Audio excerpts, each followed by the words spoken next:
Welcome to Jumbo, Aquaba, Hotep. What's up? Assalamu alaikum. Goddamn, motherfucker, how's it going?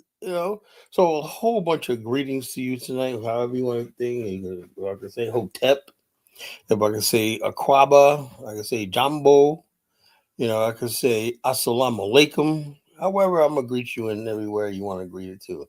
But this is the College Genesis, the chief host of the Voice of the College Nation Radio Show, aka College Thanos, aka the Culture Critic, aka a geopolitical pundit. Now, when it comes to geopolitics and culture critique, I got that hands down. And and like I said, last night's show was explosive. We had a very special guest, Mr. Chaotic Truth showed up. And it kind of went left, but it is what it is. Let me tell you something, folks. This is my method. I give respect to people who I think deserve respect. Acting proper and stuff like that and well mannered, that don't earn respect for me. It's your ideology, what you stand for, right? What type of character you have is what earns respect for me. Not how big your platform is, not how big you pretend. Look, I'm sick of what I'm sick and tired of is people getting up here and YouTube. I swear to God, I hate why sometimes I hate YouTube. Right? You got people up here. They put a certain tie on or dress well, and they try to front like they're me, like they're a black professional or something like that, or they got it going on or whatever like that. And one thing I really hate that. I really do. If you come up here, just be yourself. If you're not really that smart, you're not really that educated. Just let look. I'll take you where you're at. But please don't get up here and act like you're friggin' educated when you're not. Don't be what you're not. Therefore, when you do that, you lose my respect. And I'm going to treat you accordingly. Like I said, Chaotic Truth last night, I was really shocked. I really thought he had something, but he just couldn't answer questions. And people were like, oh, Colin, you was talking too loud. Well, no, the man had no defense. Usually when people if people stand on what they say, people can never do that to me because I believe in what I'm saying. I'll stand by what I'm saying. So therefore, nobody could ever get the better of me. And like it's like, oh, Colin, you talked over Colin. He wouldn't say nothing he just said, okay, thank you, sir, whatever like that. That means you friggin' either a coward or you really don't understand or believe what you're saying, and you've never ever been put to the test. That's the whole thing. You live in your own bubble echo chamber, and no one's ever put you to the test. And what I do on this platform is whatever you think you are, I will put you to the test. I will ask those probing questions. I will get you. I will push your buttons. That's what I do. And so, like I would say about that. Other than that, I want to have a good discussion last night. I think we did, but it was like I after all that time, 3 or 4 hours, I didn't know this. I don't know nothing about this guy, where he's from, why does he think the way he does, whatever like that. Because I look at his show. His show is an abomination. I cannot let that go, folks. Somebody sitting in the company of white people, right, mocking black people. When I basically he said last night he doesn't like black people, so he's around the worst enemies of black people, which is the Anglo-Saxon, the redneck Anglo-Saxon racists in America is our worst enemy. So what the Bible says, you never warm your hand in the camp of your enemy. So not only is he warming his camp in the hand of the enemy, he's bringing the enemy to us. Like you said, oh, why don't you have white people? I was like, no, they're not going to be on my platform because they have no business discussing black issues. Nobody has any business discussing black issues with people who don't like black people. They got enough of their own damn problems. They kept saying, well, why we always talk about white people? Because they always talk about us. That's the whole thing. See, a lot of people are shocked that I will go there. For every hood you talk about, I'll pull up a trailer park. For every crackhead, I'll pull up a mess. Whatever we want to throw up, nigga, I'll throw it up. You throw up a crackhead, I'll throw up a meth head. You throw up a gangbanger, I'll throw up a fucking white pedophile. That's how you beat these people. And I'm out to win. I'm out to crush heads and smash heads because nobody else is doing that. Everybody else is scared. Everybody else is scary ass thing. I don't give a damn if this platform never gets monetized. I'm going to say what I need to be said. And that's why people follow me, look at me as a real leader. I don't give a damn about my tone anymore. I don't fucking care anymore. So it is what it is. And about emotion. Emotion is when you basically change your views based on how you feel. I don't change. I haven't changed a damn thing. You know, emotion is a reparations movement. I feel some way. I look at slavery. We deserve reparations. So you're gonna stop what you're doing. Instead of you basically worrying about things you can do, like buy black, building black-owned apps. Let's see how we could circulate money in the black community. Your emotion gets the best of you. All you want is to say, cut the check. And I know when I'm listening to the philosophy of people who are raised by single mothers, because that's how women think. They're emotional. They let their emotion. Women pick the wrong guy. Like, what the hell you pick this dude for? He has no damn job. He has nothing. But he look good. He fine. That's women. They go by the emotions. A man will look at a situation like, yeah, that chick looks good, but I know for a fact that the matter is, I'm not gonna. I know what the consequences is if I cheat on my wife when that girl gets pregnant. You know what it is. Women, man, they'll cheat on a dude, and she could just have emotionally see a guy. He could basically just I don't know, sing a song or say something, whatever like that, or quote some line on her favorite movie, and she'll fall in love with him, and she'll throw her marriage and run off with her kids. She'll leave her kids, husband, everything for this dude, and they'll be living in a flea bag motel for like 2 years. When I like perfect example is that the movie Casino. Remember Ginger? She kept running away with her old ex pimp, where she had everything. A guy that owned a casino, everything, but her emotions. See, that's women, but that's expected of women. That's why men can't be emotional. You always got to maintain control at all times. You can get angry all you want, but you got to maintain control. You cannot change your thought process and what you do based on how you feel. That's the difference. If I get angry, I flap the hand. That don't mean I change who I am, or stop or change my ideology or my person. So that's the difference between being angry, showing anger, and basically being emotional. Emotional people basically will change their whole way of life and everything just based on an emotion, So we're going to talk about that tonight. But why are black criminals normalized and black nationalists demonized? For the life of me, I don't understand this, right? And it only dawns on me, and I'm gonna keep saying this, right? Every movement, and I'm like I said, all you Captain American Negroes, y'all need to be here tonight. Hey, look, let's say like, share, subscribe, folks. If you know a Captain American Negro, please link this show because I want to bring the Captain American Negroes in here.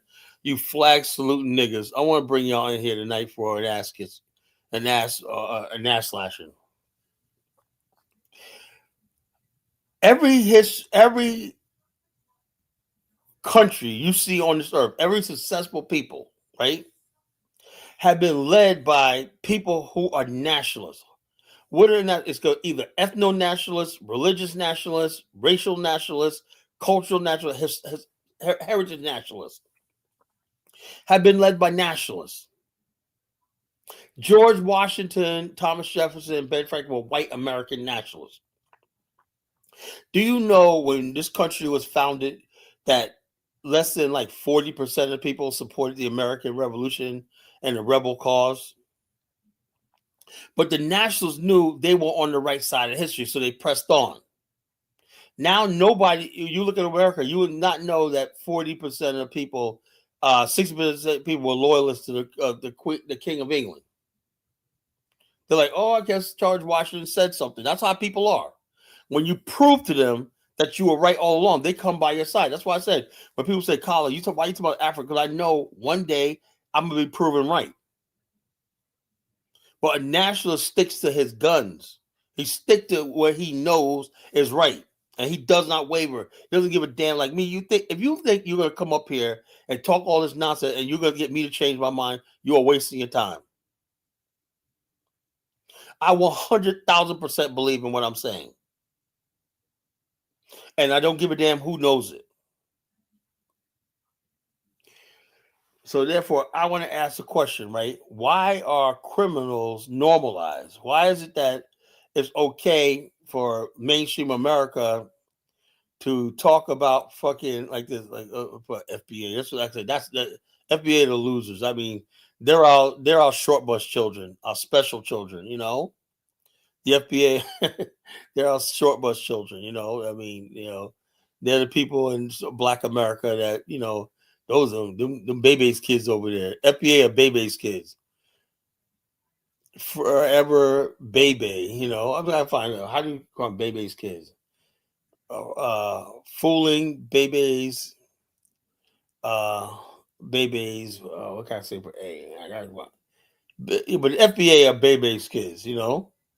We don't die. We multiply. We're Bebe kids. That's what the FBA are. A bunch of Bebe's kids. These kids that in the hood.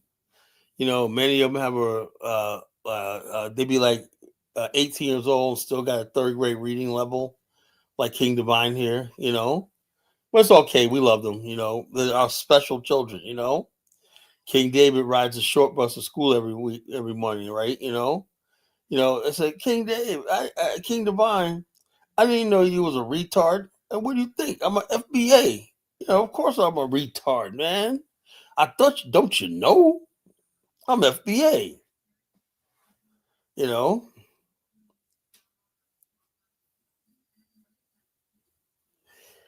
or Rico Miller. I don't know what Rico Miller's saying. I guess it's probably something good. I do believe Rico Miller's going to come around before the spring. He's going to come around to our side. The Black Nationalists, right, are demonizing Black. Look, the one thing Black America has never got behind and tried is the Black Nationalist movement. No other people in history have been led by integrationists, civil rights people, accommodationists, and pacifists. Every group of people that you see are free and great and have something were led by their nationalists. I would love somebody come to me and prove me wrong. A black man saluting the American flag is anti-nationalist. You have to have a flag of your own. A flag symbolizes your struggle and your people.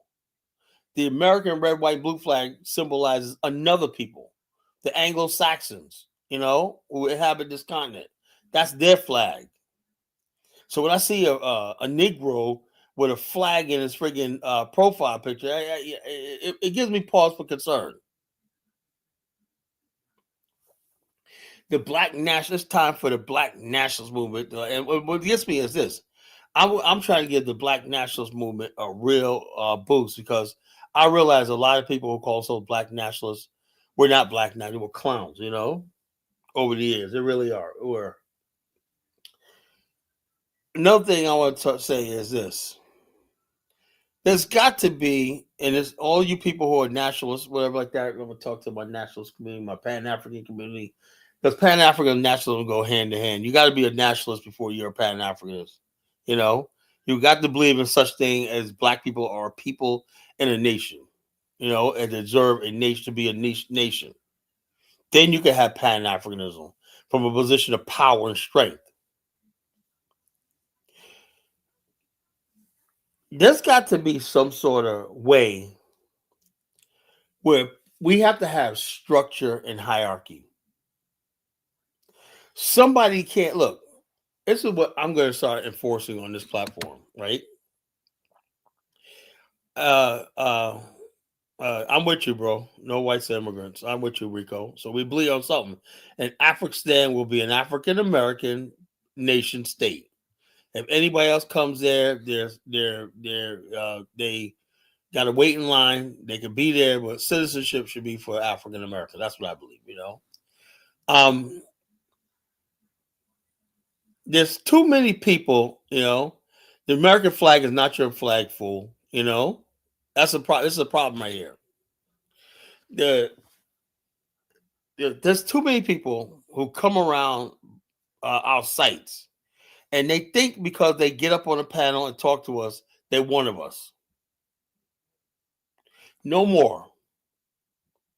I'm gonna start recognizing people that I consider made and untouchable and stuff like that, blood brother, and stuff like that. And basically, anybody else, you're just an associate, a friend of a friend. That's the way it has to be. When you have 1776 talk about he's a Pan African and all stuff like that, and the thing you always say, it's like that's false flagging. The street rules should apply. You can't go out in the street and say, "Yeah, I represent such and such street," and you go back there and say, "We don't know that motherfucker." Oh yeah, he hung around, but he didn't sling no dope. He didn't put in work. If you haven't put in work, how you come around talking about you a Pan Africanist? What about you? I put in fucking work with this movement. I paid my dues. Everybody knows that. If you don't know, you need to find out. So the day of people just coming out of nowhere and just call themselves a Pan African or Black Nationalist, them days are over. Because I'm gonna go harder at them dudes than I do somebody like a Chaotic Truth. There's too many people coming up here, call themselves Pan Africanists and nationalists and stuff like that, and they have not put in the work. They have not paid their dues. And I'm gonna get other content creators on my side. I'm gonna go and break bread with maybe people like Q Butter Show and whatnot, and we're gonna start checking people when they get up on these platforms. Who'd you get your stripes from? Who gave you a button? Who gave you accolades? Oh, just because you appeared on somebody's show a couple of times? Well, what have you done? What works have you put in? What battles have you had? Who have you met? Who have you studied under? What books have you read? This movement has to become real, and that's what I'm trying to get at. I'm trying to get this movement become real. If you have not read, if I could say to you, what's your last Pan African Black Nationalist book you read? If you can't do that, I'm just gonna fucking kick you off my show. And you said, well, I made a message to the black man, right? Okay, let's go. What do you know about? I'm gonna ask you to probe you. You read message to the black man? Okay, so have I. Let's go over that book. Give me a book report right here. I know you'll be chat GPTing right there, but you can't chat GPT your way out of this shit forever. Have you read the autobiography of Malcolm X? Have you read the philosophies and opinion of Marcus Garvey? How you call yourself a black nationalist and you have never read Marcus Garvey? You never heard Khalid Muhammad speak. You never heard knew anything about the Nation of Islam. These are all black nationalist movements. Colonization is the inheritance of all these things. My ancestors are looking down on heaven on me. They're counting on me to deliver. That's why I'm not going to let them down. Kingdom, I said, the American flag is our flag. We're the ones who created the white racist cowboy. Oh, look, dude, King Divine, that's the most ignorant shit I've ever heard in my life. That was the most ignorant shit I ever heard. This I said when people are uneducated, right? White people created America. They were like this. You were a slave. Your ancestors were in bondage. They were in chains. They were bought and sold like pigs and goats when that flag was created. Your ancestors had no rights. And this is what I said. This is what we're talking about, folks. Now, next thing you know, this guy right here, King Divine, will get up on somebody's platform because he's been on my platform. Yeah, I'm a black nationalist. I've been on Call Nation's platform. I'm not giving out no stripes. I'm not giving out no buttons. You a nationalist when I call you a nationalist. But there's too many fake ass people who be getting away. I let 1770 get away with that for 2 weeks. It became unbearable, and I tried to get rid of them. You can't false flag with me. You can't what they call fake the funk. That's called faking the funk. Back in the day, we used to call that faking the funk. That was called what we call shucking and jiving. Samboing, shucking and jiving, putting on airs, and stuff like that. That's just Sambo culture.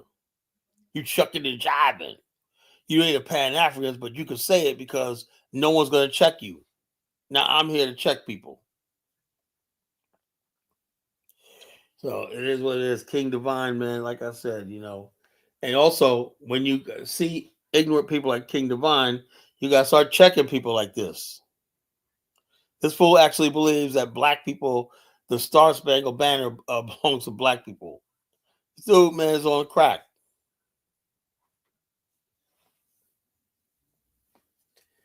So it is what it is, folks.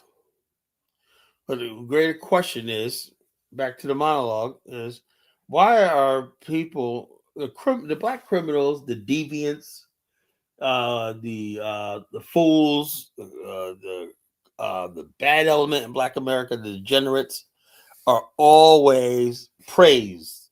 They're given money, they're platformed and whatnot. They're spread throughout. Their message of destruction and everything like that are spread throughout Black America and the world. You know?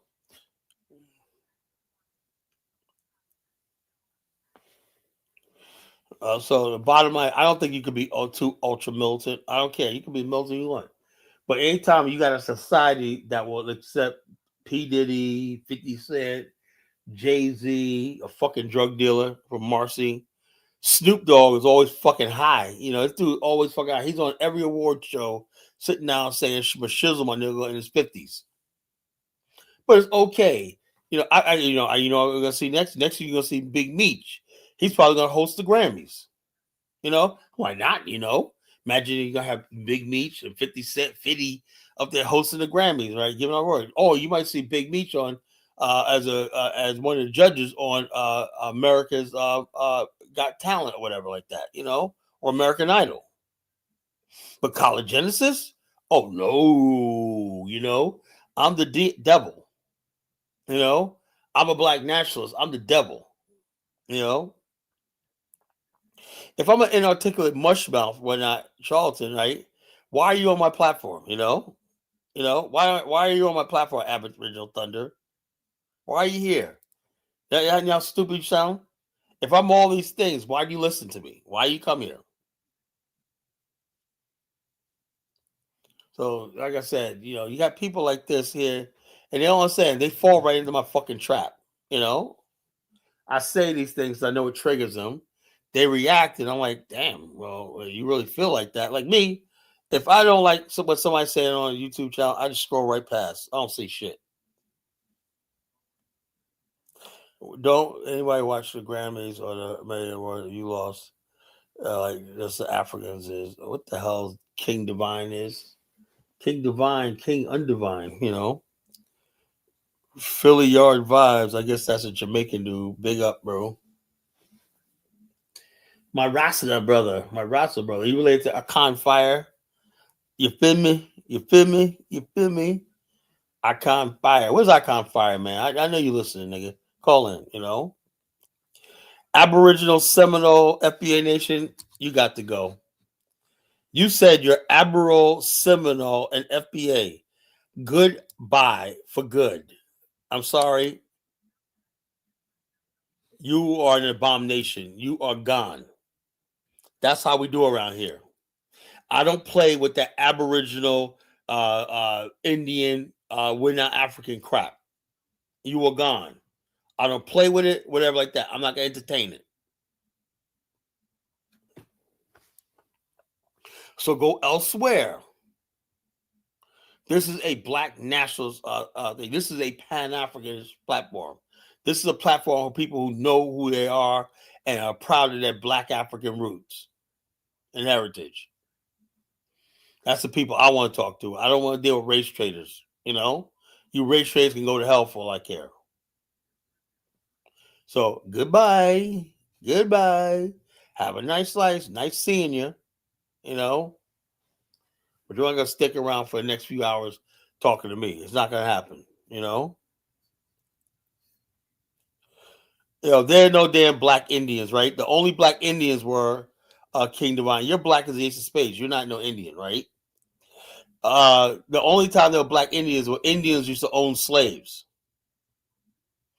Cherokees, Choctaw, and all these people own black slaves. So if somebody said a black Indian, just because you were owned by Indians, Indians had slaves, African slaves.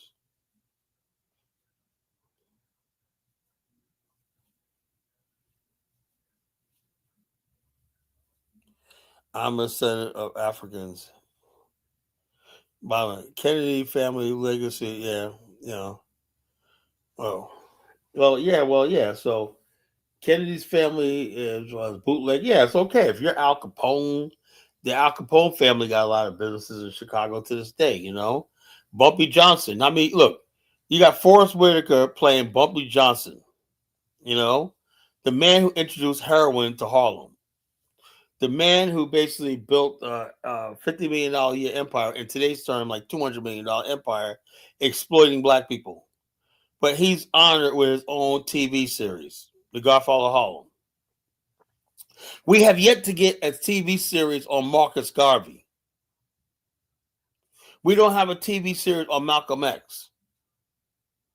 What the hell is going on in our culture? Am I the only one that sees this?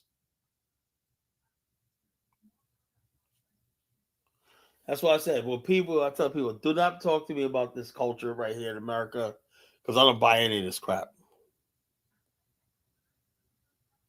You got what you call it? You got American Gangster movie. Oh, Denzel Washington, right? I mean, there was a Malcolm X. Spike Lee made Malcolm X, but it was never that popular, you know.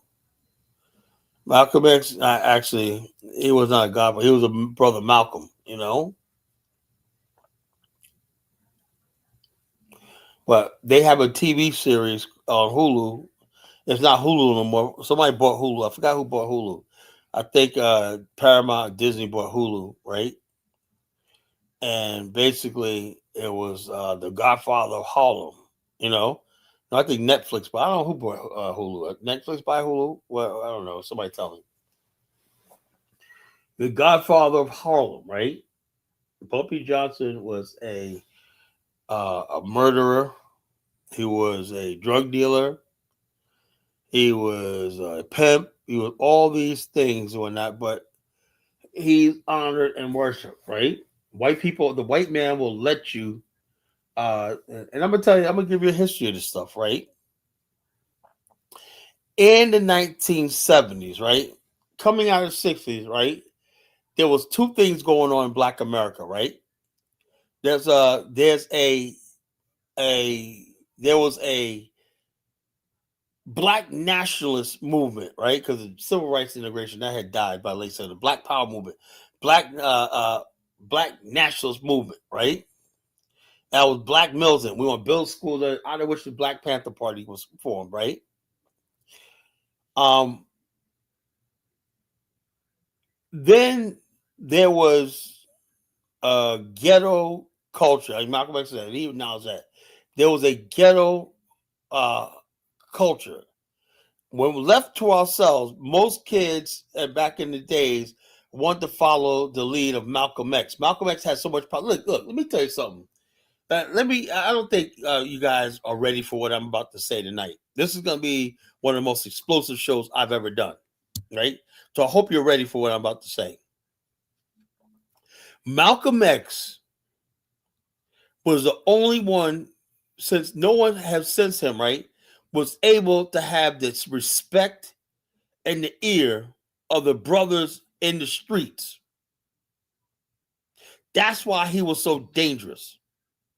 If you can get dudes that are cold-blooded murderers, killers, and everything to turn to Islam or Nation of Islam, black militancy, whatnot, that was a serious threat to America and white power structure in America. So therefore, they had to give black people. They was always saying, "How do you destroy a man with a vision?" The Nation of Islam was a vision. You give them a new one or alternative. So therefore, that's when they start letting people, the crime lords in Black America rise, and out of which came a movie called Superfly. Get rid of the black militant and black youth and turn the youth into materialism. You know, your hair perm, everything like that. They basically knew that black youth were on the side of Malcolm X. That's how the Black Panther parties were thinking. Everybody was militant. We knew we wanted to build our community. We loved our communities. We love our thing. And then these evil people got the worst. Muhammad Ali talked about that, right? Muhammad Ali, if you really look at what he said, not just his fight, right? When he was in, I'm going to try to find these videos, right? When he was in, and it started when they had that, the Ali Frazier fight. And I do believe what happened was that movie, American Gangster, when he met Frank Lucas, right? He said, "This is Mr. Lucas." And he found out who Frank Lucas was, right? That this was a heroin kingpin in Harlem. Muhammad Ali started talking about his enemies in the Black America, the drug dealers. When he was overseas in the rumble in the jungle, are you brothers and sisters listening to what I'm saying?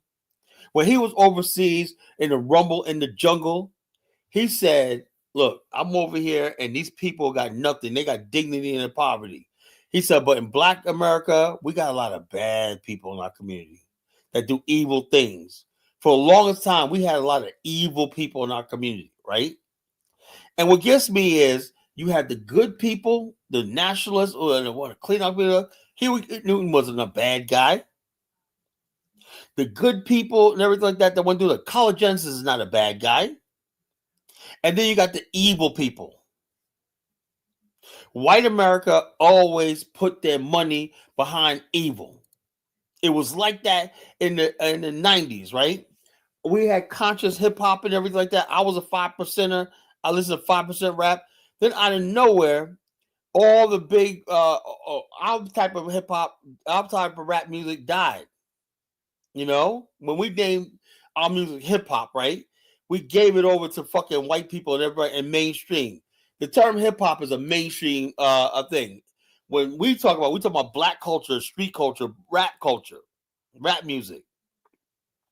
Hip hop was something a few people in the Bronx, along with some white liberals, created when not to control it.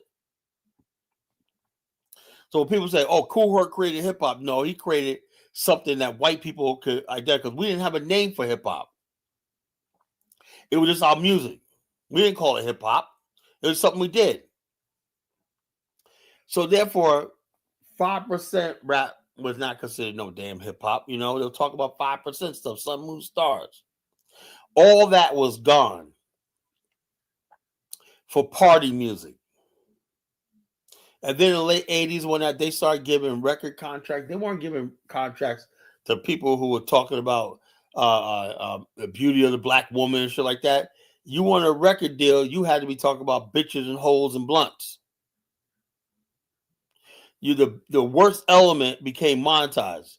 So everybody, even people like Nas, who started off positive, felt that, you know, to get that bag, he got to go negative. And say they were the West Coast. The West Coast, they were all negative all the time. So at time and time again, just like they came up with Superfly, and that changed the culture in the streets from black militancy and everything like that, fight the power, black power fist, whatnot, to get your money, you know, pimping and easy, all this shit like that, you know. So they've been doing this culture war against us. That's how they control Black America. By turning you against the Black nationalists, the Black militants. Making you think that there's more to the street life than there is to ultimately nationhood. And I'm calling it like it is. Sooner or later, you got to make a choice. Are you going to go down this Black nationalist life? Or are you going to be a fool and shucking and jiving, you know, and worrying about what some rappers got to say or some fucking Shannon Sharp has to say or whatever the fuck it is.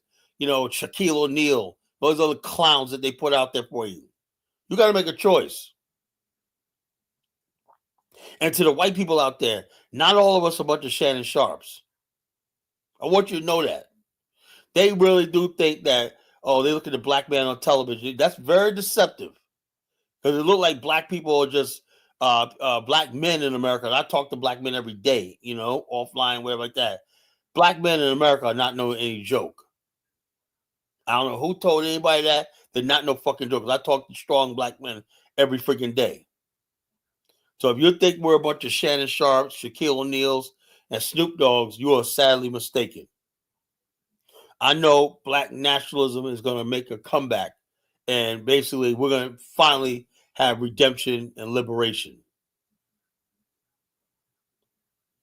I don't think people are ready for what I'm about to say tonight, I know so many people are scared. I scare people, I know you scary niggas are scared when Collar, man, you just hitting us too hard. I can't deal with this and whatnot. What happened to the happy-go-lucky Collar and whatnot, Elvis, what happened to the happy-go-lucky Collar? You came back more angry, Collar. Yeah. Yeah. I had 6 months to freaking think about shit, No,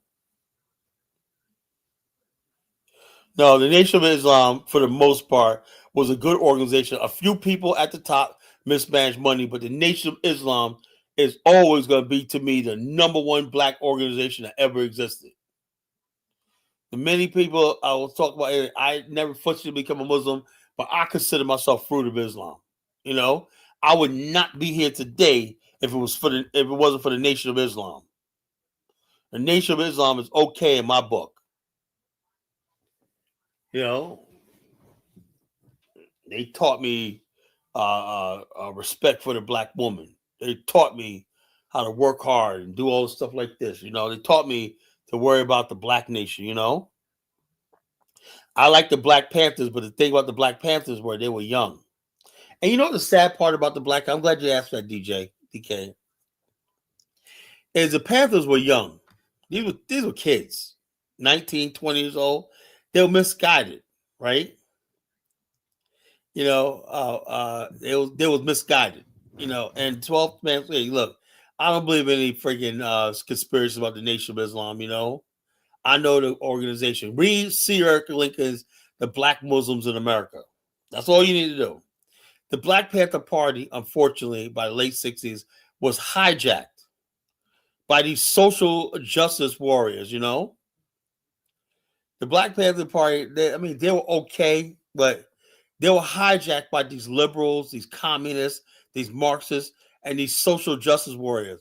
And they were not black nationalists anymore. They were all about social justice and power to the people, and all stuff like that. They thought that they started saying stuff like, it ain't about color, it's about class. No.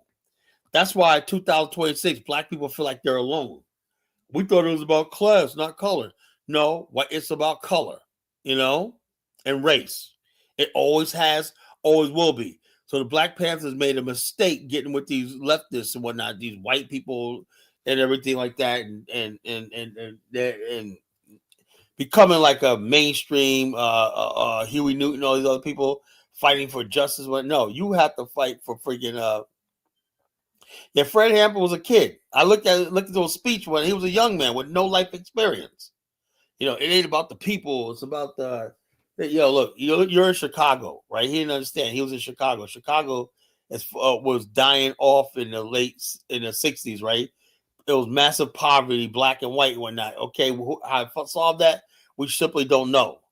But for God's sake, the answer wasn't joining together with fucking white people, That's what Fred Hampton advocated, white and black people joining together to fight the system, to fight the man.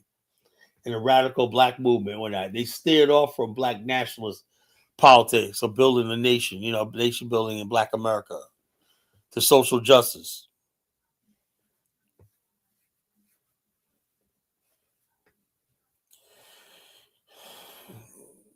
Yeah, I'm sure I know he had courage, but I'm like at my age, I can't listen to somebody else 21 years old. I go back and listen to, I can't listen to a 21-year-old at my age. I'm sorry, People, that's another thing. You gotta stop looking at people that they show you in black and white. Every time you see somebody in a black and white video, black people think it's God. Oh my God, it's a black and white video or whatnot. You think, okay, whatever he say is gospel truth. That ain't the case, folks. He was like, yeah, he was very naive. He was young. He was young. He was a kid. He was very naive. You know, Fred Hampton was a good young man, but he was young. He was naive. He's only 21 years old. He was a kid.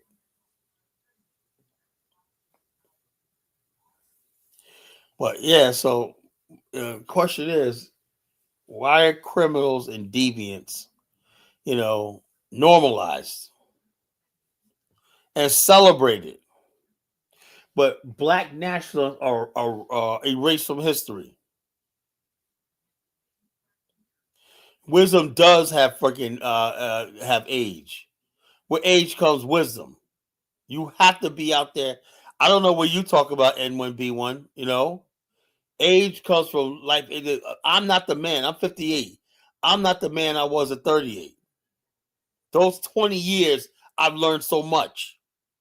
Yeah, age does mean something. I'm not the man I was at 56 2 years ago. Over the last 2 years, I learned a lot in my perspective. Yeah, age does do matter if you're constantly growing, because a man constantly growing. Every time you breathe and wake up in the morning, you're learning something new. What you thought was important 1 year, was not so important 10 years later.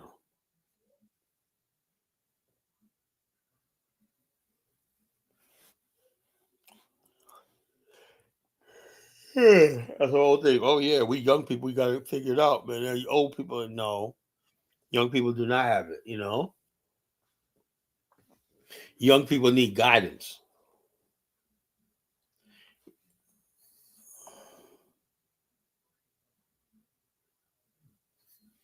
Yeah. So basically, uh, it is what it is.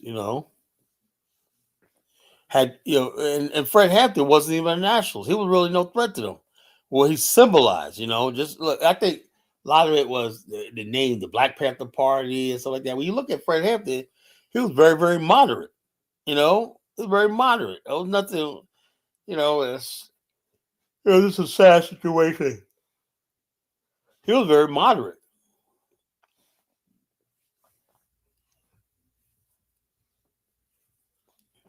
The reason why I took this topic today, because like I said, it's high time we talk about this.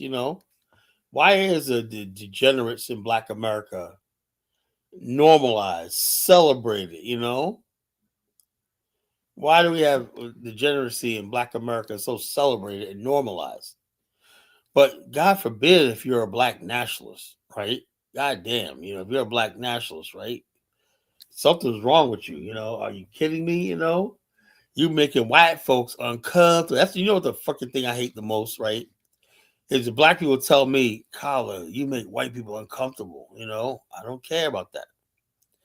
I actually want white people to look at me and be like, okay, he's a Black nationalist, right? No different than a Jewish person who's a Zionist. If you can accept Jewish Zionism, right? If you can accept white man's MAGA, why the fuck you can't accept my Afghanistan and my nationalist thing? Think about it. Why is a black man always got to be a fucking nice, smiling ass fucking coon? You know,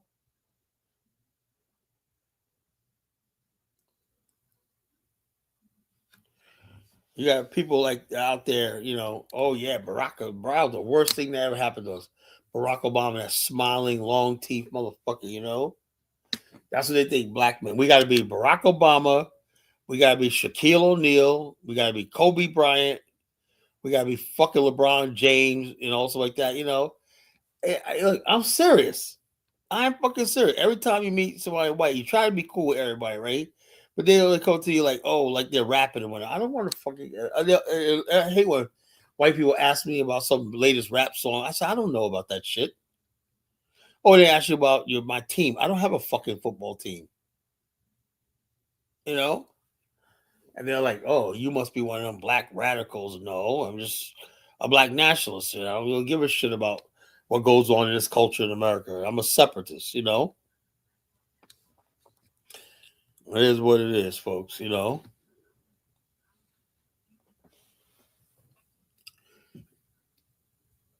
You're not smiling like Barack Hussein Obama. You're not basically laughing and joking and doing fist bumps and everything like that. Yeah, man, dapping people up or not? Oh no. I'm a black nationalist. I don't give a flying fuck what you think. Black nationalism. You know, black nationalists. I believe in. Yeah, well, whether it's Freud or not, the bottom line is this: if white people basically think that that's going to be me, Barack Obama, no, I'm sorry. I am not Barack Obama. And like I said, discussion I want to have tonight when somebody calls in, right? I want somebody to discuss why is it that Black America are the only place, I can't think of anybody else that's not led by nationalists. Venezuela, Hugo Chavez, what was he? A nationalist. All over the world, America basically funds nationalist groups to get what they want out of countries or not. Julius Malema is a national. Oh yeah, I think also South Africa. South Africa is another country where the black people, the black nationalists, don't have any sway. That's why they hate Julius Malema. That's when that clown Ibrahim come up here talking shit about Julius Malema when I said, "Oh, let's go left." This guy's a clown. Ibrahim's a clown. The guy in the UK.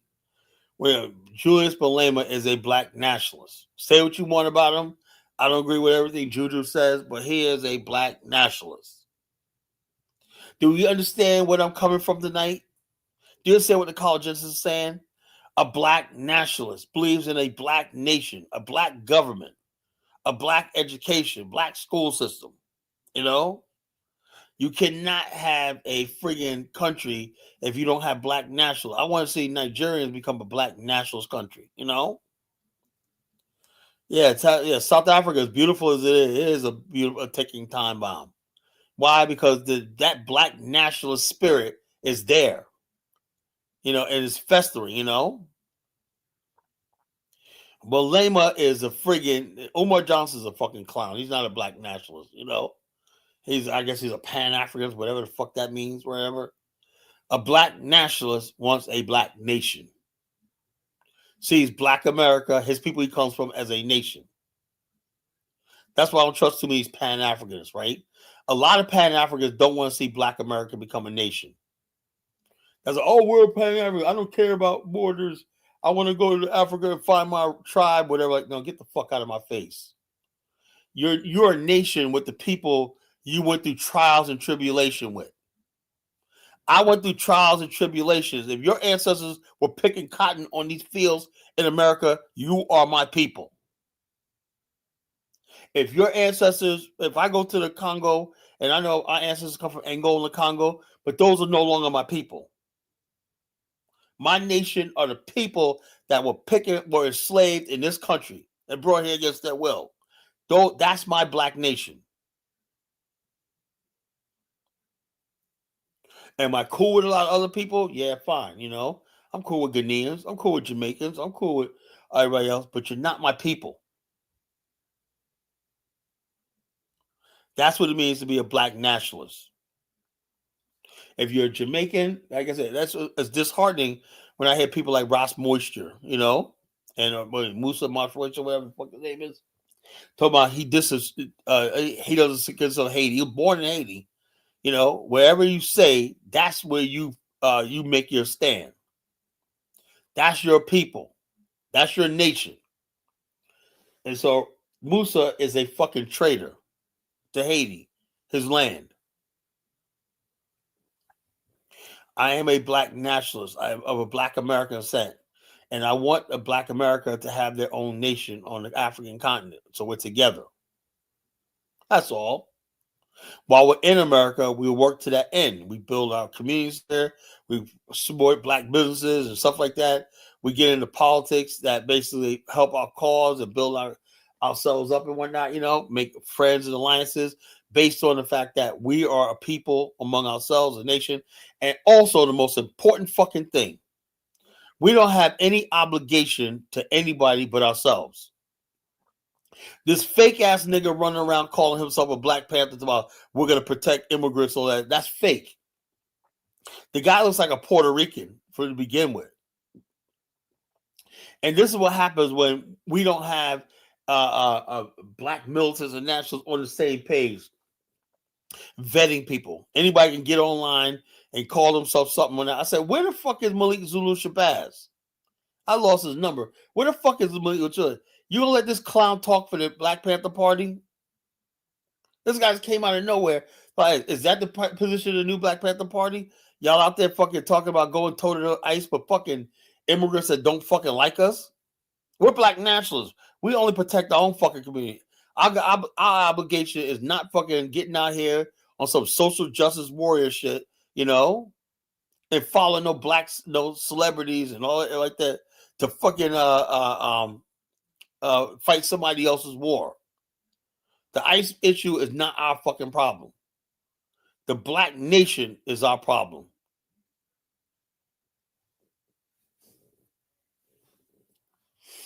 That's what I say, They call him Julio P. Newton. The dude's a clown. These niggas just come out of nowhere. They come out of nowhere because nobody vets anybody anymore.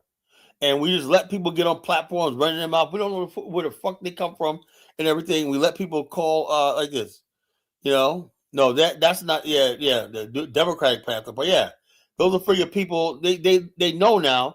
Just like Black Lives Matter was hijacked by Antifa and the LGBTQ people, they hijacked Black Lives Matter.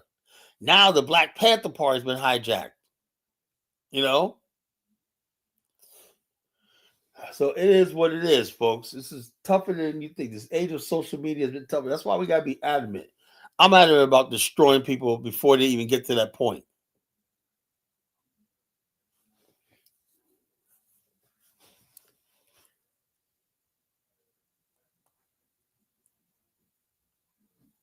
There's a lot of people who want to push us into this fucking place. It shows you how weak these people are. All this time, everybody was talking shit about Black America. Talking shit, Black American shit like that. Now they're seeing their people being. One of my sisters, man, Say Cole, she's Liberian, American Liberian, right? But I'm Liberian. When I try to tell her, okay, you're American Liberian, but you're pretty African American. No, she would make a point that she's Liberian, right? Now she's fucking online. I put a video. There's a video out there where African woman, I think she was Liberian, that was crying because she got ICE accosted her and asked her for ID and stuff like that. She saw people detained and whatnot, where she's at. And all I simply says, this is not my problem. But Kyla, I can't believe you. I say, for years, y'all been watching me trying to get involved with your community and everything like that, right? And all I keep hearing is, nah, we're not Black American, we're Iberians, we're this, we're not, So y'all could have built and said, why? In other words, basically you're saying we should be up in arms and seeing Black people being manheld. Yeah, but they said they're not one of us. You guys make it a point to come here and distance yourself from us. Now when the shit hits the fan, now everybody wants all this Black unity all of a sudden. It don't work like that. And so I said, the reason why I said it's not my problem because it's really not my problem. Well, how can you say it, Carla? I thought you was a Pan-Africanist. I think y'all got it wrong. I'm a Black nationalist, right? If the Pan-African movement's gonna put me in jeopardy, right? Let me tell you something. What the fuck do I get out of we get out of Pan-Africanism? Just to get our heads split open every time somebody other Black get in trouble? Oh, Carla, you don't like Ibram Troy? I love Ibram Troy. But you ain't gonna see me make no public statement. I stand behind Troy, so the FBI come knocking on my door. That ain't my problem. Am I getting something out of it? Can Troy give me like 15,000 square miles? Do I got a gold field? Do I got some? Look, if you make it worth my mile, you'll get my support. These motherfuckers come with nothing on the table for the Black nation of America. But yet they want us to They said, "Oh yeah, black people in America are gonna if they touch Shahori." No, they're not. I'm not giving nobody no green light. If the West takes Shahori, that's on them. That's not us. We're only concerned about what happens to our people in America. We're Black America first. That's how it is. I am not going to get involved in everybody else's conflict, especially when they only bother saying this is your reward for helping us. They're not like this. I've never seen anything like that. I've never seen Pan Africanism. It's such a joke. We do all the work, put ourselves online, want us to be out here going toe to toe with Trump and his administration. And when they say, okay, what's your reward after that? Oh, nothing. Well, we'll give you all citizenship. What the fuck is a citizenship? We go into your raggedy country broke and destitute? That's what it means? Come on. The reason why they call me the College Genesis. The reason why I'm the host of the College Nation broadcasting every night of the week, 7 days a week. We're like, yo, look, man, this platform is growing big,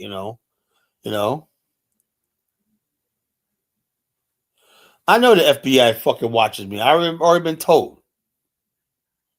Oh yeah, I'll tell you a story. I tell a story all the time. One time, what was I doing? Blog Talk Radio? I was doing Blog Talk Radio, right?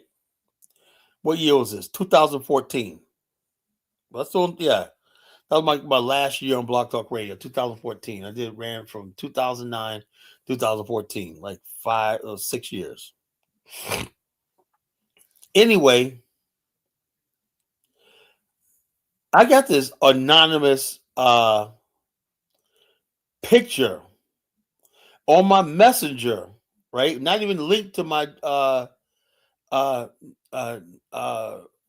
my Blog Talk Radio. It was a snapshot of me pumping gas. And it just said, simply, we're watching you, just like that. That scared the fuck out of me. I just got an anonymous picture of me. I remember the gas station. It was on Norview, right? Oh, I said, I remember that day too, We saw you pumping gas. It said, look, this is you, Colin. Boom. I was like, I told it so many times. Somebody sent me a fucking picture, right? It was like, I don't know if it was a camera. It looked like a street camera, image. I was like, holy shit, that's fucking me. And who's this person? And then I try to look at the account setting page, it's blocked. So yeah, I know I'm being watched.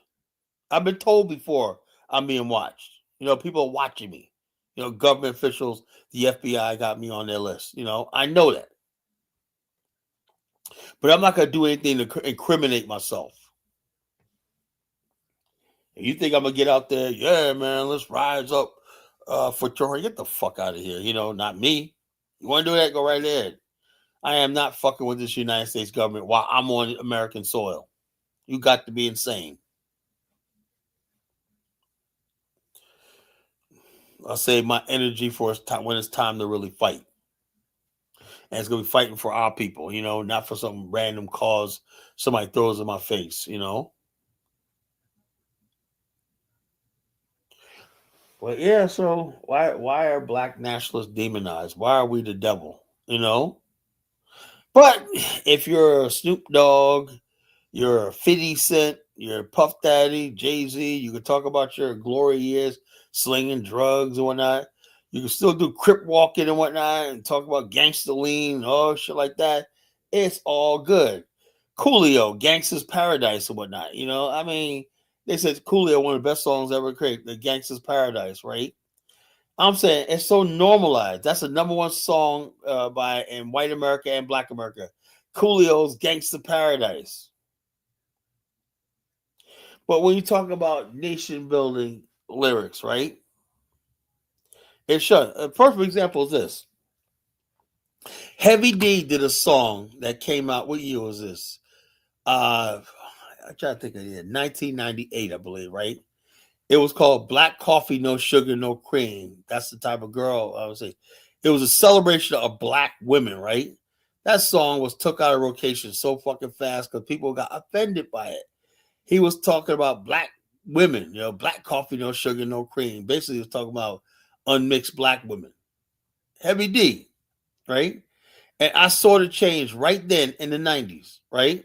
How songs that basically talked about black women, whatever like that, talk about gods and earth and stuff like that, that we started the 90s off with, were gone by the late 90s.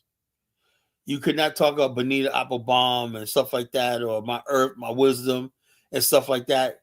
You had to be talking about my bitch, my hoe, and stuff like that. Degeneracy. See, black national stuff, we like celebrating black women. We celebrate our sisters. The degenerates degrade black women. They got women degrading black men. And in the black nationalist women honor the black men as kings. We're kings and queens in the nationalist movement, right? They start clowning us on that. Oh, you a black king. You're like this. Yeah, we were. That sisters out there, that's my wisdom. That's my earth. That's that she's bearing my children. I grew up around 5%ers. All that shit was gone. Nobody, you could not make a 5% lace record. Only one that stuck around for a little while was a Wu-Tang. They were still rooting that 5% ideology.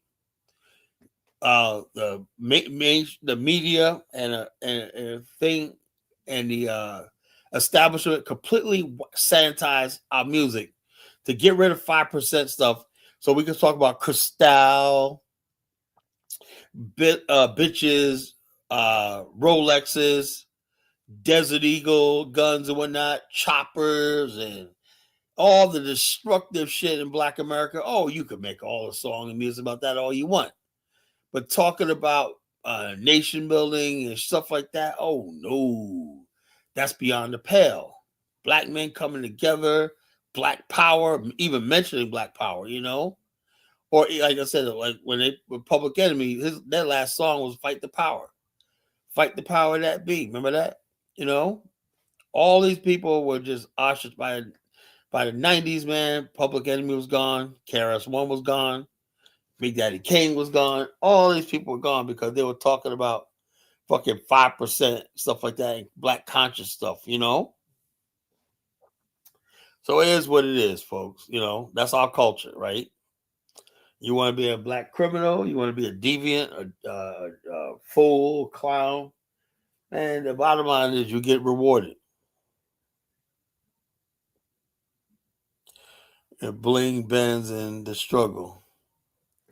What's that? What's that? Key and Peele? Well, let me see what you're talking about, man. I hope ain't no.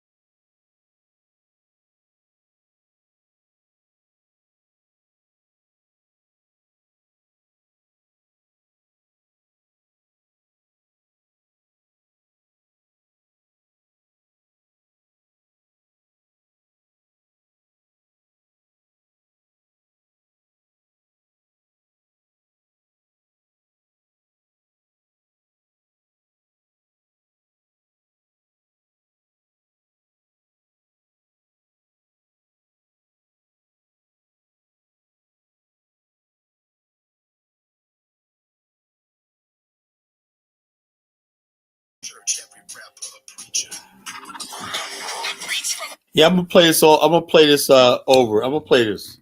This is hot, man. Thanks for telling me this, brother. Thanks for telling. This is hot, man. We need more stuff like this. Welcome to All Tech Lansing. This is hot, man. I'm gonna freaking play this.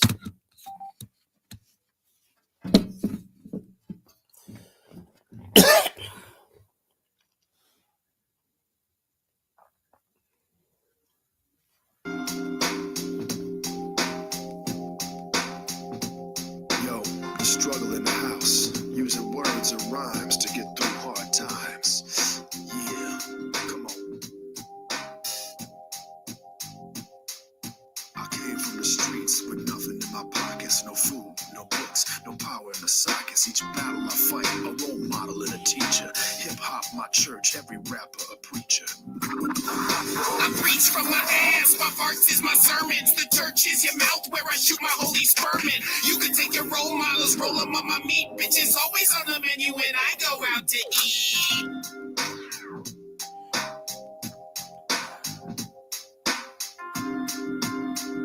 But everywhere we go, we don't forget the struggle, son. Black woman, 2 jobs, 2 kids, too tired to juggle them. Juggle, jiggity, jiggity, juggle, yum, yum, yummy, titty, titties in my tummy, yum.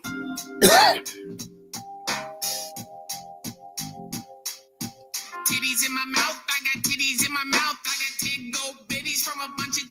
I guess you guys see the video, man.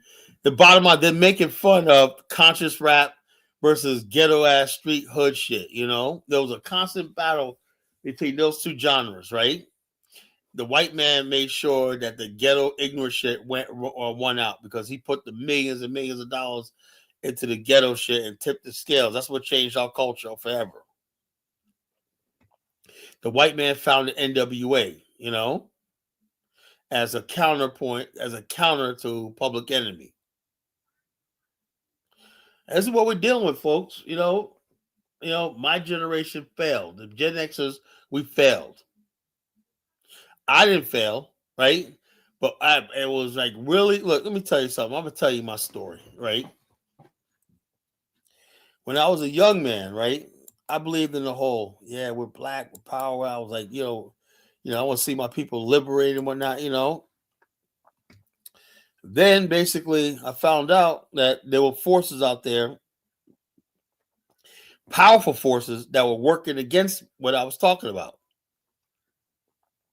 There were forces that were telling our young people to be Big Willie. They're telling our young girls to trick dudes, set dudes up.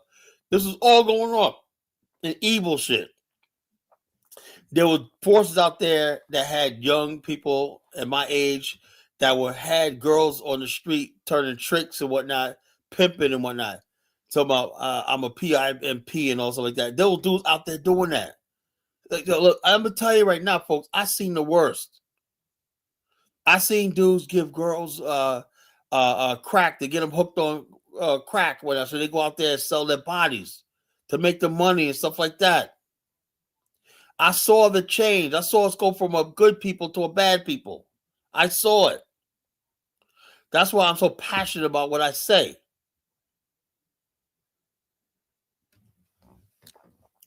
There's a link to the chat room. You want to call in and talk about this thing right here because, why are black criminals normalized? Why do black not just criminals, why do the black degenerates normalized, right?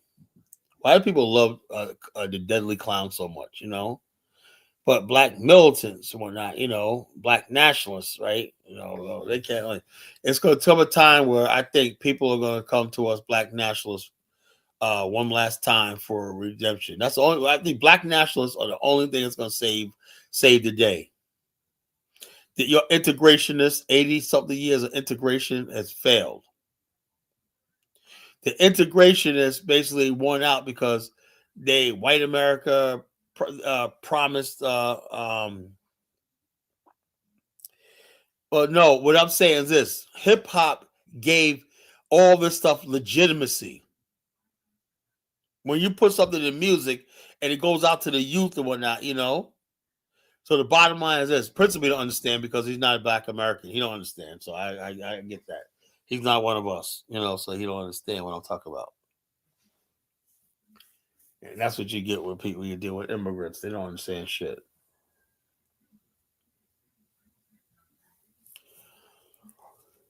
So it is what it is, folks.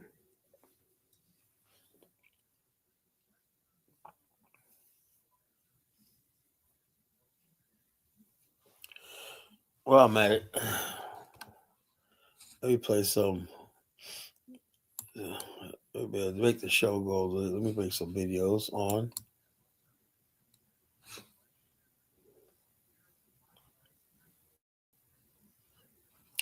Folks, like, share, and subscribe. Hit that like button, folks. Hit that like button. Hit that bell notification.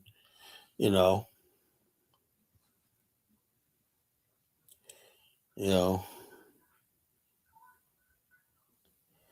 this is something I want to talk about. Uh, there's this notion people going around that Jamaicans created hip hop. That's a big lie. It's not true. The only thing Cool Herc did was create the name hip hop, right? Because like everything else, black people create stuff. We didn't never had names for our music, right? White people came up with the term rhythm and blues. They came up with the term rock and roll to describe our music, right? They came up with terms like jazz. We didn't call music jazz. We just got in there and started doing the music. When so-called hip hop came along, right now, they needed to name it something. We just said, okay, we're sitting there rapping. You know, we're rapping and DJing. You know, disc jockeying, right? We didn't know we didn't have a name for it, right? Then what? Somebody coined the term hip hop. That was Cool Herc, right? And people think because he coined the term hip hop that the mainstream media went with, right? That he's actually a founder of hip hop. No, that's not the case. He basically coined the term, you know, for years.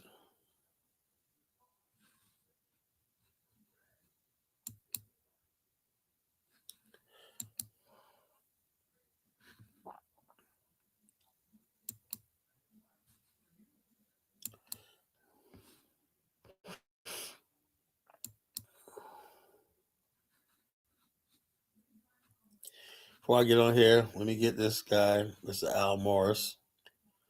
I know he's going to tell me, like, this guy, this is going to be an interesting debate. I'm going to let him talk, you know.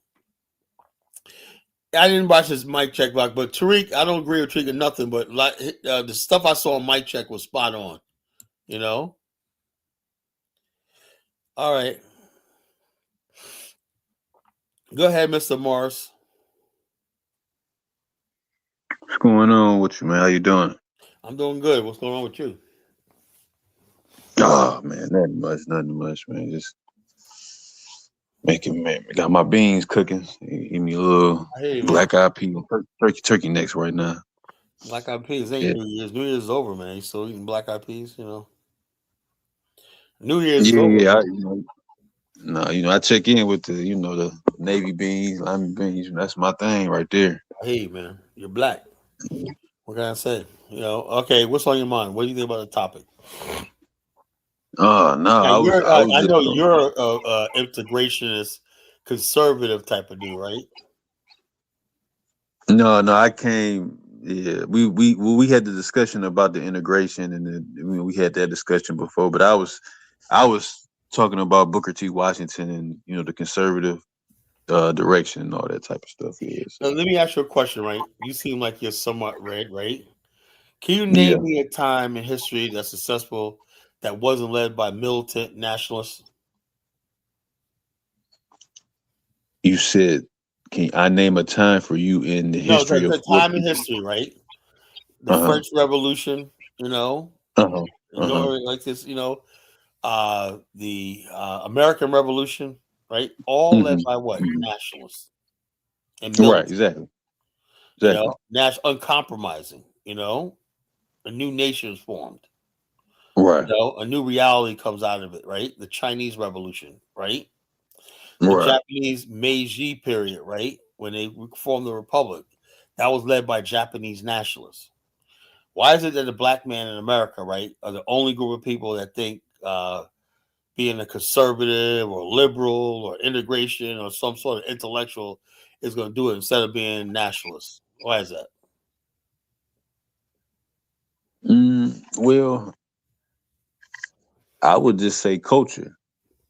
What culture? Because I if you look at the definition of culture in social science or anthropology, culture is a response, to environment, to our circumstances, to your Yeah, reality. but the thing is though, the average person, right? If led the proper way, right? Like I said, if there was enough nationalists and they got the support, whatever like that, they weren't demonized. 99% of black people will get behind it. But the thing Right. is, though, here's the problem, right? Black people in academia and stuff like that, right? control the masses of black. There's a disconnect between black academia and educated and the masses. Black Mhm. academia have been told to talk about integration, color blindness, and all this stuff like this, you know. And so we have this argument about integration versus conservative. That those are not anywhere near where it's going to help our people. Our people only going to help when we move towards becoming a people. That means becoming a people where it's deciding either we're going to leave this continent and become a nation own, or go to war with America and grab a piece of this country and establish ourselves. You know, that's the only Right. way, because the bottom line is that's how America got free. Right. No, I agree with you. We in agreement with that. Like, like I try to tell people on other platforms is that okay, those things it need to be a longer process of development to get to that type of view. Because remember we was talking about the color convention movement one time. I don't know if you remember. And What you convention? remember the color convention movement, and you was talking about Frederick Douglass, and people had got mad. But I was like, you know, a lot of people don't understand that what Calla was saying about Frederick Douglass and that type of mindset or that worldview is correct. Those, yeah, they were abolitionists, and they wanted black people to be quote unquote free from their perspective, but they didn't want like an actual separate nation or a separate black community. They wanted to be just within the realm of, you know, being able to operate and marry white and live white. You know, that was just the worldview. So with the national thing, or creating or going into the full responsibility of a free people, the full essence of being free. And that's what That was that's and right there, until that happens, right? All these movements that we talk about are never going to work. You know, so when people talk about black crime in the community, right? I'll just say because we don't have a nationalist movement. They talk about black teenage this or every problem you see in Black America is because we have rejected or that was what was natural and everything. If white America was still under the British rule right now, right? Occupation, they'd have the same problems we do because they're free people. They can build and create their own wealth. They're not paying taxes to the King of England and stuff like that. So they could build a civilization they want to. They can go to coast to coast, see a shining sea, build what they want. Black people don't have a manifest destiny, you know. yeah, you know, yeah, I We're not agree. we're not a free people. That's the problem. So when people talk about us, you're not talking like I was trying to tell chaotic truth last night. You're not dealing with a people that's a free people. You're judging people that's really in captivity by our free people standards. That's what people a lot of racist people say, well, you black people do this, but yeah, but we're not a free people. You guys didn't want us to be a free nation, you know? You want to keep us Right. in the system and then degrade us and look down on us and whatnot and say, oh, why aren't y'all doing that? But yeah, when we did try to do that, they burned our cities down. You know, they literally burned all our cities down that we made progress with. And Yeah. is I mean, when what we you don't think about we're it, not doing. well, like I was saying, you think about it, it's just like Liberia, right? I know you into the Liberian thing.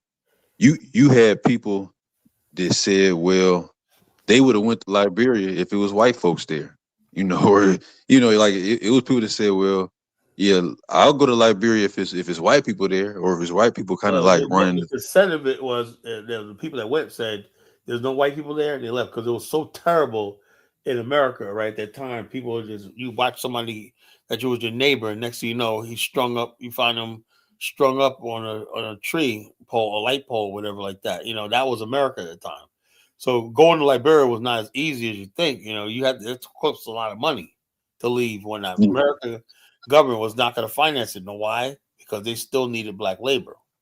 You know, that's the only see that, reason why it never worked because the American government didn't put no money into it. You know, and they needed yeah, Southern like there would be we didn't build Liberia, but guess what? We did build Tennessee, Nashville. Why do you think you got so many black people in places like Memphis and Nashville? Those people stayed and of helped course, rebuild after the Civil War. You know, yeah, so we helped rebuild America. You know, and the bottom line is, yeah, you think they were gonna let their number one source of cheap labor just slip from their hands like that? No, no.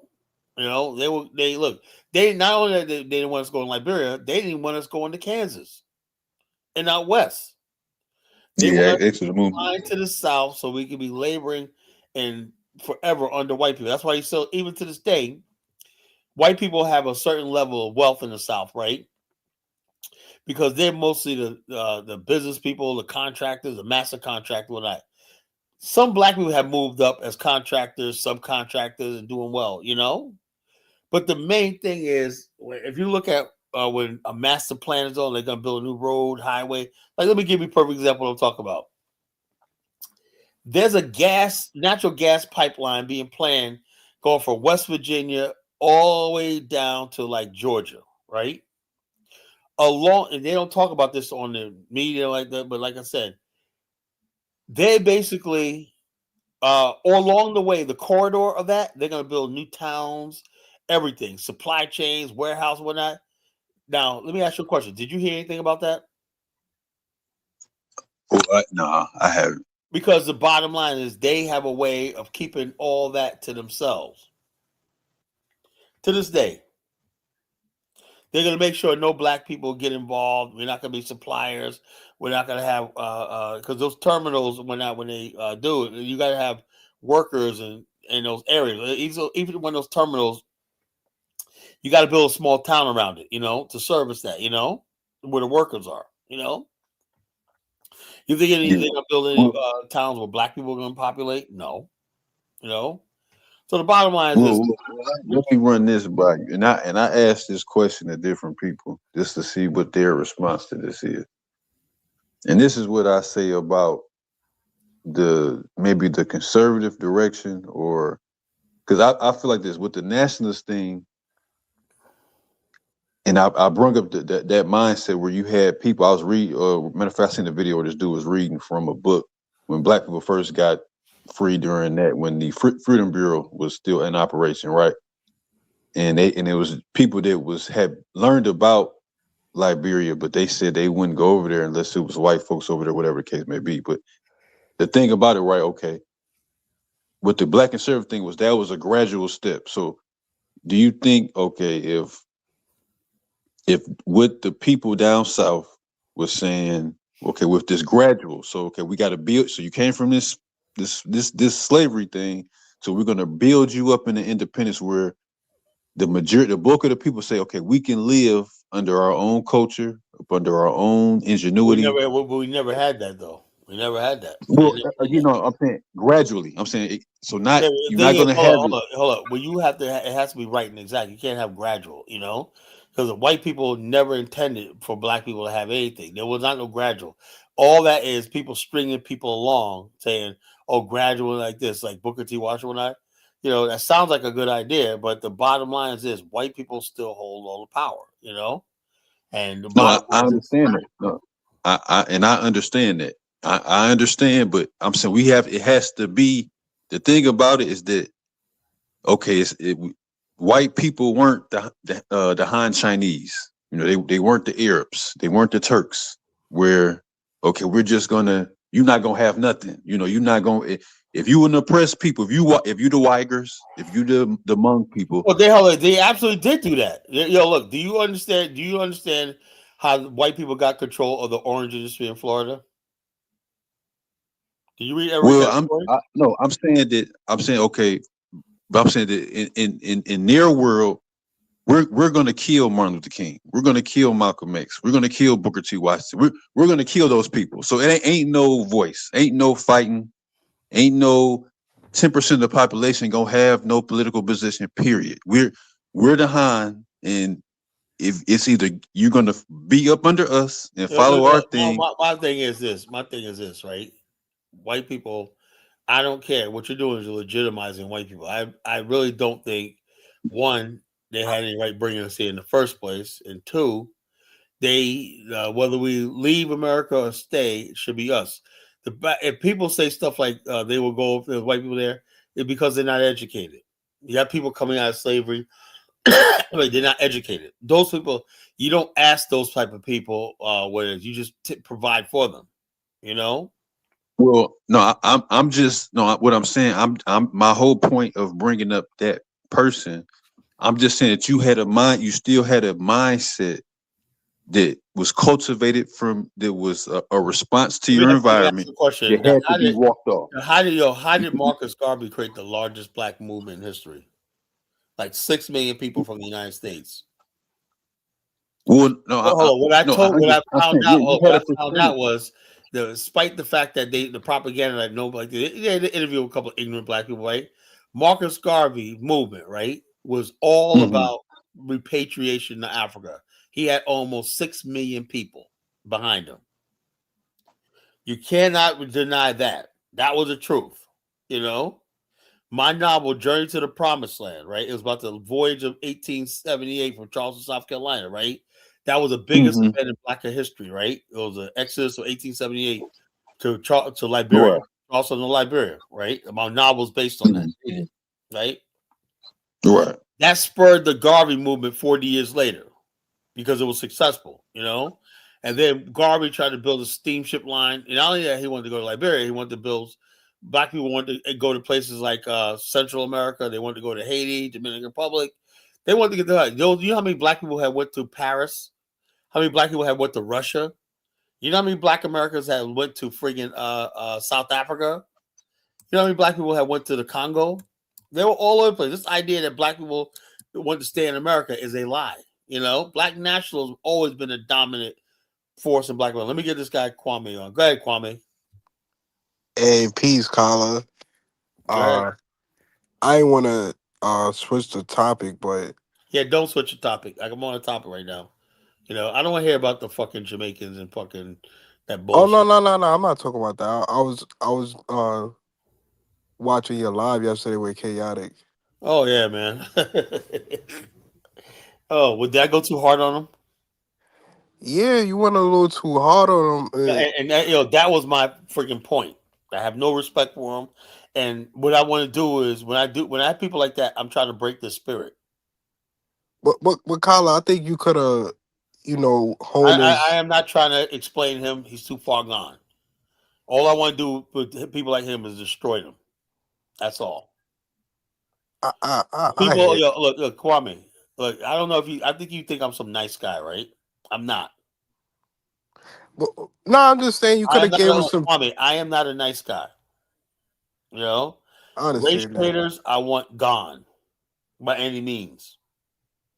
I understand that. I If understand. somebody's a fucking race trader, I want them gone off this fucking earth. You know, that guy's a fucking race trader. You know, so he deserves everything he got. You know, he gets no respect from me.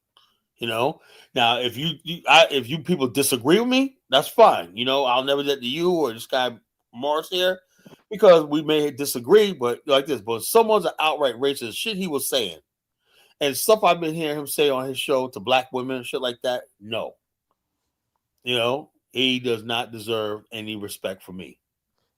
You don't think you don't think you and him share some similar No, points? no, no, absolutely not. What are you talking about? Name I me mean, one thing we share.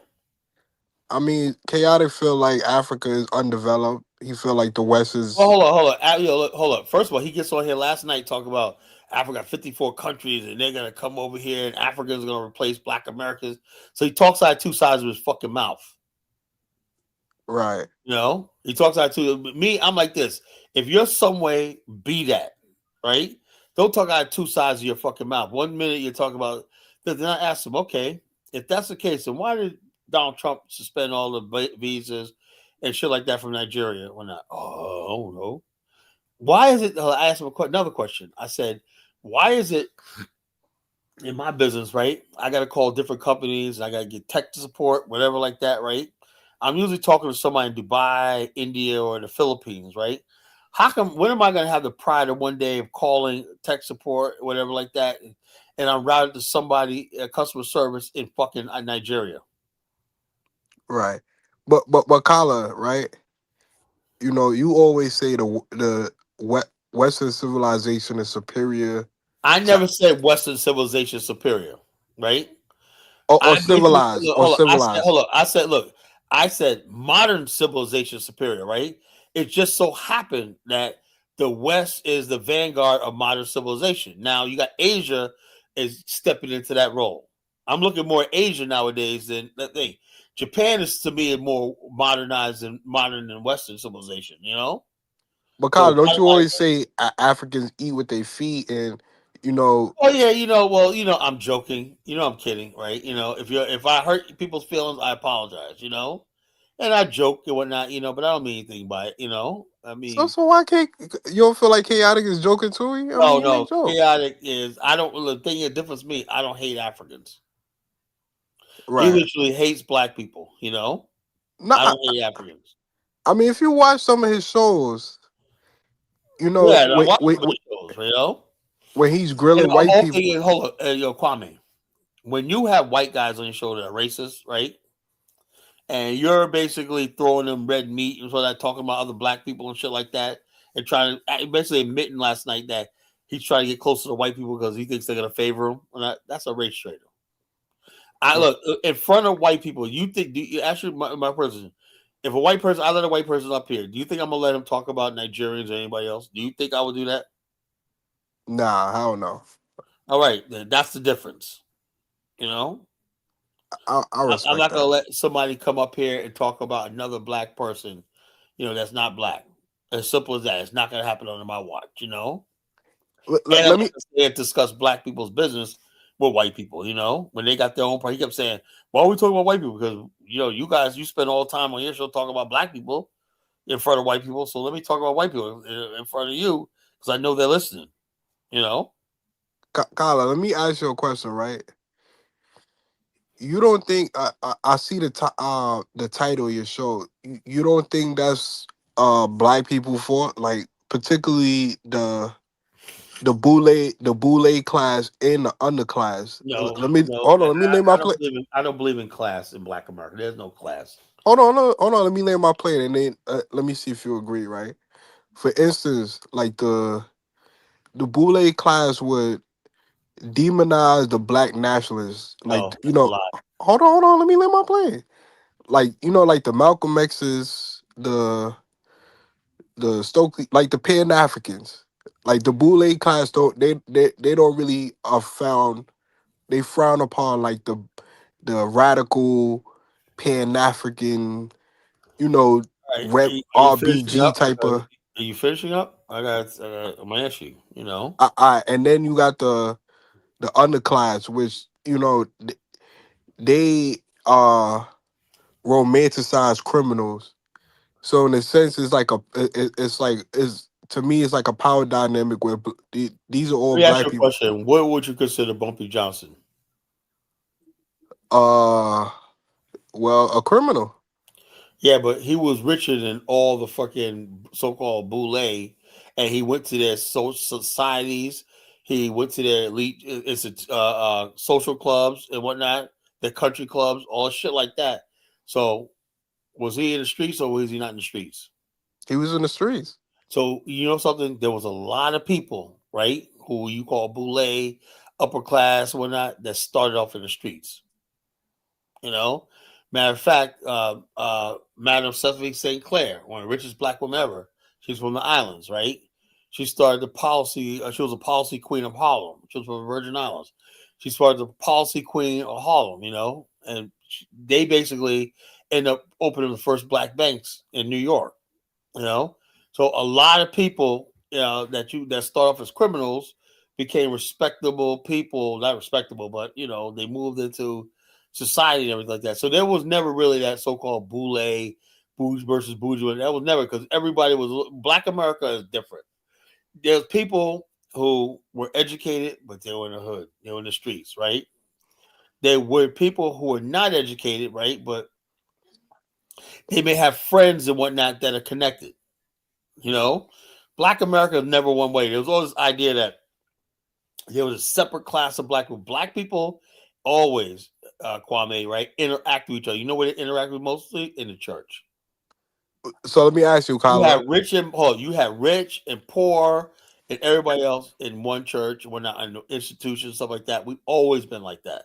We've always been a community like that. So when we talk about the question I'm gonna ask is black criminals, and black militants. Most black people are black nationalists and militants. If you are basically somebody who has a black church, all black congregation, you are a black nationalist. If you have a black sorority, a black fraternity, you believe in black nationalism. If you believe in buy black and stuff like that, black. If you believe in marrying black and only black and whatnot, you are a black now because you're trying to preserve the black nation, right? That was 99% of black people, right? Or there's some instances where black people have different religions and stuff like that. Yeah, but the bottom line, where was the Nation of Islam in the black community? Where was the Abyssinian Baptist Church in the black community? Around the corner from each other. They're part of the same culture and same people. This idea that we're divided based on income and all that is not true. Rich and poor black people lived in Harlem together. We attended the political rally, and also the civil rights movement, the Black Power movement. Maybe not so much Black Power movement, but the bottom line is this: the Black Power movement split the black upper class. That I do admit, right? It was only because there was a lot of people who achieved power. A good movie to watch to show this is, you ever seen the movie Inkwell? No, I haven't seen that. Okay, it was made by Matty Rich. Matty Rich was a young guy. He was a Gen Xer like me, right? But because he didn't get the support, like, he quit filmmaking. He made two movies called, one was called Straight Outta Brooklyn, and the other one was called Inkwell. It starred Jada Pinkett in it, And the bottom line, it was made in 1976. It was supposed to be in 1976, right? No, it was made in 1993, but it was supposed to be 1976, the bicentennial year. There was on the Inkwell. That was a Martha's Vineyard. There was a summer vacation for two groups of black people, one working class, one middle class. And they talked about this sort of stuff we're talking about here, the divide in black America. One guy, what's his name? Garrett Morrison, right? He was like a black militant. And the other guy, I forgot his name. He was a father on, he was a general on Different World, that guy, the dark-skinned guy, I forgot his name. He was a militant. He was a pro-Nixon guy. He was like, I'm a pro-American guy. And so they had that dynamic there. And we dealt with these issues before. They were there together as a people, but they basically was like, the one black guy said, well, people still suffering. What about the revolution? He said, man, ain't no damn revolution. He said, well, Brother Malcolm, then he called the dude called Malcolm like a hoodlum. He said he was a hoodlum killed by other hoodlums, So therefore, yeah, there was those type of people who basically, they're pro-black, but they believe that embracing capitalism, embracing America, and getting money was their way out, And there's other people believe that we should come together as a community and share things and blah, blah, blah. That was a divide. But there was no group of people that didn't believe in Black America. 99% of Black people believe that we were a people. The problem is now is Black people in America forgot their people. They integrated so much in America, they forgot they're part of a Black nation. That's what I'm trying to bring back. But Carla, right? For instance, like the Boule community, they uphold. Who are the Boule? Give me an example. Give me an example of Boule. Give me names.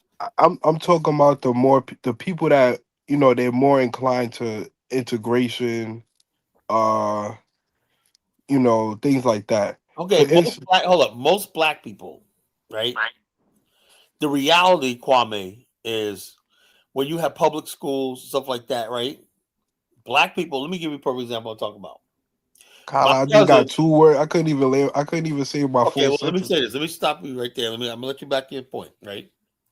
You said the Boule integration. You mentioned integration. So let me put your point right here. My cousins, right, lived on 130, 111 and Sutton Boulevard, Queens, right? That's where my cousins are from. Sutton Boulevard, Queens, right? Right there in the hood, whatever like that, right? By Lakewood. What? By Lakewood. Yeah, a little up from Lakewood, right? Right there, right? That's where my cousins grew up, right? And a little townhouse right there. Between Lakewood and Linden. Yeah. Yeah, right there, not 2 blocks from Linden, right? Anyway, that's where my cousins grew up, right? South Jamaica, Queens, right? Now they had a choice. My uncle Coochie had a choice, right? He was a bus driver. My aunt was an educator, right? They all 6 of their kids, right? They said they had a choice of sending their kids to Shima or 160, PS 160. You know what he did? He got his kids into Forest Hills. And now his kids, right, all with the Forest Hills, right? My cousin Donald passed away, right? But my cousin Patricia, my cousin Big Cunny Kenny, Larry, whatnot, they're all fucking successful. My little cousin Jerome, right? He's 48 years old. He's a millionaire. They got educated because he pulled his kids. He made the choice of he didn't want his kids to be dummies, right? He knew that the education system in that community was poor. Now, according to you, he should have sent his kid to the hood school when I be around people. But he pulled him, and also Forest Hills was the way Forest Hills was set up, right? It was 1/4 Asian, 1/4 Hispanic, 1/4 white, and 1/4 black, right? The principal administration, of course, in Queens, all Germans, in education, all education in German Americans in education in Queens, but they got a quality education. They all went off to college and everything. The schools that they were in 160 in Shima wasn't teaching the main thing, unfortunately. Now, you make a claim that the black people pull their kids in integration. What were they supposed to do? Let their kids fail in school or pull them out and put them in? Like my parents made a decision to move out in the city, right? Even though I went to a good elementary, I went to PS 86, right? Off Parsons Boulevard. That was a good school, right? But my parents wanted even better, right? So we moved upstate New York and got into a real good school. So my parents were actually, the black people wanted their kids to have a good education because without a good education, unfortunately, the school system in our schools were underfunded, whatever like that. They tried to get the money, but it wasn't coming. Whatever, we didn't have proper teachers and stuff like that. It was just really, there was what they call benign neglect, and the bottom line, people had to pull themselves out in a family ID situation. But go ahead, man. Let me be quiet. Go ahead. Yeah, now I understand what you're saying, but when I'm talking about the Boule class, I'm talking about like the Bayard Rustins, the A. Philip Randolphs, the men of those ilks, right?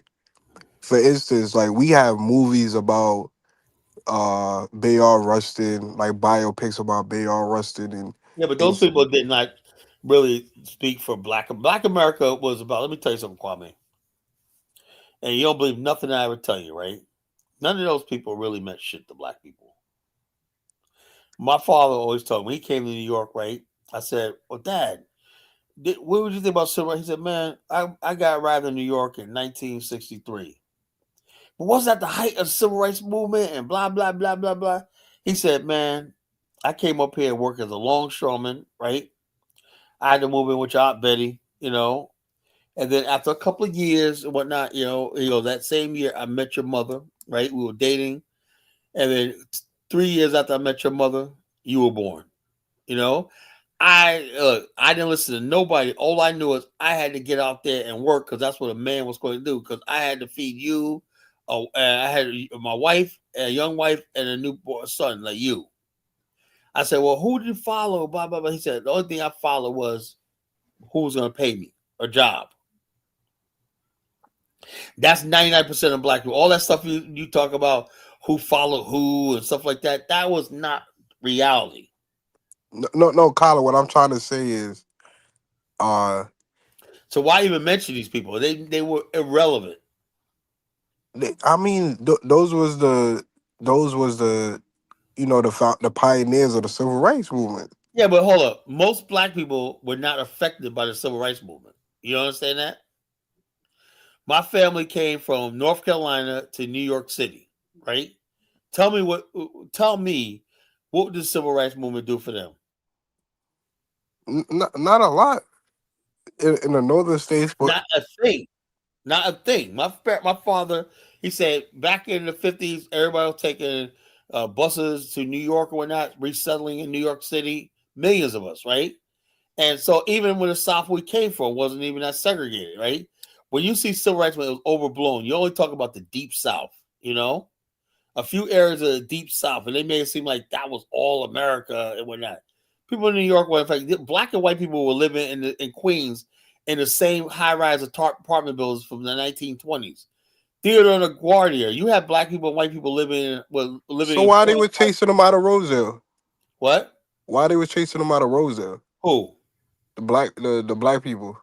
Well, the bottom they did, but that was overblown too. You know, you had white people out there that lived in friggin' 40 projects, Baisley Park, all the stuff like that.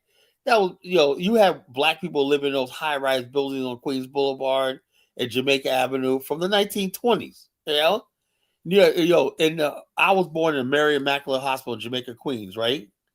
In the infirmary, right? You go to the infirmary when I saw my sister being born, and then they were in there with black, brown babies and whatnot, white babies and together, I was like, damn, that was the 70s, right? But then I saw pictures from the 1920s, same thing. I saw black nurses and I saw black babies in the infirmary next to white babies. So what you're doing is you're taking a southernization of America and applying that to all. Most black people at the time were not living in the deep south. We had moved out of the south. We don't start coming back in the 90s, But Kyler, bottom line, in that time period, most black people either went to up north to work and kept a residence in the South, right? But they went up to the north for that work, but we were not bound to the South. We're not traveling the South. We were not there, in the 60s and 70s. Which we call it. Go ahead, Principe. Can you hear me? Yeah, man. Good. Oh, okay. Nah, sometimes the car got an audio issue. I'm at work, man. Happy New Year. God bless you, man. Yeah, man. Make sure people get their order right when you get those. Nah. Like I said, I'm a overnight security supervisor, man. But some stuff you're saying is true, but some stuff you're saying is not true, man. And this is why I don't understand you. What is true and what is not true? In the North, there was there's renting issues. There was renting issues. So black people were not able to rent everywhere in the Midwest and the North. So civil rights did indeed help you with freedom to rent. Oh, yeah, but hold on. What does that got to do with civil rights? That was housing law. That was not civil rights. Yeah, but they correlate with one another, man. You could say that was an extension of the civil rights movement, right, and stuff like that. We could say that, right? But when you say civil rights, you're basically saying it was about. Let me give you an example, right? The black militants, SNCC, and all these other people basically came down to the South and hijacked the so-called civil rights movement, these militant cities and whatnot. And listen to this very carefully. When we talk about civil rights, right, there's nuances to this, right? Does a person have a right to say who they want to serve in their business established or not? They do, but if Right. I think I've seen a video. Let me stop right there, right? All right. We agree that people have a right to like this, right? In a place, this was in Atlanta, right? There was a couple of burger and soda shops and whatnot that white people went to and whatnot. That the owner of the place said, I'm looking forward to changing. There's a culture here. It's going to take a while, a gradual thing, right? Well, what happened with these young people said, no, we don't want to wait. We want to be served burger. The reality is, look, you have a culture where black and whites are separate, right? You can't just do shock therapy and tell white people tomorrow, I'm going to come in your. So that's what they did. They went to the burger place, right? And said, we're not leaving until we get served. One, I'm never going to fucking go to nobody's place that's serving my food. I'm not going to do that. They were not going to leave until they got served. So the guy, what he did was he left the place. He locked the doors of his restaurant up, right? And locked them in. What happened was when they found out they were locked in, they started panicking, right? And he locked them in. He turned the water off, right? Where they couldn't go to the bathroom or anything like that, right? I think he locked the bathroom doors, right? He said they left after 4 days later, the kids were peeing and defecating all over the restaurant, right? That's what they did. Then they opened it up and took pictures of that and put that all in the newspaper. Look, these black animals came in here and started defecating on the place. What do you think that did to the so-called the civil rights movement in Atlanta?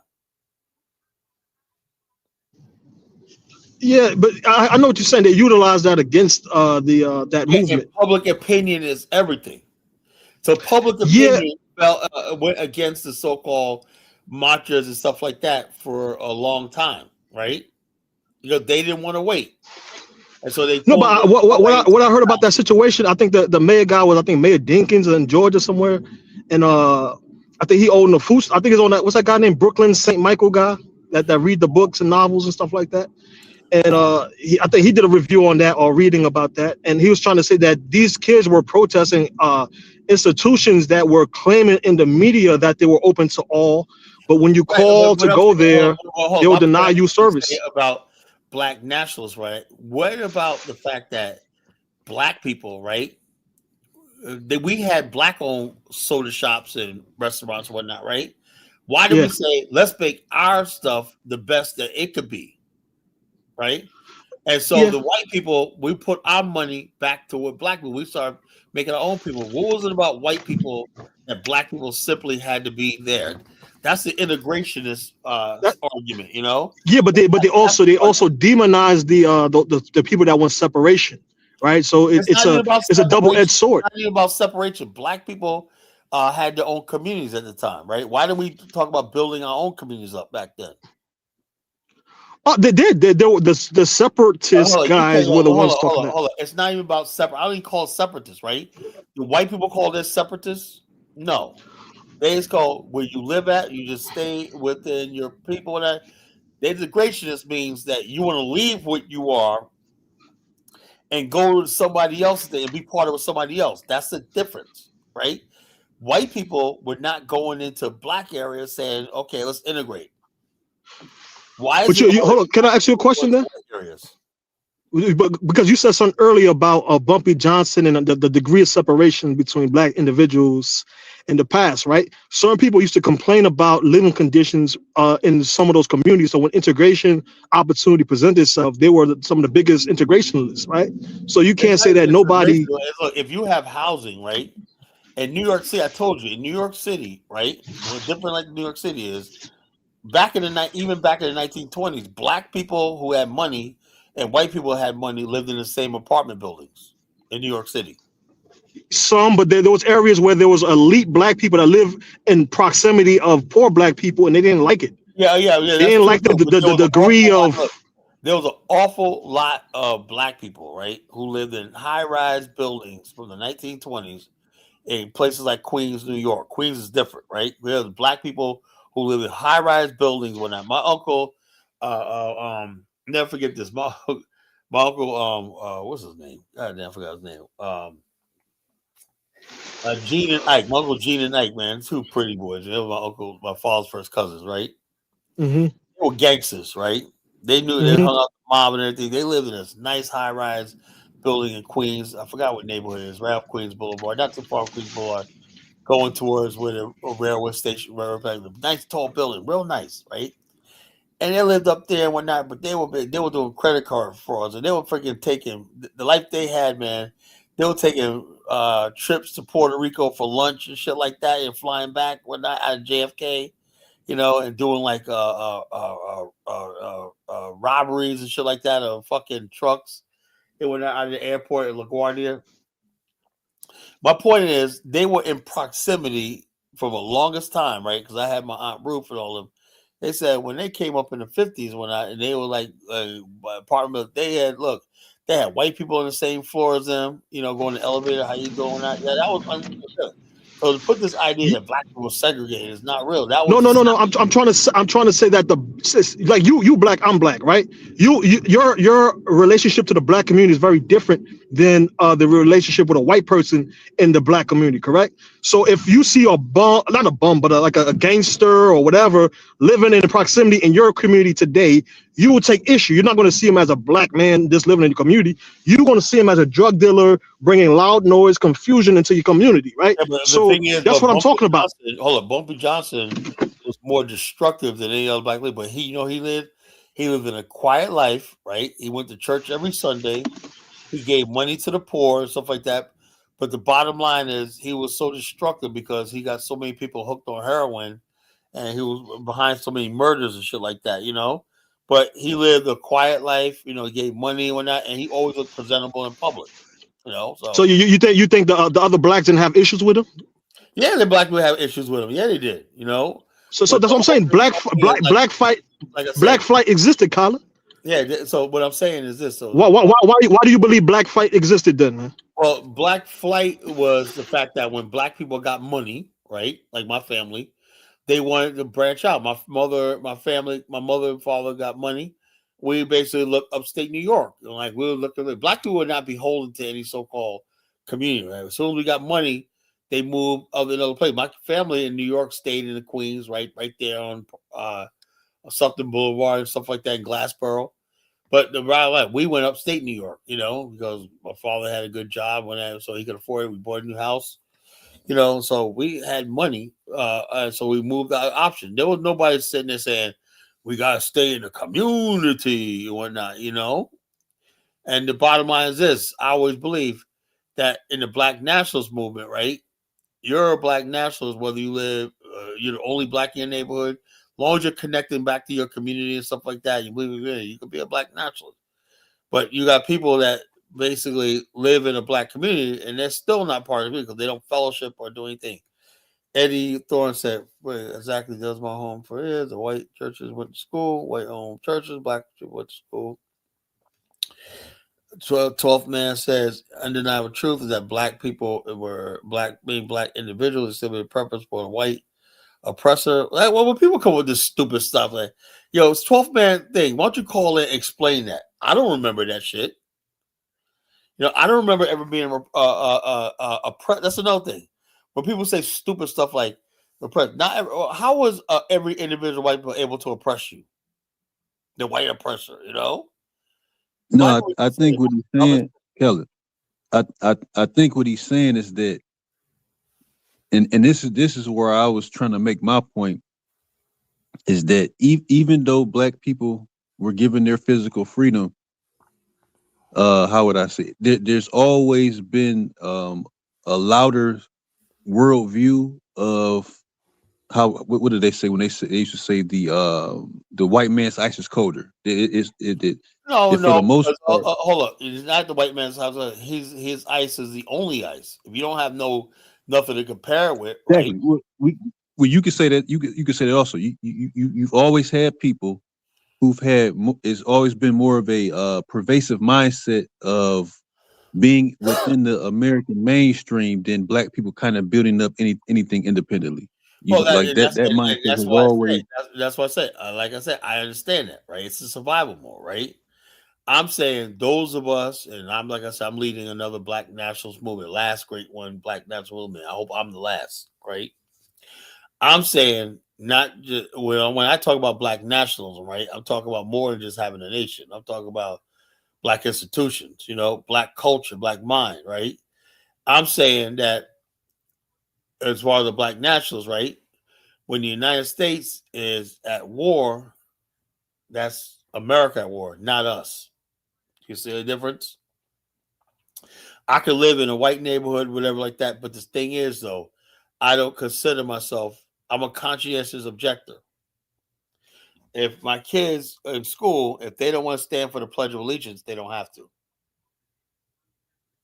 That's what it means to be a Black nationalist, right? I believe that we're a people and we have culture, and my culture and values don't conflicts with what you're saying. You saying this, I say this, because your people did what they did to our people and never gave us reparations.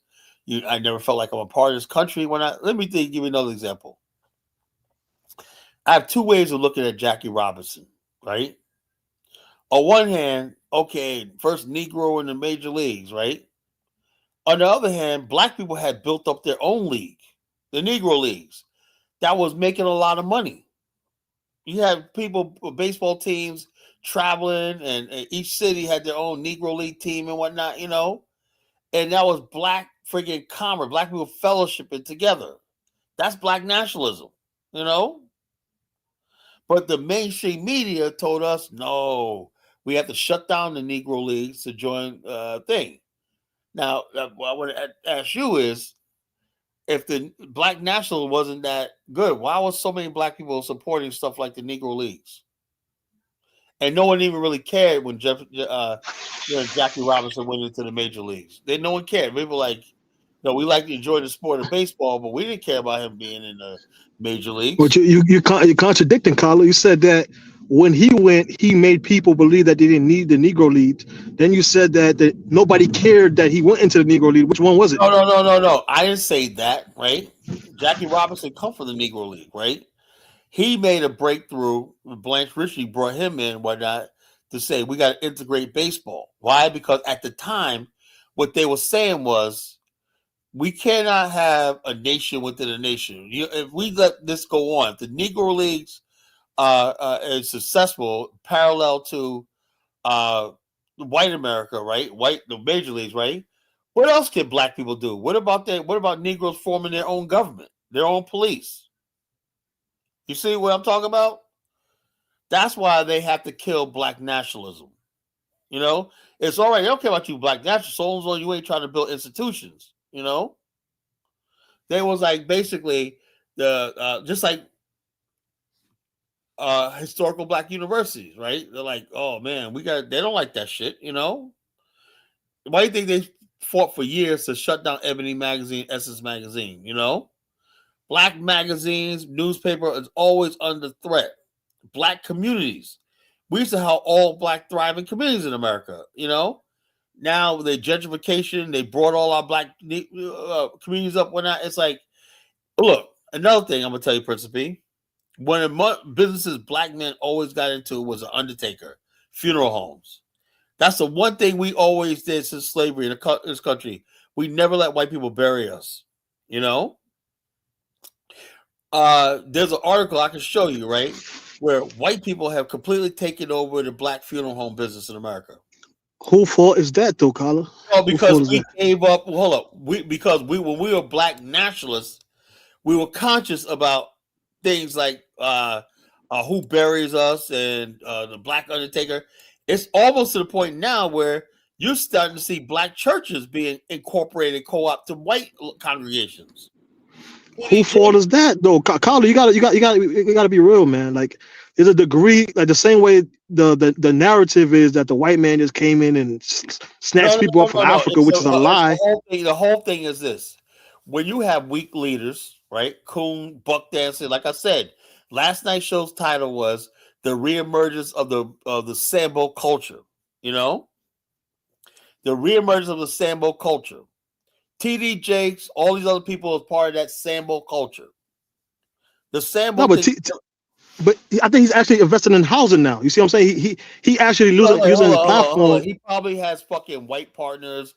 And so the bottom line, I don't care what he invests in. The guy's a fucking joke, you know? So the bottom line, I don't so care so about what he invested, you know? The damage he's done. so, so All these mega churches are controlled by white corporate dollars, man, you know? mm. It used to be a time where black churches were black churches. We had our own money, our own everything. We had our own parishioners, all stuff like that. Now, white people bury us. They give us religion. You know, we don't have nothing for ourselves anymore. That's what I mean by black nationalism. A generation ago, you think white people would be on the freaking editorial board of Black Enterprise or Ebony Magazine? Hell, fucking no. Because those are black institutions, you know, part of the black nation. Yeah, but some of the owners sold their the companies to them. They sold out.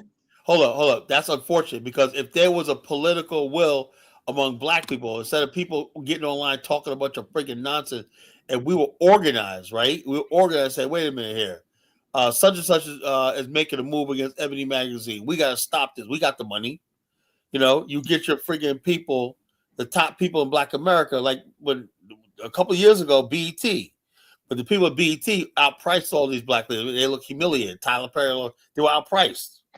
So there is a will to protect black institutions, bro. Were they outpriced? But the sellers. Hold on. They made an attempt, right?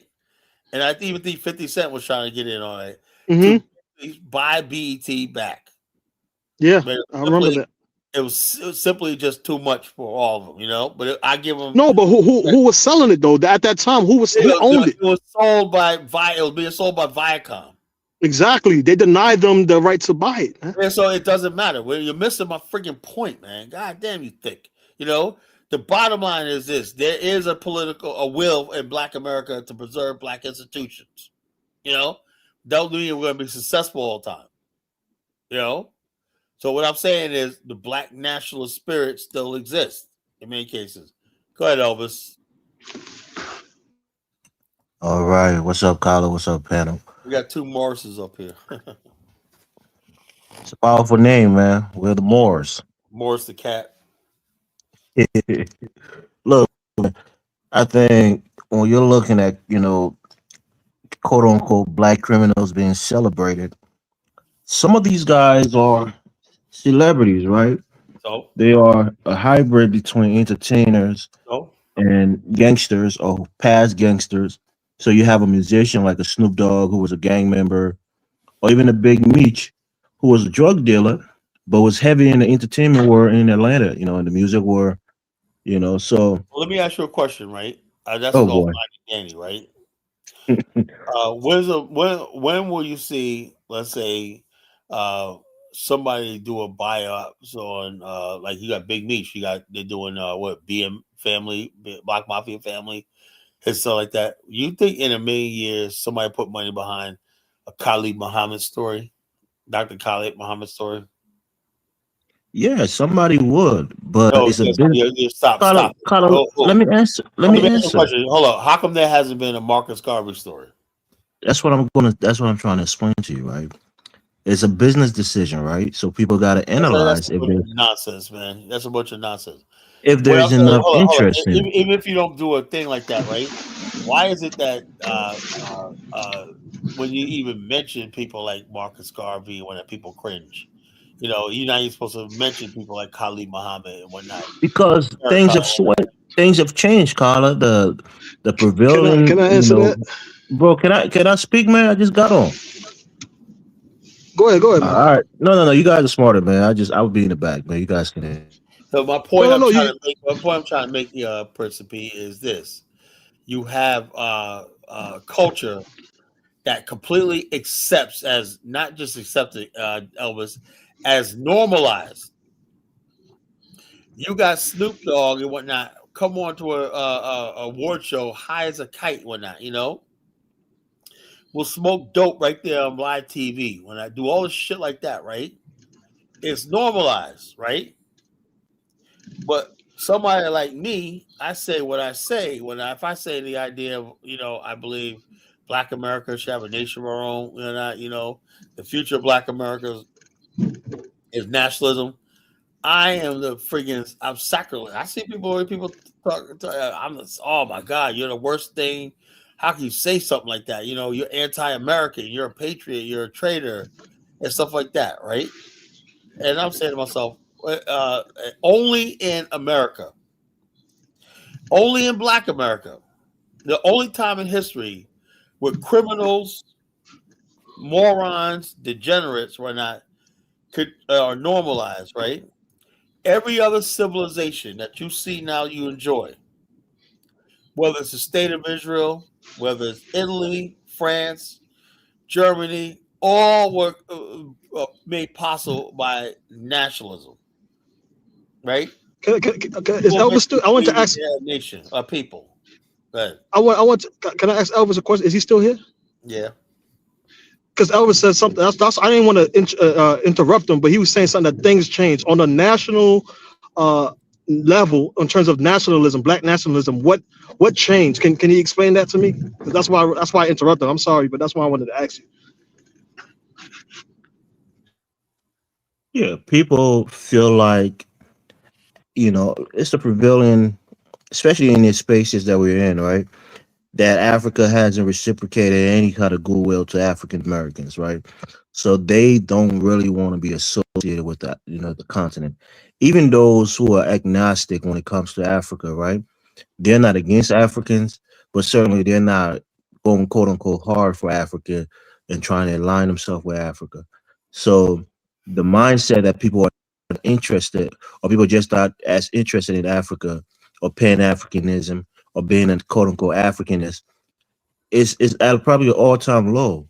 The 70s, the 80s, and even the 90s, when people were, all black, pro black and pro African, that was the time where somebody could do a Garvey pick and have a lot of interest, and people go to the movie like a Wakanda or a Black Panther kind of thing.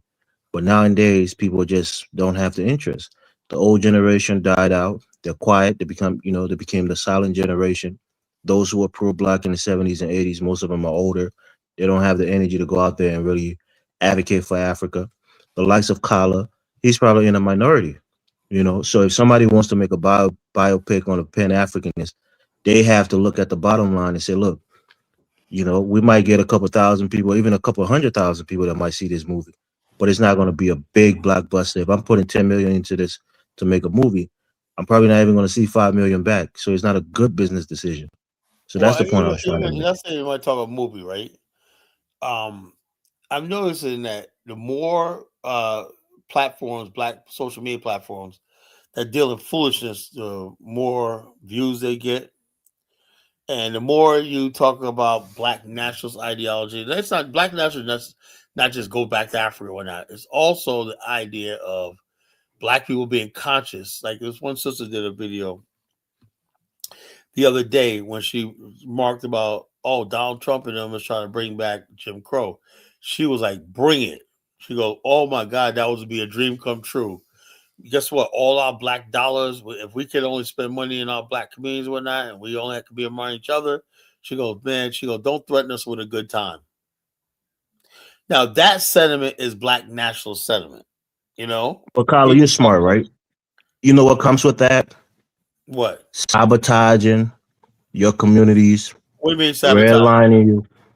Any economics that you have, Hold they're on, going but to come. why do you think they're going to have how do you think they're going to have the power? How do you think we don't have our own developers, our own bankers, our own real estate people, stuff like that, our own policymakers and everything like that? What do you think? I think basically, They have the advantage when it comes to violence. yeah, hold on. But the thing is, though, we're talking about taking power away from them if it means violence, Hold on, not just violence. You also have the narrative ability, because even like if you ask a common black person, Marcus Garvey, to say Marcus Garvey, they're gonna tell you back to Africa. But if you actually go read about Marcus Garvey, he was more than just back to Africa, like you just stated, Carla. So they created a narrative of just simply simplifying his movement to just simply going back to Africa. But he had companies, he had businesses, he was trying to connect. Check us You out. know what I mean? So Just like they when I have the talk power about of shaping narratives. when I talk about an African, like people talk about, so you're just gonna leave America. I'm like this. I ain't telling nobody to fucking leave America. I'm saying like this: is Donald Trump? This is why I said I'm gonna break this shit down tonight. Right? We're gonna have a foot tonight. When Donald Trump grabs Venezuela, right, and he's doing his Monroe Doctrine. Do you get the impression he's trying to leave America, or he's trying to grab Greenland, or is he expanding America's reach and territory? Donald Trump is a white American nationalist. So he's trying to expand the American, white American nationalist thing. When I talk about an African, all I mean is black America will have an option. That's what the black nationalist movement wants, is an option. Right now, white people only offering us to come to them on our knees with no businesses, no anything, and completely dependent on them. The black nationalists always said, in addition to having our own nation state somewhere, we want our own businesses here. We want to be self-sufficient in America. We want to spend $9 out of $10 in black-owned establishments and everything. We want to be around black people. We want to be around. We want to be safe around black people. That means we have our own police, military, and stuff like that. We patrol our own communities and stuff like that. We want also the areas we live in. We want to control the politics, the elected officials and stuff like that. We want to be completely insulated from the white power structure. That's what black power means. It ain't all about going to Africa. It ain't all about separatism and whatnot. We just want to control the context of our reality. That's all. Now, Baruti, why is it Baruti? What Elvis? What is Baruti you got going on? Y'all be message each other, call each other, and talk about me all the time, whatnot. That's what you got a thing going on with Baruti? Really, there's nothing healthy safe but Carla, I'm not you, Carla. you know what I'm saying. So-called Africans have a sovereign. Is correct, but that is not Jim Crow arrangement. I don't know what he said. I guess he was taking a shot at you, man. I'll say real pan are not online. What this must be for this guy sounds like fucking 1776. Real pan not online. Where the fuck are they at then? But Carla, are you a real Pan Africanist? No, I'm a black nationalist. Right. So if he says that, that's not No, wait, blasphemy. that's It's not what an insult to you. what I'm doing is because people confused too, right? I'm a black nationalist, right? If Pan Africanism can help me as my black nationalist thing, then fine. But I don't see Pan Africa the way it's practiced now, right? Benefiting my people, me or my people. I don't, right? Now, when we get to the point where Black America is respected and we're at the table, whatever, right, the future of the black race, then we can talk Pan Africanism. Right now, we have nothing. No, I don't hear nothing from anybody because everything is take, take, take. You got this guy running around, a Puerto Rican guy running around with the fucking like he's a Black Panther party, right? So we're gonna protect. Well, nobody said we're gonna fucking protect illegal aliens. People can just come in and hijack the movement, call themselves whatever they want. We gotta go. No, we don't work like that. Like right now, I believe people should. I'm gonna start telling people, okay, where your stripes are. You got you got stripes. You're like a soldier. You can speak on certain things. If you don't have stripes and whatnot, 1776 didn't have no fucking stripes to be talking about Pan Africanism or black nationalism. You know, he just come in and asserted himself as something. How do you do that? You come on somebody's panel talking enough. No, you have to pay. Because anybody disagree with this? I believe people should have to pay their dues. People have to pay their dues before you can be respected as what we call an authority or somebody that can discuss black nationals or Pan Africa or even black issues. That's what I believe. Of everybody, we got too many people coming up online and they just giving their opinions. Everybody get their opinions, right? But when you get up here and act like you're an authority and you just came out of nowhere, right? People can look at my track record. I've been out here for years. I did a lot of things. I paid my dues, This guy said they're not solely online, but they are, the difference between them, fake and real. I guess he's calling me fake, Jeez, man, I'm fake now, But that's what it is. Carla, that's not an insult. You don't call yourself a Pan Africanist, so it's not an insult to you. No, what I'm saying is, hold on, but when, although the popular thing is, if you're talking about Africa, what do they call you? A Pan Africanist, right?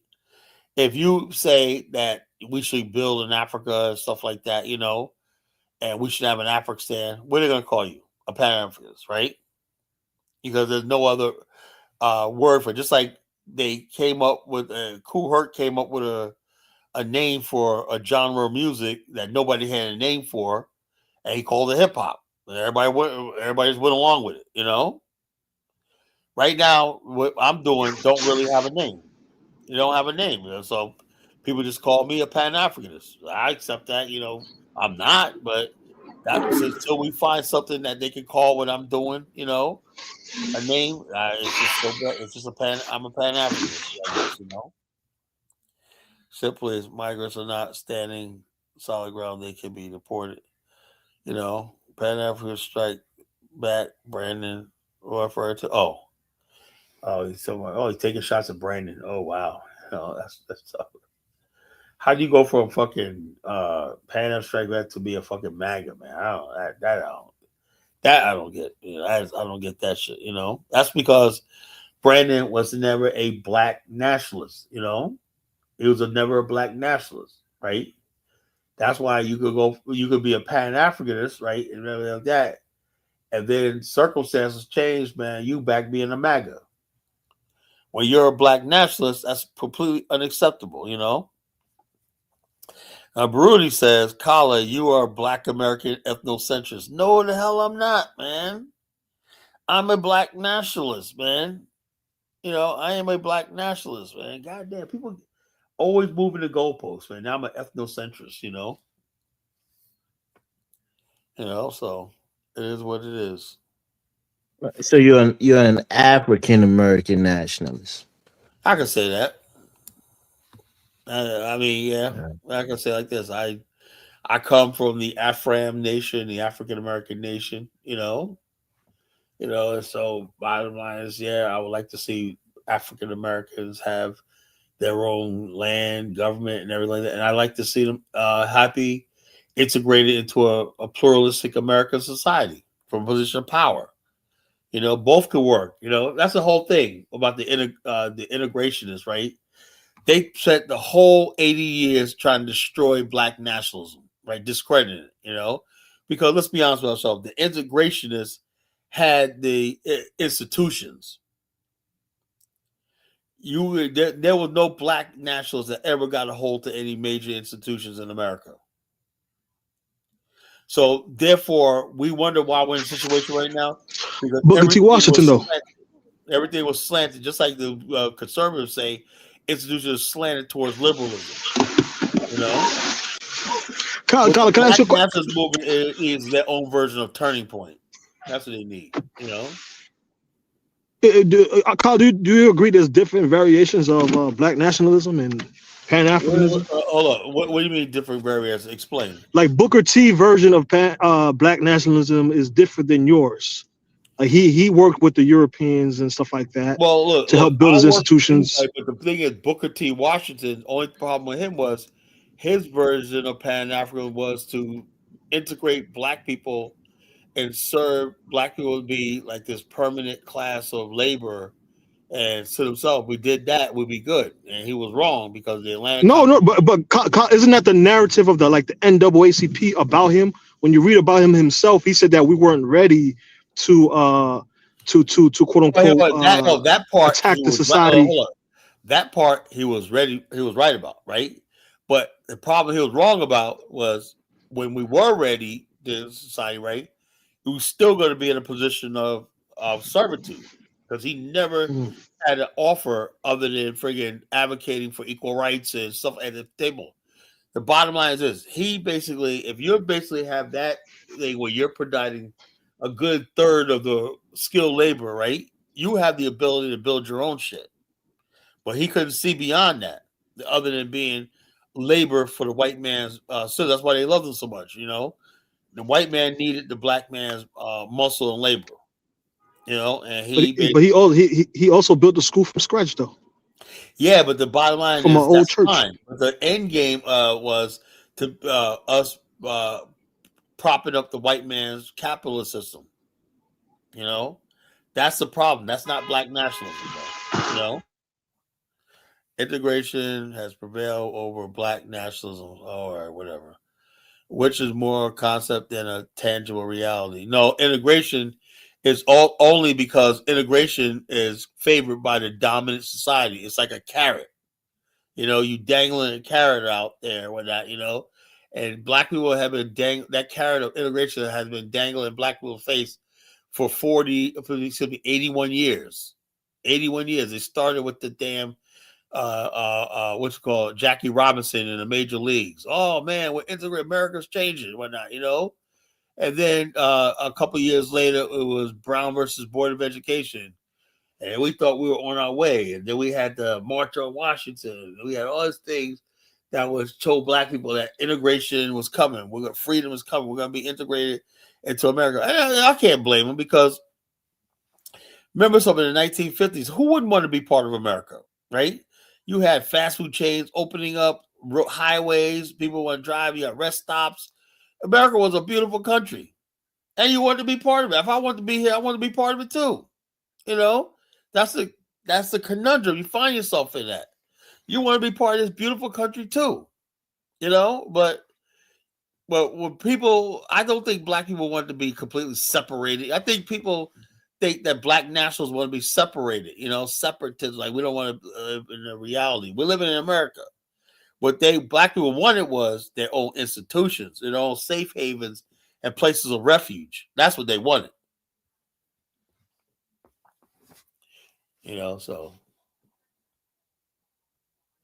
as little advocate for equitable integrated society, yeah, where it's possibly, yeah. Well, look at your equitable integrated society, bro. You liberals always I operate these equitable society. You always coming at us with those. So why are we?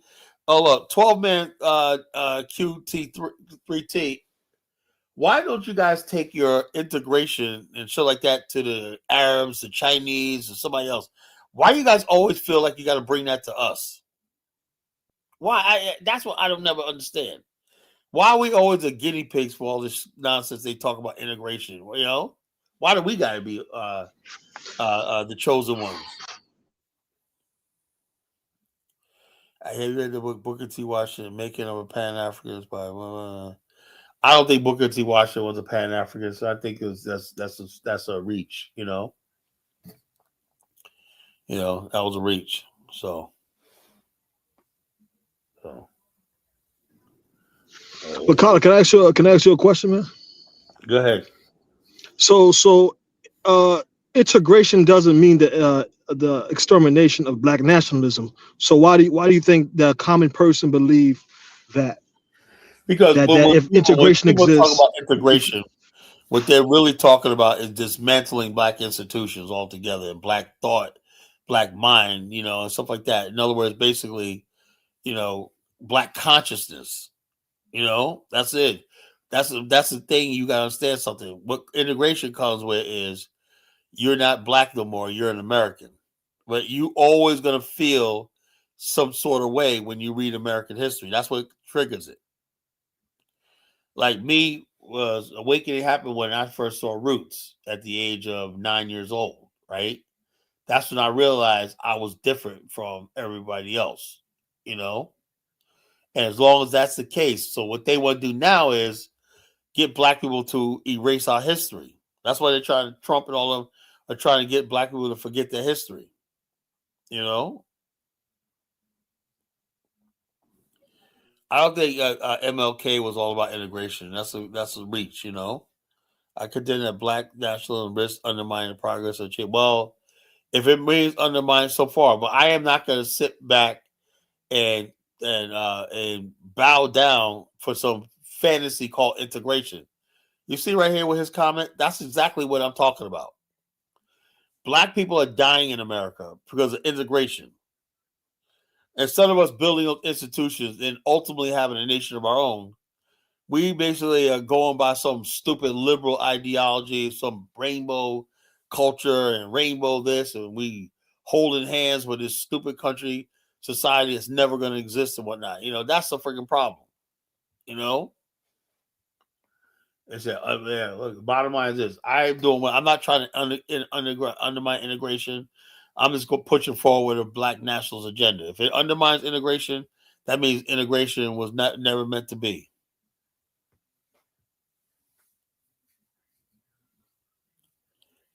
Mr. Al Morris, what do you think about that?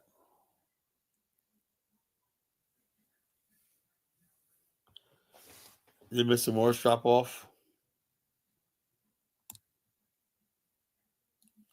Al Morris, can you hear me?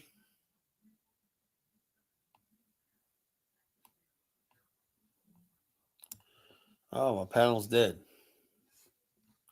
Start dropping people down. All right, open up a space for somebody else.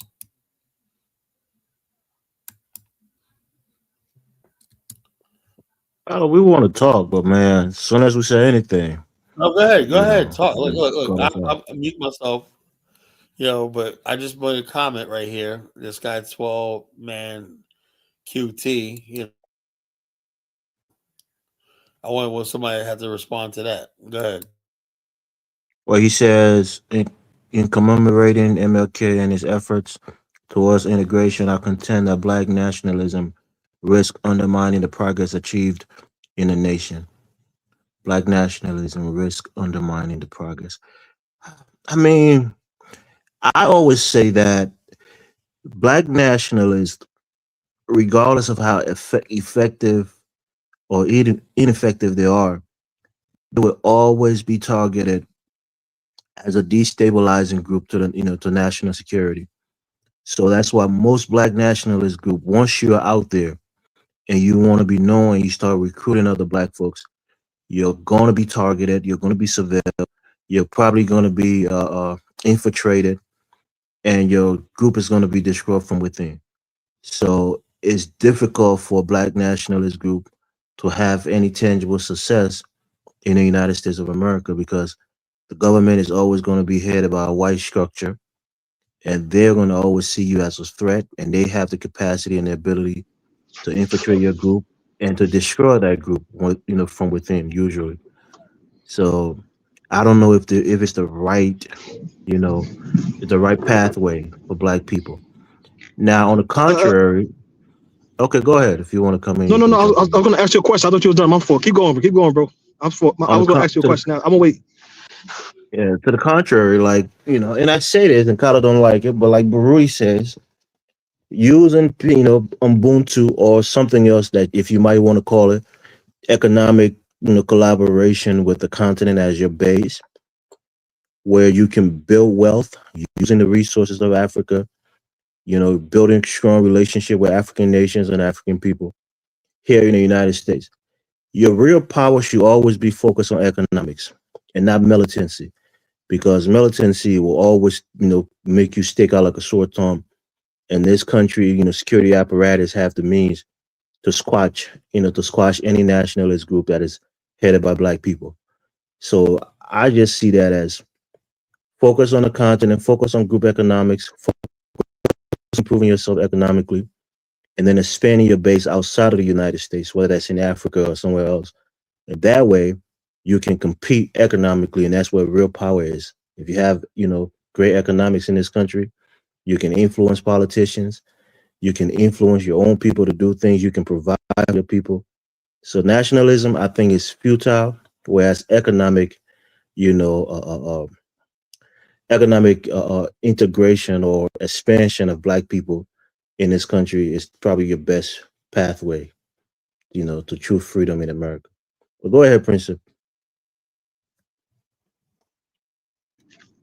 Yeah, but I think you just described black nationalism without all the radical bullshit talking points that some of these people be doing. That's the definition of black nationalism is to establish an economics footing in your own community and have the dollar circulate. That's the basis of black nationalism. And but That's what they were talking about back in the 70s, and the FBI destroyed them. no, no, no. The groups you described was like the Panther. They using words like honky, and they got the gun, and they making it look more radical than it really is. Let me say this. Let me say this. Right. If you get a group of black people together, so sometimes words like that will come out. Some words will come out when I. Sometimes it is what it is. My point I'm trying to make is this: though we tried all that, Elvis, and stuff like that. And it seems like white people, like, let me give you an example, Elvis. This is like I said, I'm glad we had the show. I'm trying to think of what year this was. When did the movie American Gangster come out? That was 2007, right? 2007, 2008, right? Right around that time period, right? I'll never forget. Now, this is like the most post. This is Obama era. And this is right before Obama, right? Right before Obama.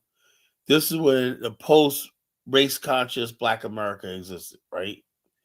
Black people were not talking about this. You had the only thing I saw that was pro black or conscious was the Blacks Without Borders thing that came out in 2006 when they went to South Africa. I thought that was like, wow, right? Other than that, black people politically were apolitical when it came down to consciousness, nationalism, and stuff like that. We just basically gave up on black politics in America. It was dead until Obama came along and everybody started getting conscious about politics, stuff like that, for the wrong reasons, though. There was this black couple, right? I'll call a power couple. They're both MBAs, educated, whatever like that, that lived in the what's that nice neighborhood, Chicago, Hyde Park, whatever it was, in a big house in Chicago, right? They did a thing where they said they were going to go twice a month to the black side of town to buy all their groceries from a black-owned business called Power, or they'll call this a little power couple, right? And they wanted to encourage black people to buy black and go upper class black people go back to the neighborhood and circulate the black dollars back in, right? They were roundly criticized by, I'm gonna try to find that video, roundly criticized by white people as being a reverse racist. Just because these were educated black people, educated black people said we want to start building black economics. They said that was racism. Some people, white people said, what if white people say we're going to build white economics? All the stupid shit, right? So therefore, they got us so that they shamed us. At the same time, right? You could it's okay to be Jay-Z, Beyonce, and all this kind of stupid shit, right? But a black power couple that said they want to talk about black economics and black business were shamed. Oh, y'all are racist, you're black supremacists, you're The, separatists. the key is, Carla, it's not to talk about it, it's to do it. They And your did it. actions will Look, bring. they No, were what I'm doing it. saying, don't announce it. If you announce it, nobody Hold on. catches that. Some reporter got a hold to them, right, and just said, I heard you guys are doing this. So they went and interviewed them. I said, yeah, that's what they didn't say we'll do this. They said, this is what we've been doing for the last year, whatever like that. And someone thought this was an interesting story, and they did an article on it, and they were roundly criticized. Some people were praised, but other people start saying, well, aren't we going backwards? They said, are we going back to segregation? So we're in a catch-20 freaking 2, and what they were doing was the right thing to do. But they said the reason why they said that because they were educated. They said if they were like the average black person, working class, two people, like two husbands, a bus driver, and the wife's a freaking a lunch teacher, whatever like that, no one would have cared. But these were two highly educated black people, right?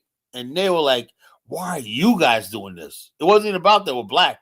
It was what type of black people that would talk about that were practicing black nationalist policies. That's what's dangerous to them. So I don't know what the future holds. I think black people are going to turn towards black nationals. If it means confrontation with white America and a fallout, so be it. That's what I think. But Carla, do you think is a problem of narrative rather than the problem is with the idea itself? Well, tell me, when it's about narrative, right? When BET was out, right? Yeah. Right, which is black entertainment, right? No harm, Yeah. right? Why? No matter what, it's like principle. You gotta say something about America. There's no such thing as a good narrative when it comes to black people. Black African American History Museum. Why we got an African American History Museum? What about why don't we have a white history museum? Nothing we do. That's true. Will That's ever true. satisfy these people. That's true. But there is elements like I remember when Hillary Clinton was running for president, and she was I having a spent press. those ways tired when that was the most. Oh. No, not that. not that. I'm talking about when there was asking her questions, and she was like, "What do you guys want me to do?" And the guy was like, "Certain white people don't like us," and she said, "I can't do nothing about that." And they looked very disappointed, right? So some of them understand that you have to have a level of do for selfism in your own narrative. Even you said Trump doesn't want black people to do for themselves, but he kind of pushes the Trump idea does. of Actually, look, Donald Trump has always seemed like he always hinted at black people doing their universities. own thing when not, business. He supports a lot of black business. That's what he thinks black people should do: open their own business and stuff like that. He supports that, right? Exactly. So how Point I'm trying to make is the problem is the liberal, right? This guy in the chat room. He says black national opposes integration and is viewed as subversive to the America. As I said, we're in a catch-22. If we basically try to build ourselves up, and part of black nationalism is we look at other countries as independent nation. We go to China and be like, well, we're black national. Let me tell you how black national really works, right? Maynard Jackson, the former late mayor of Atlanta, Georgia, right? He was given this little small, sleepy town city, right? He said he had dreams of building Atlanta up as a great city. Atlanta is what it is right now because of Maynard Jackson, right? Businesses, Ford, GM, IBM would not locate any businesses in from America, right? So he stepped out and went to Europe, right, and places like that, and said, come to Atlanta and open your business. This is what we have to offer. Blah blah blah. Tax you. And it says great, but guess what? You don't have an airport. So he built the Hartfield Jackson airport, right? Once he built that airport, companies from all over the world start coming to Atlanta, employing black people and stuff like that. So Atlanta built its tax base, and the rest is history, right? That was black nationalism. Now, if he was not a black, he was integrationist. He'd been waiting on Ford, GM, and Procter and Gamble to come there and been waiting an eternity. Because white people, they want to talk about integration, like this guy in the chat room, right? But they do everything to avoid black people in this country. They move their factories and everything away from black people. They make sure they shut down factories where we're at and whatnot, you know. So the bottom line is this. So they talk all that integration stuff, but when the reality is black people have to do for self, you know. But again, that you kind of proven the ask. There's a fraction of our community that wants this over the top ultra integration more than white people, right? How So are you kidding me? Tell me how I'm we talking about that benefit. guy in the chat. Look at the guy in the chat right there. So He's like I believe this guy is a white guy. I believe he's white. You know. so like some people like I noticed too, like when people talk about Biden, right, they'll say Biden is a racist, and they point that he didn't support busing black kids to school.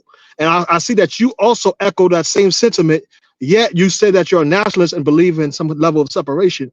So No, I never what said. Look, what I never said anything about Biden in the school busing. You know, I never. when he said something about the zoos, remember he said something about zoos Yeah, but I never in the look. He past? said that about zoos. I may have mentioned that, but I never. Look, I don't. I'm not for forced busing.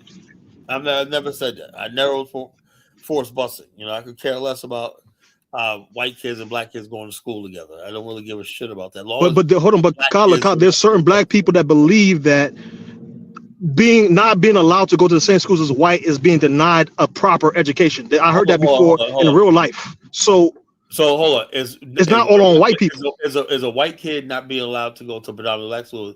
Is that denying him an education? But I never heard that argument from a white person. I heard this Okay, argument so from hold on. black The people. reason why is the perception is that you're going to get a better education from a white school. Not always the case. Now it happened.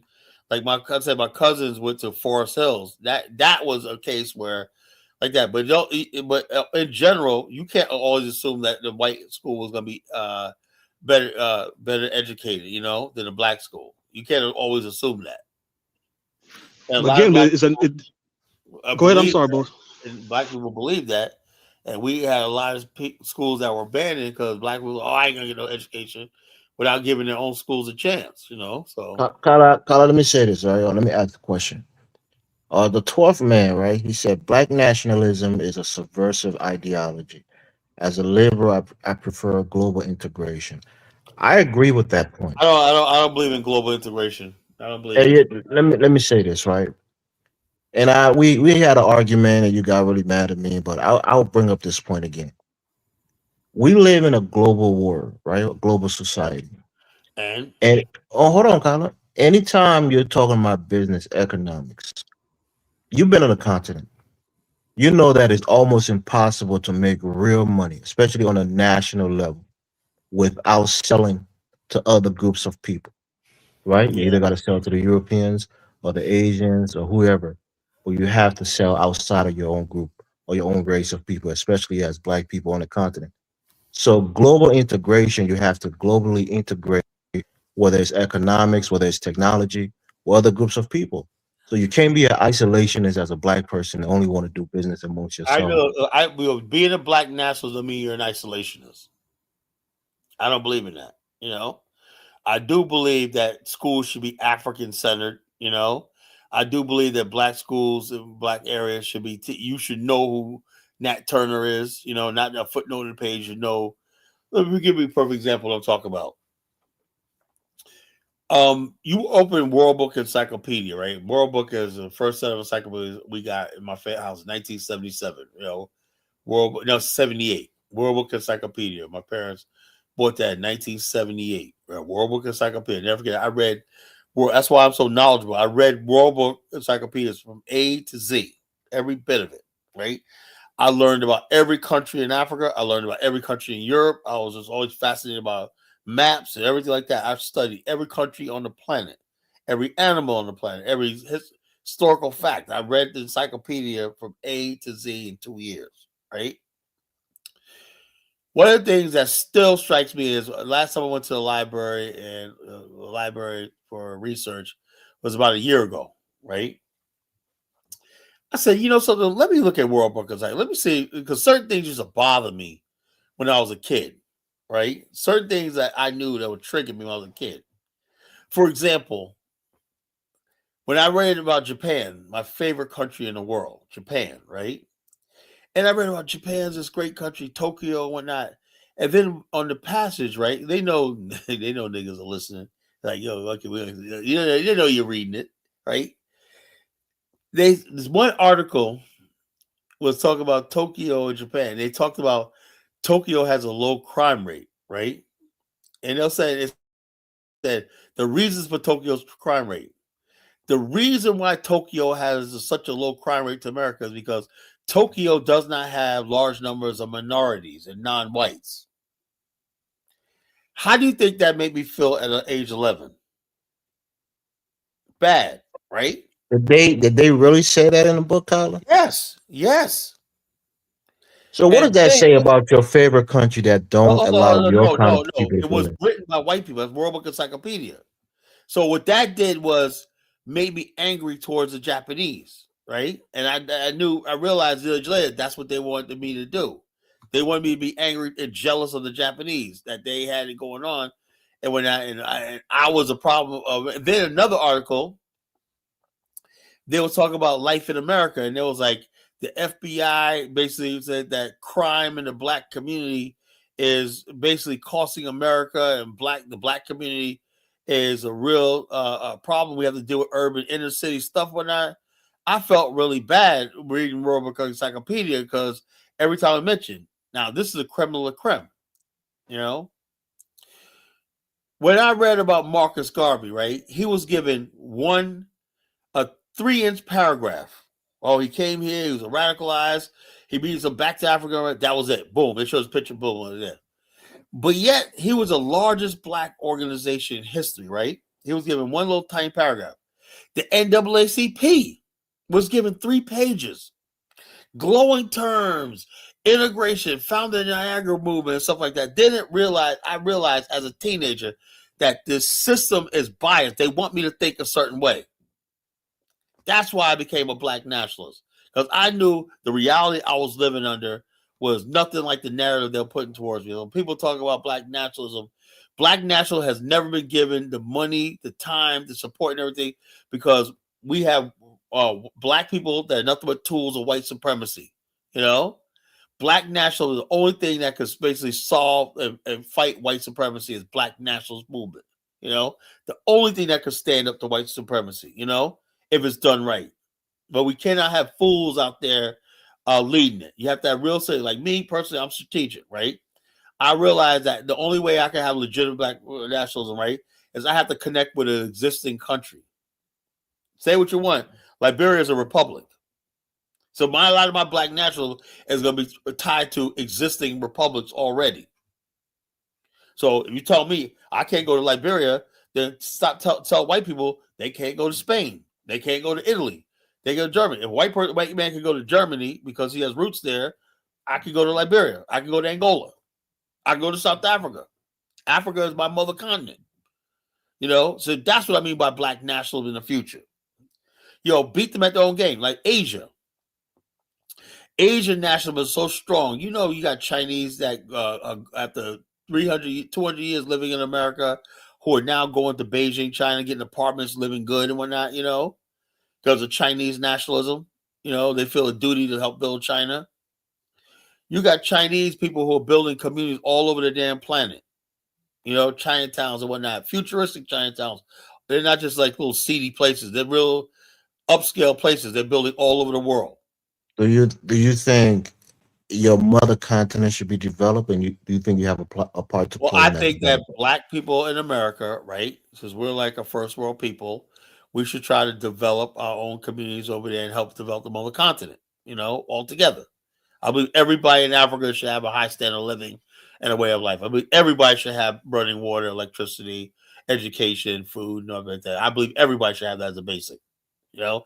And if we don't have that as a basic, it's time to start nationalizing industries, putting billionaires and millionaires in jail, deporting white people, taking from them if it means bloodshed and it means war. That's a black nationalist, you know. And if it means nationalizing all the industries, sanctioning people, and go turning Africa in for 10, 15, 20 years and cutting off diplomatic ties with the world and turning it on itself, we could do that. That's a black nationalist. That's why I support Julius Malema. You know, if you really want to be free, you got to become a black nationalist. So it's supposed that the Boule and the Black Aristocrat collaborate to undermine Marcus Garvey. How you gonna talk about Marcus Garvey not when you're an integrationist? I don't get this, man. I don't get this. This 12th man sounds like 1776, man. Doesn't You got Al Morris back on the panel. Maybe he wants to chime in. I put him back up there? He's not talking. Oh, you put him back up there. So you came back with this one. I think people fall asleep, man. Yeah, but yo, can I go like the guy wasn't like 12 man? Why ain't he calling, man? Why don't you call him, man? Because I feel like integration doesn't mean not do for self. It's only like it's you guys also kind of making that narrative. Hold up. Y'all make that narrative. Hold up. Check this out, Prince P. That's why I'm glad I had the show. Integration exactly means don't do for self. Yvette Carnell, she came out. The only reason why she talk about reparations because she was dead set against the do for self movement for some reason. All you do for selfers and whatnot. In other words, she said that's separatism. We're Americans. And so, okay, Yvette Carnell, if we don't do for self, well, America has to be they owe for slavery. We're the American descendants of slavery. And then she went on she linked that with the reparations movement and stuff like that. But why is she the standard of integration? They got Jesse Jackson, they got all these other people. Why is she the standard? No, she ain't like that. She was basically saying that do for selfers, right? Like me at the time, Diane's whatnot, that's going to lead to Pan-Africanism in Africa, which she did not want, an African identity. She believed that ultimately, most integrationists, principally, believe that black people and white people should try to mix and become one race eventually. There's more to this.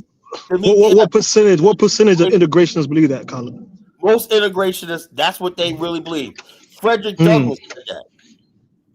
He said Frederick Douglass he claimed he's a mixed man. He believed he married both sides of his bloodline. That's what he claims. He told Abraham Lincoln said, no, it's time for us to separate. You got to take your people someplace else and build something. And Frederick Douglass adamant, like, no, we're one human. We're going to be one race once we want to mix together. Lincoln said, this fool. So with him being the top black man in America, condemned all of us to this thing called the brutality of being black American. Now, I know people like Elvis, like, he's glad we went through all this because he gets to come to this country or not. But the bottom line is this: look what we always suffered, right? Because a few people wanted to friggin' hold on. Let me say something. Elvis, for the most part, I think he lives maybe in a white area, but he frequents his own people predominantly, right? So integrationist doesn't mean not. Paulo, why are you so quick to cast aspersions on my name, man?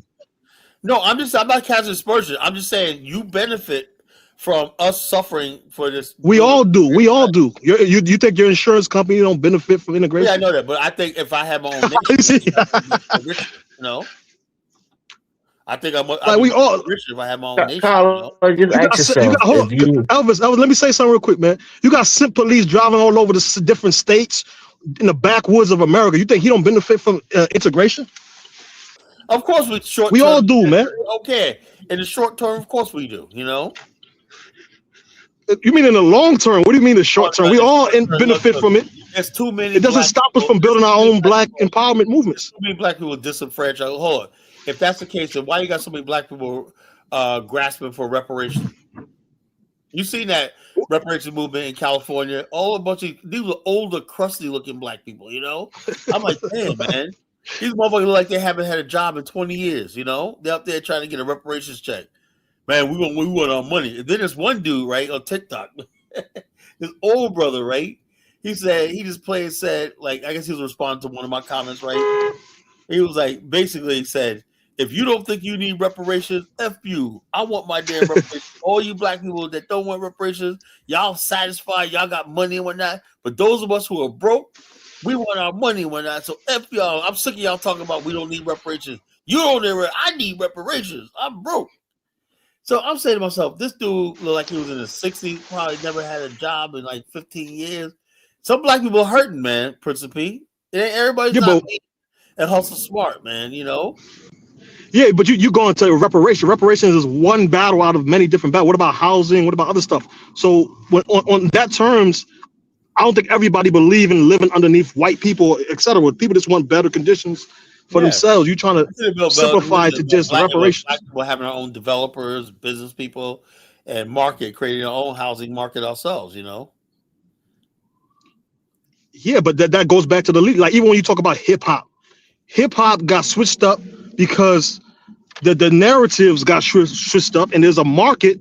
There's people in the hood that may listen to Farrakhan or whoever else, but they also like the scamming and the forging checks like they used to do back in the days and all that type of shit. So this idea that only the white man like those elements about the black community is false. Is a market on both sides that like the degeneracy. I'm saying like this. This is what I'm saying, right? Think about this, right? And think long and hard about this, right? I thought about this a long time, right? Back in the 90s, right? I'm saying when I see certain songs that make it, because it takes a lot to get a song that made it to a video. That costs a lot of money, right? Videos, stuff like that, and get played on BET and stuff like that, right? That's got a lot of decisions made. That I was thinking when I forgot what video I saw, right? I said before anything gets played on the air, some white man has to green light this shit, right? And I just thought, well, man, I noticed that I'm not seeing no more 5% stuff like, yo, man, God, peace, God, and whatnot. Everything turned to my nigga this and my nigga that and whatnot, right? So I just envisioned some white man sitting there thing and saying, looking at both of them saying, we're gonna go with that. The dude talking about sun, moon, stars, my wisdom, earth, peace, God, and whatnot, brother, black man, black power, love you, brother, blah, blah, blah. Nah. This nigga talking Carla, about that's not how it works. It's all that's not how analytical, it works. right?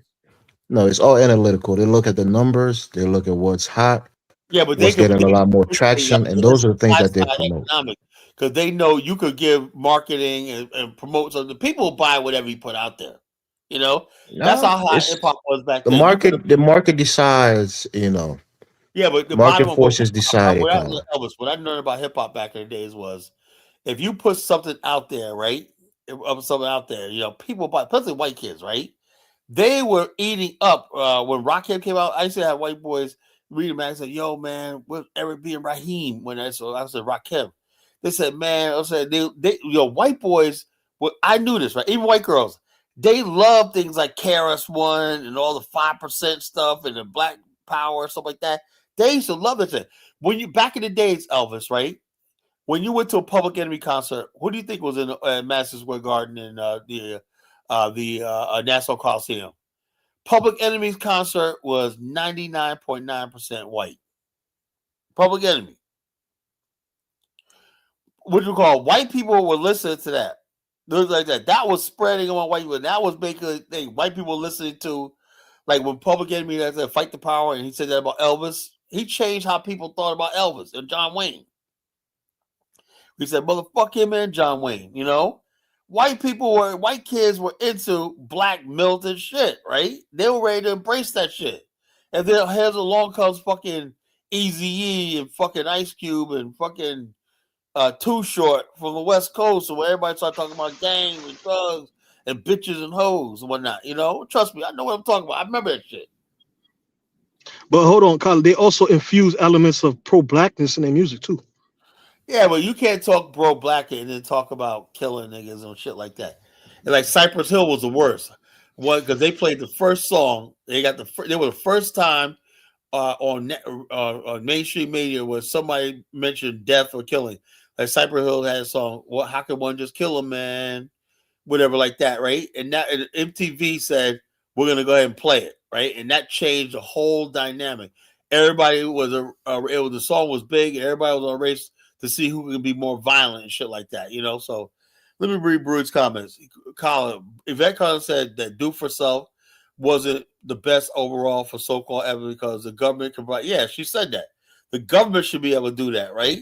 So she linked up with the so-called reparations movement out of that. Good call, boy. I remember that shit.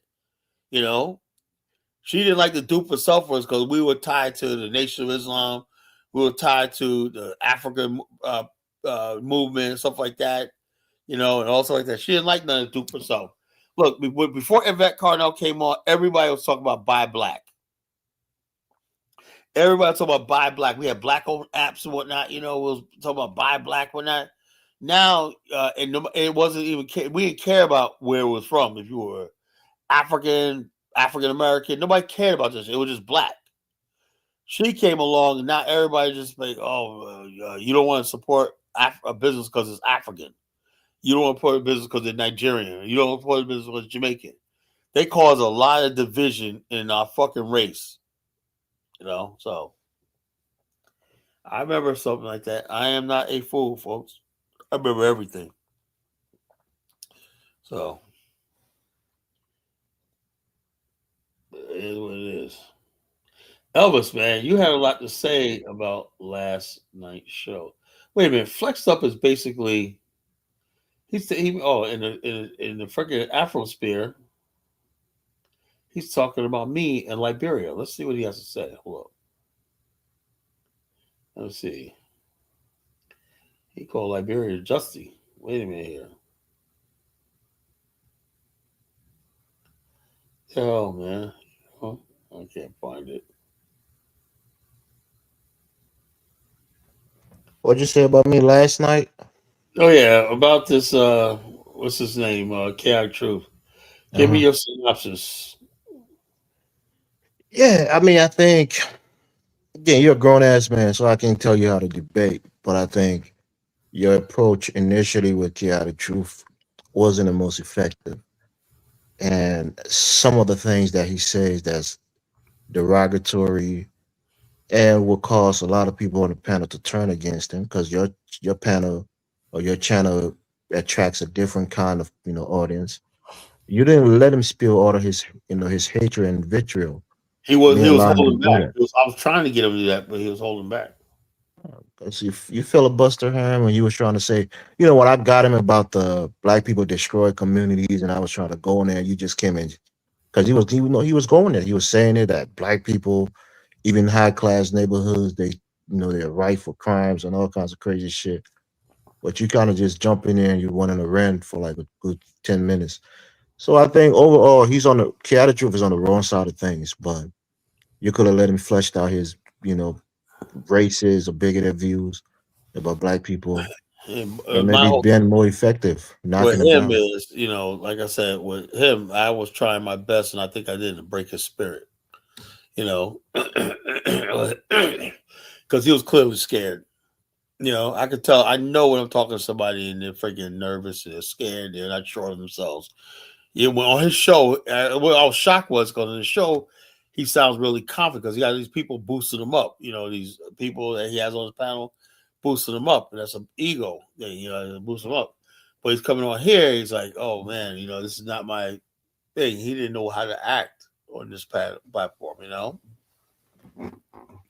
And so I think I sort of broke his spirit a little bit. I broke his spirit, and so it's just people like him, man. It's like what I am tired of, right? Like I said, I try my best to, even though I'm not an angel, I say things about Africans. I know that. Like Kwame reminded me, I do say things about Africans, right? But I tell you one thing, I do not hate Africans. Because I consider myself one.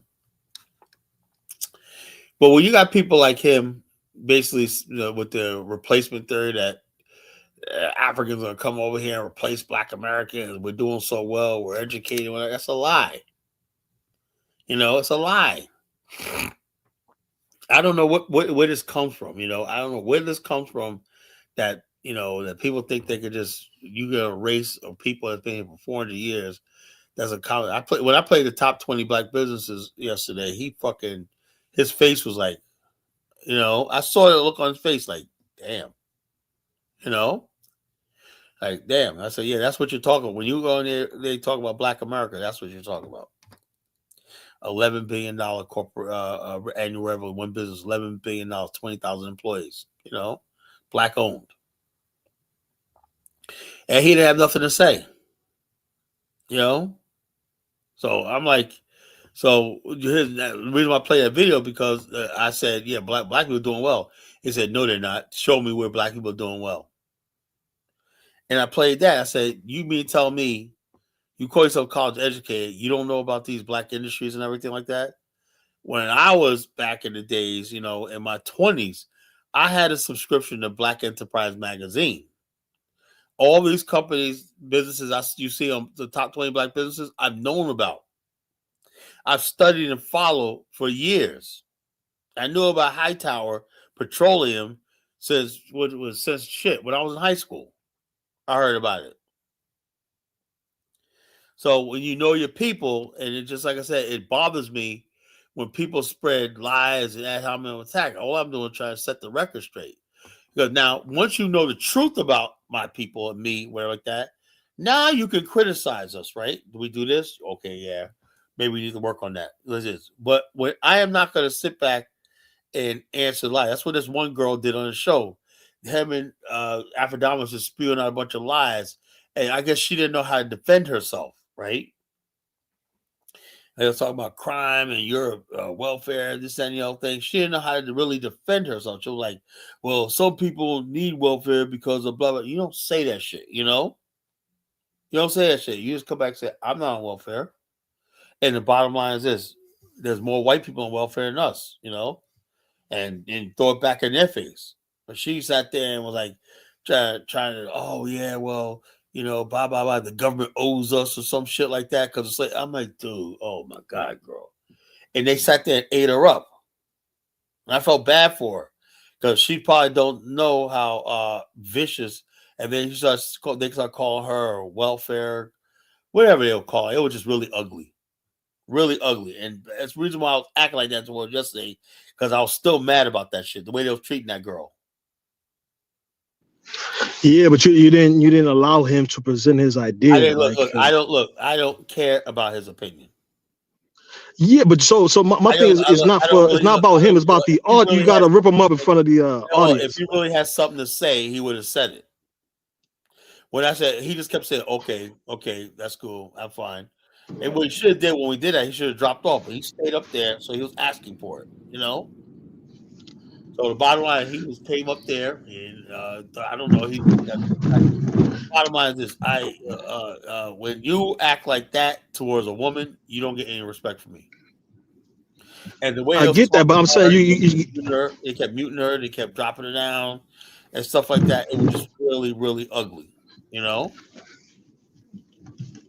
But again, you could allow him to represent that same idea, and then you rip apart that same idea. Not going to do that, I asked him about it. He was like, I don't remember, blah blah blah blah blah, So the bottom line, he did not deserve the respect. I didn't disrespect him, but he didn't deserve the respect that I normally give guests or whatnot. No, but I'm not. We're not saying you need to disrespect him. I'm saying that you need to allow him to present the idea, the same exact idea, and then rip it up. Because the reality is, there's a bunch of white. I work in like different scenarios and different areas, different forms of security. There's white people on food stamps. So what does that say about the system itself? If there's also white people on food stamps, I would not dignify what he's saying with a fucking response, because he's getting all his talking points from white racists and whatnot. He really think. Now, ask him, you really think they favor black immigrants, right? Yeah, they do. So what do you think they're going to give you another butter biscuit? They're going to throw you a banana? Whatnot, He goes, bananas will help, So I'm like, he's somebody that does not respect himself, right? So if he don't respect himself, should I respect him? Nobody's saying you have to disrespect him or respect him. I'm saying that his talking points are weak. and you have no respect for yourself, right? I'm not gonna respect you. You know, Yeah, but his talking points are weak. You gotta rip like how like if you I rip if his fucking voice, but his whole premise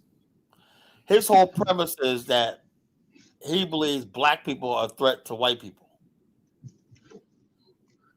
and so exactly, so you should therefore, allow him to expound on that. Well, what you mean by yeah, that? there's nothing else about when you say that shit, man. You know, and then what you go, yeah, what you go, like, well, Jonathan, like he was saying, then he was calling himself FBA. I knew better. Then Jonathan played the thing where he was on Tariq and he admitted that he was African. You know, we already knew the truth, but so he's a liar. You know, bottom line is this guy, man, basically, like I said, him and these guys, Afrodamus, I don't know what their stick is. I think what it is a lot of fucking jealousy towards black men in America. You know, I think it's No, envy. he's a more of a goofy persona. Like Alpha Diamonds played the fake do for self, or used to. Pardon me, he used to play the fake do for self, and that's where I kind of agree with him. It's like, okay, black people should do it for themselves. They have the ability to do for self. Now he's taking the Black same people have been Zanu doing. route Black people where he have been believes doing. blacks are Hold on, inferior and can't. hold Go on. ahead. I'm Black sorry. people have been doing for self since we've been on this continent. What are people talking about? You know? No. But he like I said, you notice him and Knockneezy get along, and I believe the reason why because Knockneezy, even Hold on. yourself, you guys are like perfect example of black people The who reason did for why he self. gets along with Knockmeezy because Knockmeezy's a fucking coward. You know? And Knockmeezy basically thinks like, oh, Pan Africa, like some mortal threat to him. Look, and who knows? Knockmeezy could be CIA for all we fucking know. You know? And so the bottom line is this. You know, and I am not a so-called Pan African to the point where I'm a fool. I'm Black American. You know, and Yeah. when I talk about Black nationalism, I'm talking about the Black American nation. You're first, right? And then you expand to increase the American nation, right? You use Pan Africanism to get me in the door of what I want to do internationally on the African continent. That's it. If that's not the case, then I have no use for Pan Africanism. You know. So we got Yeah, this. but I like not he cool, but he be contradicting. But like I don't think that's his premise. I think his premise is that I think he like a lot of people from New York that used to preach that flat blackness is like confused by that, and I think he came out of that and he don't want nobody else to follow that flat blackness. But like he's contradictory because he himself still exhibit a lot of elements of Pan Africanism. Yeah, he shits on Pan Okay, let me ask you Africanism, a so I don't question. really get him, Right? huh? He did say, and we got I remember this on Bomani's show. And Yeah. this guy, Bro Man, said the same thing. He said he got the tape. He's gonna send me the freaking recording. I remember that. He said that he left America. He said, one, I had it'll be easy to bring my family to the Netherlands, and also he said the caveat to that was I didn't want to be here under this Trump administration. Me and Bomani was like, man, Donald Trump's been good for business. You know, we've been making money, right? He said, no, I didn't want to be with Trump. So if you're so pro-American as he claims, how can somebody like Donald Trump say it? You can just say, look, I just want to live in the Netherlands. He made a point of saying that he don't want to be here while Trump is in office. He said that. That's his right, but you are also taking account that let me Okay. defend him real quick. He So has that children. He don't want his children to see this anti-black element. hold on. But why would he want to subject black people to that shit? How is he subjecting black people to Well, he that? said, if I say black people should venture out, he's against even me visiting Liberia. He says if I go to Liberia, I should burn my passport. He's against black people going there. He's against black people going to Africa at all. I don't see that. I see him more like he's saying like for years. He is against black people. Not asking, what about black people going to China? He has no problem with that. Black people to Thailand, you know? That you? Somebody beeping? that's me. I'm sorry. Okay, anyway, so but the whole thing is he has a problem with he thinks any sort of black people going to Africa is Pan-Africanism. It could be just like we're just going to Africa just to have a good time, you know? He thinks any sort of connection between black people in America and black Africa is a threat to his so-called identity.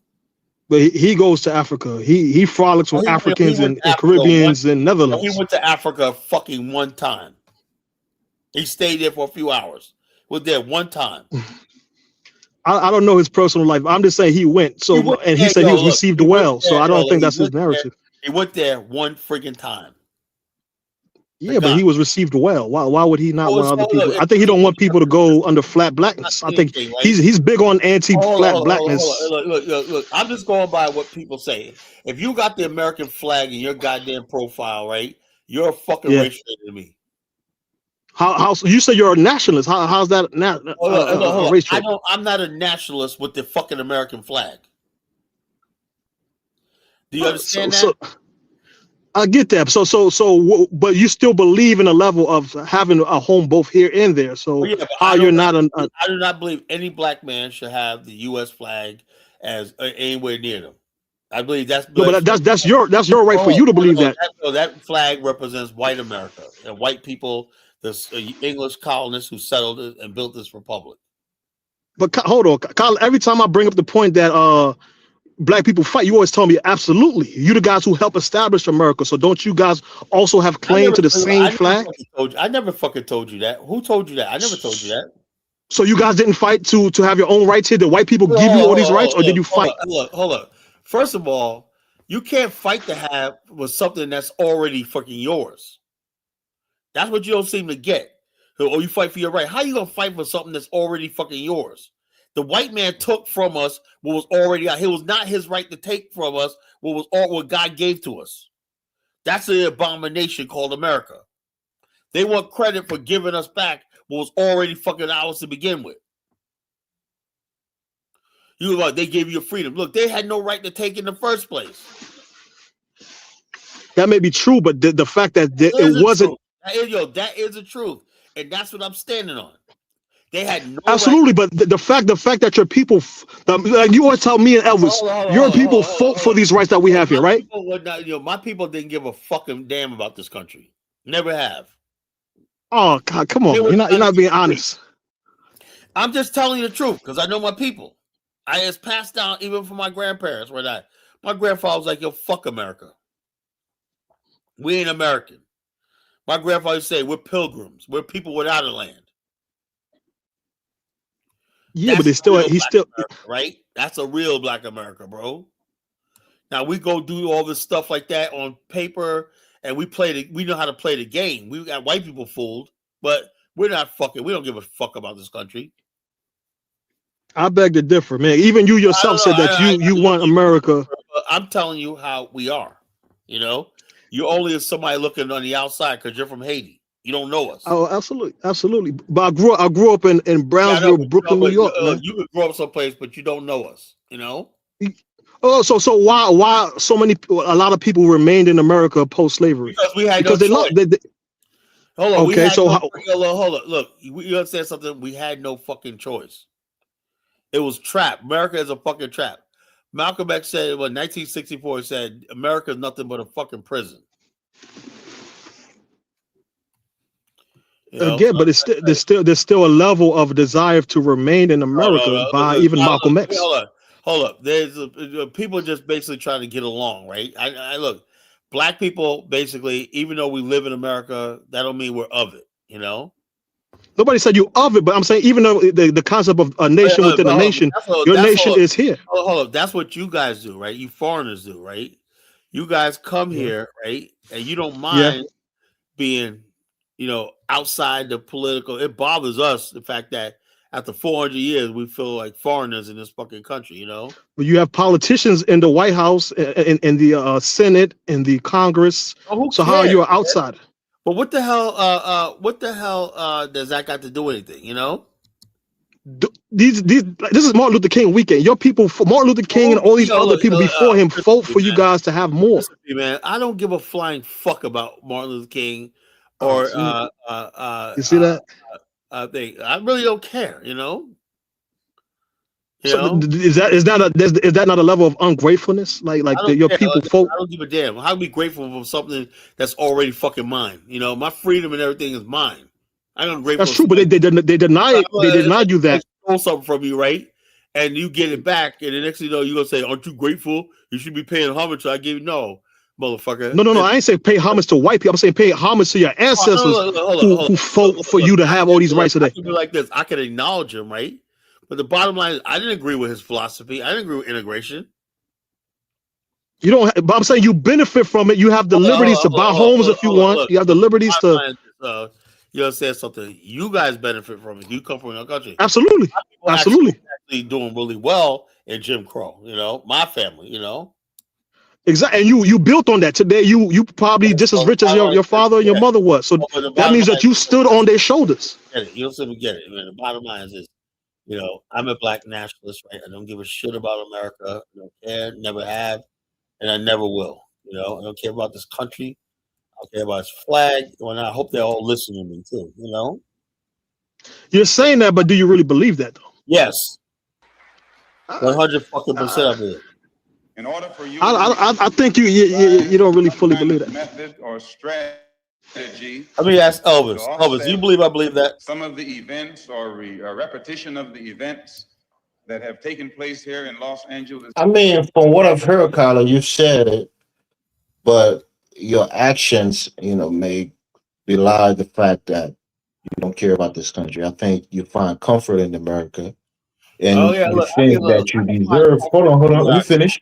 Here we You go. think that you. Hold, you got to Oh, understand Kyler, something. you asked me a question. I can't even get 10 seconds in, bro. Go ahead.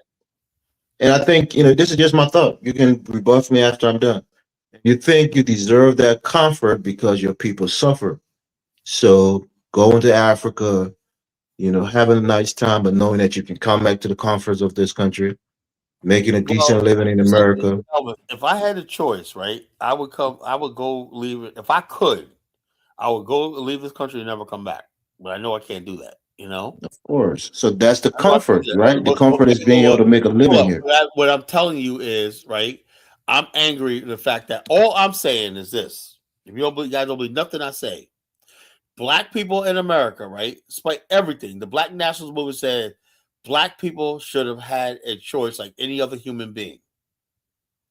You can't just basically tell somebody integrate into a racist country, right? You see what these motherfuckers, white people clearly hate us. Why should we keep integrating with people that fucking hate us?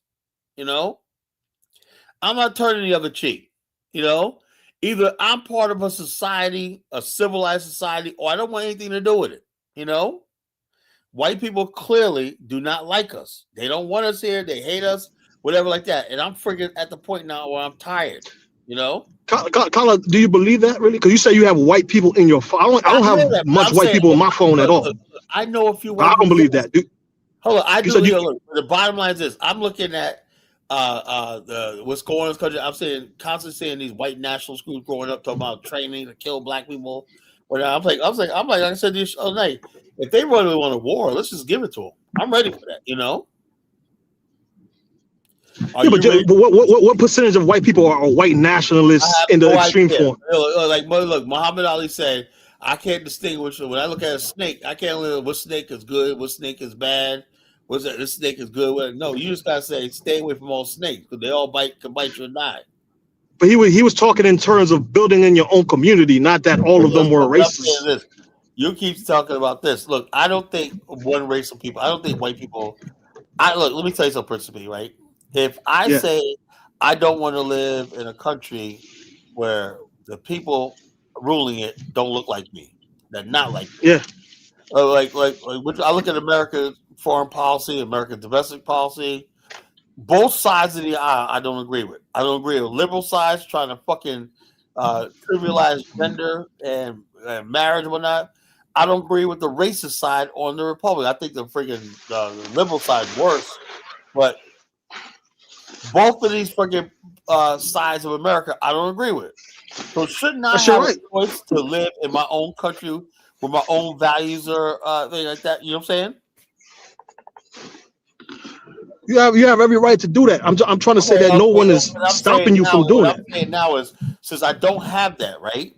Yeah, Now I'm basically saying that I want to start promoting black nationalism as an alternative to American society, American civilization. That's what I want to do.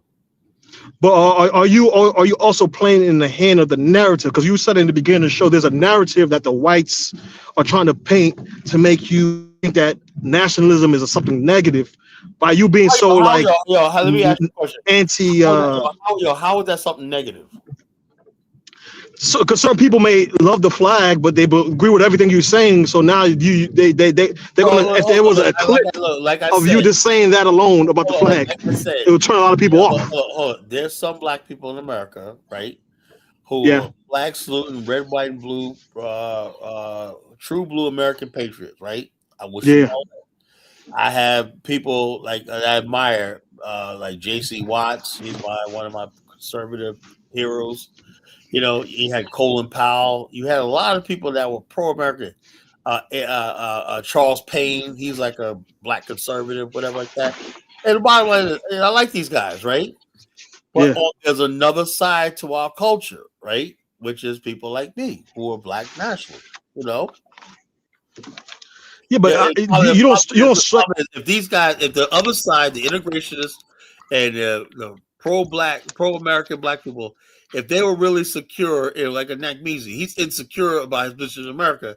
That's why he hates me so much. You know, he goes, I'm a threat to his. Oh, we're all American. He wants all this shit to disappear. He don't want black people saying that anything other than American. That's sorry, I can't do that. I'm a black nationalist, right? Bottom line, when you're a black nationalist, you recognize that I'm partial American. You know, America is my yin, right?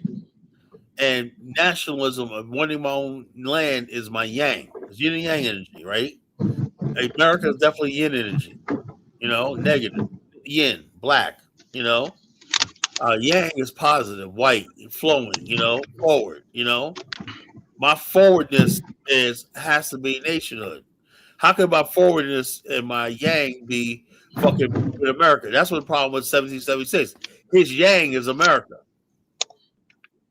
You know? Yeah, but who's your target people? If your target people is working class, business class people who may like America and doing well for themselves, they're not gonna. Some of them like the flag. So how would you recruit them with your I deal with ideals? enough black people, right? And enough black people, right? Yeah. And they basically agree with everything I'm saying. They say, yeah, they can't wait to visit Africa, especially this ISO speed thing right now. They can't wait to visit. And some people have other options, not just in Afghanistan. Some people say, yeah, you know, I would like to figure. I like what I see in Tanzania. I like what I see in South Africa. I like what I see in Angola. I like what I see in Africa, Ghana. I want to go visit there. You know, I want to go there. Maybe I want to buy some property there. Whatever. You know, that's what I'm talking about. The Black Nationalist movement is more than is basically saying that we exist beyond the borders and the confines of the narrative of America. That's all. I get what you're saying, man, but I'm just saying, like, I don't know, like, the way you're speaking at times, because you're all over the place sometimes in terms of the language. No, They can utilize your words against you to paint. Everybody wants to be an American, right? They want to stay here in America. I have no problem with that, right? No, I'm talking about the people that like what you believe in, but they don't. We talk about black nationalist stuff, right?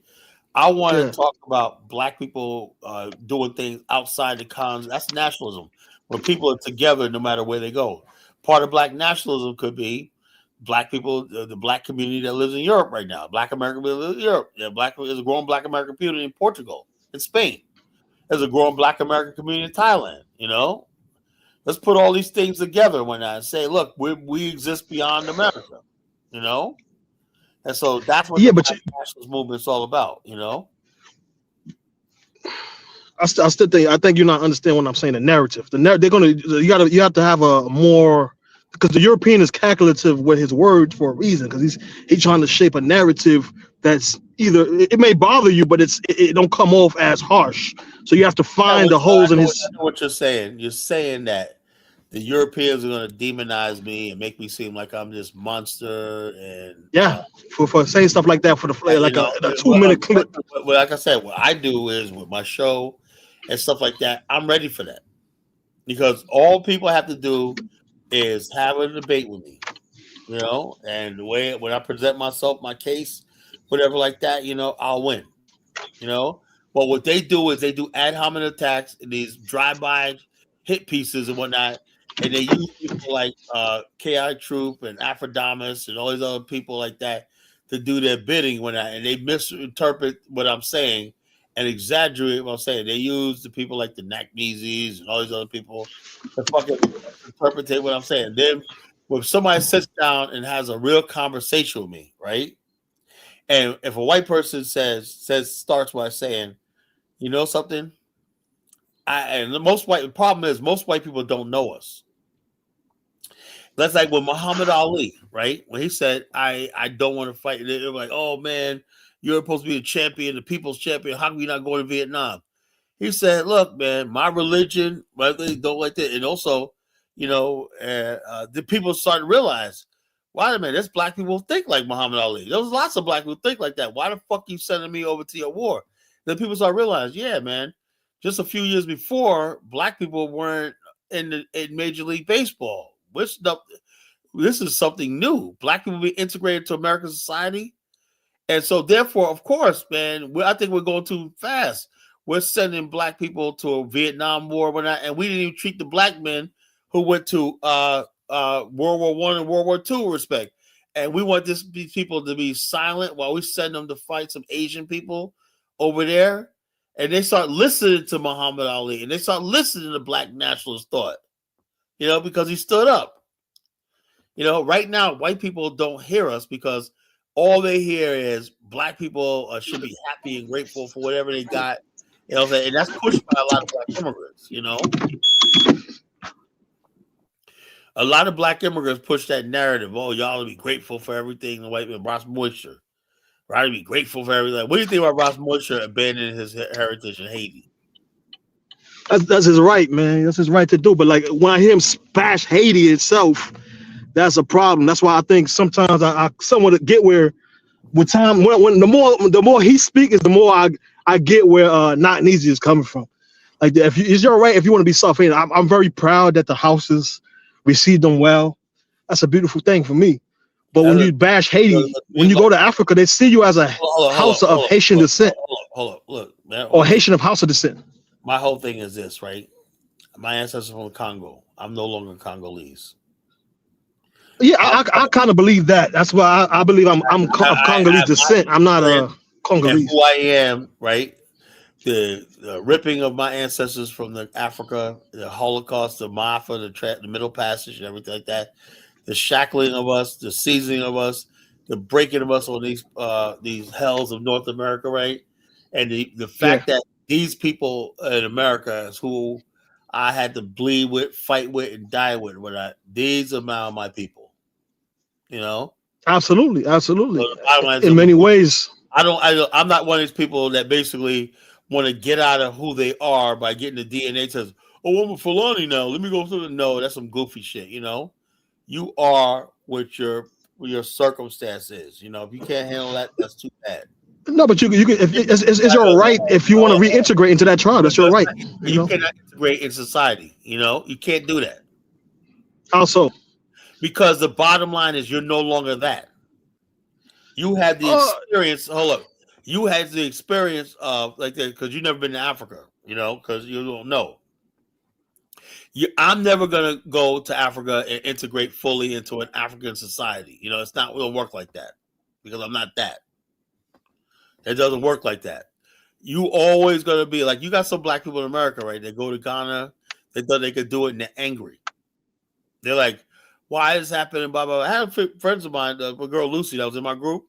She went to Ghana. Oh, I want to be with the local people, or not. They drove her out of there.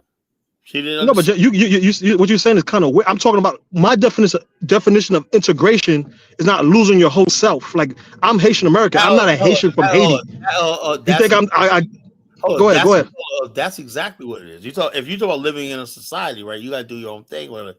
What about the fact that when you go to when immigrants come into America, they have their own little Haiti, little Senegals, they stick among themselves, right? Yeah, but we still integrate though. So no, they don't integrate. They stick. Yes, we do. So what am I then? What am I then? They have their own social clubs and everything like that. Okay, that's no problem with that. What am I? So how you describe me? I got no problem with that. I got absolutely no problem with that. You're gonna stick around. No, but I'm saying that's the definition of integration. You don't have to lose all elements of yourself to integrate to something. Hold up. The people that come here, they benefit from American society. But they don't want to be a part of it. That's not true. There's a whole bunch of Africans and Caribbeans in HBCUs Hold that on. contribute to the well-being and economics of Not- HBCUs. There's not a whole bunch of them there, but they don't contribute anything to our society. How so? If a Black American become a doctor and a Haitian American become a doctor, that's two Black doctors. How is it we not contributing to the society? How many times you ever seen a Haitian doctor? Come on. One of my old doctors was literally a Haitian doctor. He serviced when I was back in New York. So I don't know how you I don't understand your logic. Real doctor was he one of these? Yeah. That was a Haitian doctor. What's the difference? You want a witch doctor was the one that gave you, come on, man. I don't want a Haitian doctor too, man. He gave me a whole bunch of herbs and shit like that. He gave you the potions, man. Get the remedies. Yeah, we got both of those. We got both of those. I'm proud of both. I can't speak for all Haitians. I'm proud of both of those. What I'm trying to make is that when people come over here, they can do whatever they want because it's America. I know you guys will never assimilate into American society and culture, But that's a false narrative. Even if you have a little enclave, you still engage with the larger society. Hold up. You got to be accepted by the dominant society, right? They got to say it. A dominant society don't accept a lot of you people, I know, but again, we're here. You forgot what happened in Springfield, Ohio last year? Yeah. I remember that. You guys got to stop lying to yourself, bro. But did you actually watch the live reports? The people, the Europeans. Principally, they were saying you guys were eating cats and they want you out. Yeah. But if you read, the president of the United States said you guys were eating cats, and he won overwhelmingly. Absolutely, but I'm saying, what did the mayor say? What was the history of that town? That town was a destitute, falling apart town, and they were hating on us Haitians. That the society does not want you. The society or the racist white people does not want you. America does not want you here. So you telling me those meth heads was going to work every day over there before the Haitians got there? Yeah, we call meth heads, but they're Americans though. It doesn't matter. I'm talking about the business owner and the mayor was speaking on the behalf of a Haitian community and our hard work ethic. What I'm saying is this: there's all these Haitians, right? What are the Haitians going to do when they start rounding you guys up next month? You said next month. They're already doing that. What are you talking about? Next month? They're already doing that to our people in the community. See how they surge, and they're gonna send an army in Florida or whatnot, and they're gonna basically like mollywop. What are you guys gonna do? Yeah, but Haitian, if you even know, Haitians don't believe Latinos and whites give a damn about no goddamn Haitians. You people believe that, not us. Yeah, so what I'm saying is this. So I'm like, you guys gotta do something, man. So we don't believe that. That's what I'm saying. When you talking about integrate, most Haitians marry other black folk. If they don't even marry other Haitians, they marry other black folks. There's a lot of half African American in America are not Nigerians. That's a Black America. That's a friggin' lie. I don't know. 60% of black people spread this fucking. It's not Bruno's a fucking African. He's an African. He ain't telling me that. But why you don't have to make it up verses? Even if that's true. So what? There's add more African American doctors to that, man. Nigerians here. First of all, we have Morehouse, Howard University. We had medical schools. People have been doctors for generations before these people even came here. Nobody's denying that, though. We're talking about in 2026. Hold up. Show me one Nigerian doctor that's an attending doctor. And I bet you anything nobody knows what an attending doctor and a visiting what's called visiting attending doctor, and what's the other one's called? A resident. If you do have a doctor that's a doctor here in America, they're a resident. That means they're still not even fully a doctor. They don't have their medical degree, but they can act. It's like a nurse practitioner and stuff like that. There's a lot of Africans who have that. They come in here to study. There's a lot of resident doctors, Baruti, and Africans. A lot of resident doctors and nurse practitioners. But actually doctors themselves, attending doctors. Most of the doctors that are attending that are Black or African American. Both my doctors, my primary care and my cardiologist are African Americans. My doctor is a cardiologist, looks like George Foreman, is an African American guy, He's a guy Again, stable. I don't understand the verses. We need to be adding more from all Oh, communities. I well, don't see the issue with what I'm saying, both. people, oh yeah, Africans. Please stop it, man. The No, bottom line. you're the one who claimed that we don't contribute anything when we come. You're the one who created this verses. What I'm saying is, hold up. Your countries need you guys more than America does. Can we agree on that? Absolutely. But they So have that's what doctors I'm there saying. as well. They have hold on. They have Hold up. If you're a nationalist, right? Right? yeah. What you want to see is your nation rise. Not Mm-hmm. America, your nation. If you're Mm-hmm. a Nigerian, you don't talk about, oh, how many Nigerians we got here. You want to talk about what Nigeria needs. So let's build Nigeria. I'm a That's true. national. I think every group of people should be proud of their nation, where they're from, you know? And so, No, I agree with that, but I'm trying to say that there's an element of when people send money back that actually helps no, that's not the enough. local economy.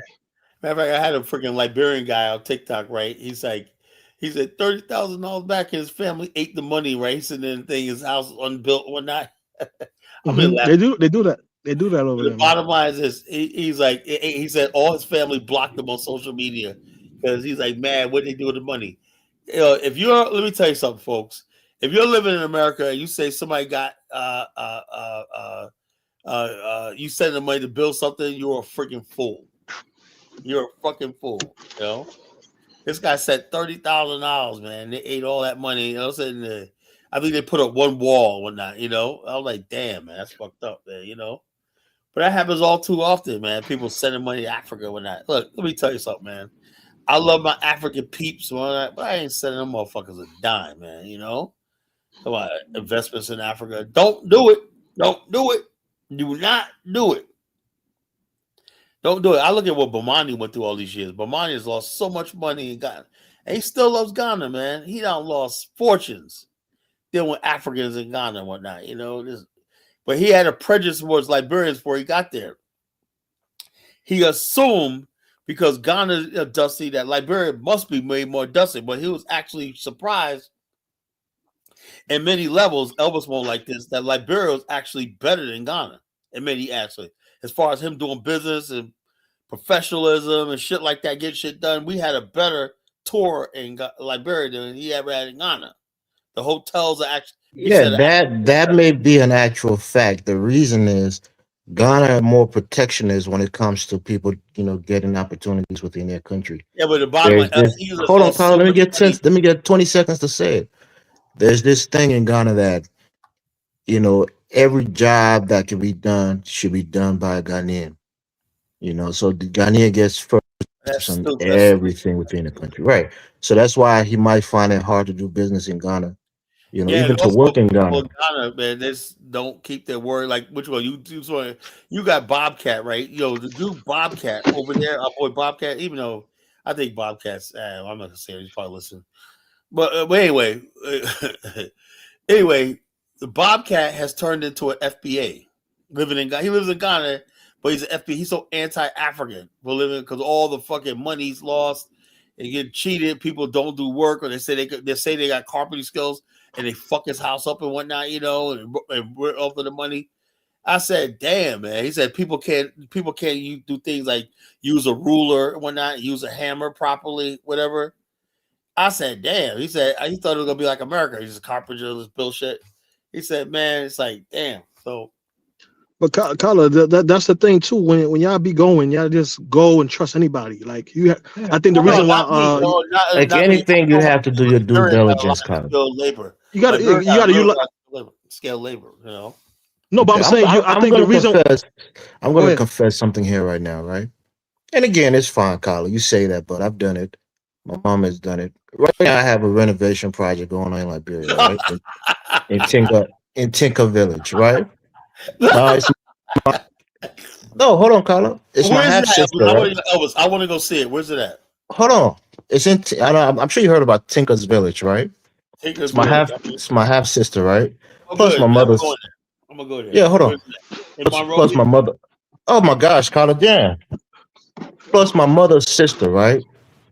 And the house is already built, but we're trying to put in some modern amenities and stuff like that in there, like a washing machine. We want to change, the how we want to do some like faucet change, putting like hot water and stuff, just a few things. And I see the work that's going on. I talk to the contractors, the people that's doing the work. My sister's running after, my auntie goes there to supervise it. So it's not everything that, people have built homes from here, back home, and it's been built. So it's not everybody that has family member that's going to eat your money. You have some family members that will do that, but a lot of people have done a lot of work back home with trusted family members, and things come up. So don't say that it's 100% not going to work every time. That's not true. If you're not there, you're just tinkers. That's what I keep saying. I mean, people will tell you that fine, but for somebody like you, like a foreigner, my auntie worked at the U.S. Embassy. She's a woman of high profession. She comes to the United States anytime she wants. My cousin, her daughter is here going to school. She had to go through a visa process. She had to have like 30,000 cash US dollars in her account. She had all of those things. So she's not somebody who's going to quote unquote eat our money because she's desperate. If you're talking to somebody who's desperate, that's different. But she's doing quite well for herself. Her husband is doing well. So these are people who you can trust. She comes here all the time. She was here, I think, a year ago in July. She came to see my mom and her daughter. So It's about Tinker's Village or Thinker's Village. Tinker, I would have said Tinker's Village, but it's I think it's Thinker Thinker Is it Village. Thinker's Village right there in Painesville? Yeah, yeah. Oh, it's Thinker's Village. Why you call it Tinkers? Well, that's how we call it. But Okay, Thinker's Village. Man, you native people. God damn, man. yeah, Let me so look yeah, what Thinker's Village. I'm always in Thinker's Village because I stay not too far from there. yeah. So okay, so you say So you it's got a it's like house. a duplex. It's a rental property. It's one house, but I want to put a fence around it. It's probably going to take me like at least 6 months to get everything situated, and it's going fine. So it's not that you can't do work in Liberia because you're not there. You can do it if you have trusted people I doing look it. at Thinker's Village, right? It was like Thinker's Village was both Congo people and Native people, right? That was a village. Time to get I up. think that was both groups of people because I can't believe Native people think so. They know it's like a Congo people come in there and they're thinking, and Native people say, "Look, these guys over there thinking. Let's join them." So that's what I think it is. Anyway, how come all the houses? I'm looking at I've been to Thinker's Village, right? I've been there all I the time. see. I see your buddy say I'm building. I'm not building Liberia. I already have I have multiple homes there. I'm doing renovation. It's not building. I'm not building. Look, Liberia got enough homes there that are I don't know. It's like literally tens of thousands of homes that need a modern upkeep and renovation. Nobody needs to build no more homes in Liberia. Just renovate the fucking ones that's there. There's plenty of houses in Liberia. So well, all the houses there look like they're modern. Why is it? Tell me this. Why is it almost all the villages in Liberia? How come they don't have like regular mud hut houses like they do in West Africa? They do, but you just Where, haven't hold on, been to. where? Oh boy, No, I'm serious. I've been all over. you haven't been all over, Carlos. Stop Okay, it. tell me where I haven't been. Have you been to the southeast, the deep Oh southeast? yeah, the southeast. Yeah, well, Have you I've been been to there. Have you been to Lofa? Have you Oh, been to so hold on, Vonjama? hold on. I've been in Nimba all the way to Yeah, the that's what I'm saying. That's not all over. hold on. What I'm saying is this, right? I should have been able to see one mud hut. Have It you was been to? Yeah, I'm like sure. Yeah, you've been to Zeliquole. Have you been to? was Senequele? No, not Senequole. Zeliquole in No, Nimba. Have you no. been to Ban? I went to Senequele and Ganta. That's all I That's what I'm remember. saying. You haven't been all I went over. across to the Guinea border. Look, I was all throughout Bong, whatnot, county, whatnot, all like that. I have yet in all the time I've been going to Liberia see a freaking mud house. All the so-called huts and whatnot are made You've of been to wood. you've been to city centers. No, I'm just saying, even the people, the places that call themselves villages, right? I see, it's a village when you see that one well in the middle of the place. In the middle of the place, there's a well and house, right? And all the houses, right? Tell me why they got freaking Wi-Fi, electricity, all the shit like that and whatnot. That ain't no damn village, man. That's freaking, that's faking it. I want to know what it's like to fucking have, and also they be having flooring, really. They be having wood flooring, sometimes marble flooring. They call that ain't no damn village, man. Okay, Carla. That's what I'm saying. No, There are I'm just villages. serious. Can you No, call that? Can you call that authentic fucking? I hear you, but I'm assuring you that there are mud huts still in Liberia in Okay, certain where? villages. That's what I'm calling places name to you, and you're Yeah, not listening. You're talking. if you went there enough, whatnot. Matter of fact, with Dave, he should be there in a few hours, whatnot. I'm gonna have Rim and Ross. I said, Dave, I want to have Dave and Ross take me pictures of a mud house. Can't find them, man. You know, you just don't exist. I'm looking at this Thinkersville. Let me play this video, right? What determines your future? He goes Tinkers Village, Thinkers Village, man. What the hell are you talking about? Okay, Colin. It's called Thinkers Village, man. You know, Okay, Colin. I've been You there you many know you times. know how to pronounce more than I do. So go It's ahead, called Colin. Thinkers Village. That's what people think. You know, Okay, Colin.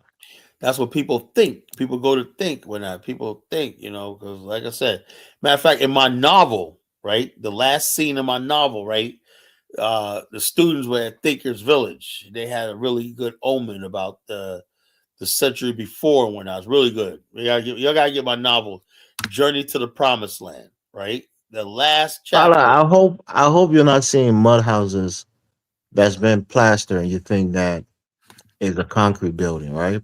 Because what Well, they do, they no everything I listen. Let see me is concrete. You know, I don't see no. That's nothing. what I'm saying. That's a facade, right? Because what people would do, they call what we call the dirt bricks. You know, they said dirt blocks, right? You would do it through mud, and then they build it and they put a little like cement between it as the mortar. So I ask you a question: why don't they just use traditional thing, just mud? Why they got to No, ask? because it's more expensive, right? Why they got? Oh, why So they got? Oh, why they got to use cement? Why can't they just use regular no, mud? because it's more durable. You're not going to go all quote unquote cement So because in other words, basically, you Colin, you admit won't let me that speak. modern way of building was actually an improvement. You won't let me speak, right? So they will build the interior, right, or the inside of that structure with the mud bricks, and then use cement as mortar, and then use cement to kind of Because plaster they're it tired, around. they're tired of one rainy season, the whole thing collapsing on them. That's why. Right. So it's a cheaper alternative to doing all cement So that's why I said when building. the Congo people came there, I said, "Damn, man, these people are sleeping well. They don't have to worry about what they're doing, right?" And so they began modifying their houses to say that the Congo people could sleep in nice houses and whatnot. Why can't we? So they started modernizing their villages. You know, that's the truth of it. It's for durability, Carlo. Why you got to make everything a competition? No. They're scaling up homes, utilizing both modern and I'm just telling traditional what methods. your friend 1778, your buddy, didn't understand that. He thinks that I should go over there and get bit by mosquitoes and live on the mud floor because I don't have I haven't had the African experience. I got to go and get fucking centipedes running up my leg and whatnot, fucking like this, That's ignorance, man. There's people. There's a bunch of native people there that don't live nothing like that. So you go to Haiti. There's people that live very wealthy that Well, I'm live better saying what I'm than me saying is, here and you. there's some people that will say, Principe, if I don't do open defecation in Haiti, I haven't really been there. Oh boy. Hey, that sounds like Rob Moise, but I don't know. I don't know. But I don't know. That's what they think, That's very because ignorant way of thinking. but that's what, like I said, when it comes to black people in Africa, it's dominated by ignorance, right? Look, 5 years ago, I made my debut. I went to Liberia 5 years ago, right? Before that, everybody kept saying, Colin, man, you talk about Liberia, you've never been there, blah, blah, blah. You were never going to go there. People say, I'm never going to go there. You're never going to afford to go there. Then I made the trip, right? And then people are like, oh my God, Cole's actually there. He's actually there. Then a year later, 2 years later, I'm back there. The year after that, I'm back there. The year after that, last year, I'm back there. And so now Colin's going there. He got a house there, blah, blah, blah. And now the goalpost gets moved. Well, you haven't really been to Liberia, really, because technically you only in Monrovia. You ain't around the real Liberians or not. So they keep moving the damn goalposts. Now, like I said, I'm gonna make sure this time I'm gonna spend a night in a village somewhere. You know? Look at this Tinker's village. I don't think that'll do, man. That's not village enough. Do you want to do that, or are you trying to do that to No, it's prove not a something it's to not a someone? village, Carla. It's one of the most, it's I where a know lot that. of I professional know people that. I've been live. there. I've been there. Yeah, so it's not a village. Well, It just called a village, but it's not. but the bottom line is, like I said, but people they always moving the damn goalposts. Yeah, they always moving the goalposts. They're always saying, Kala, man, like I said, that's why I had to get rid of 1776. What he's trying to do is discredit me. I can't have that shit, Thinkers. Oh, you worry too much about what people think about you, man. You're a man. Yeah, Do what you Oh, want to no, do. no, no. Elvis. Don't care about what Elvis. anybody think Elvis. about you. Elvis. Here's the thing. I got people that listen to me. People make decisions based on what I say. I'm dead serious. I have a responsibility to stay strong and look strong at all times. It's not sometimes I like to let my head down and just be but I know for a fact of the matter, there's people that act on what I say and what I do. You know, so basically, I can't let somebody come around and just throw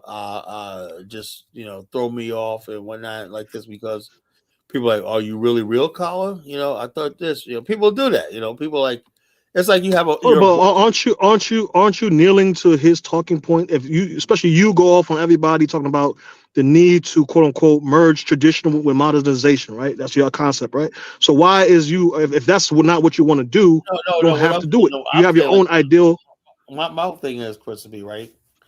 The honesty, to be honest, like that, I'll pay homage. I think it's fun, right? When Khadijah, sometimes the African drummers come there and whatnot, and I love a good African show and dance, man. The drummers and whatnot, I really feel really complete when I see the African stuff.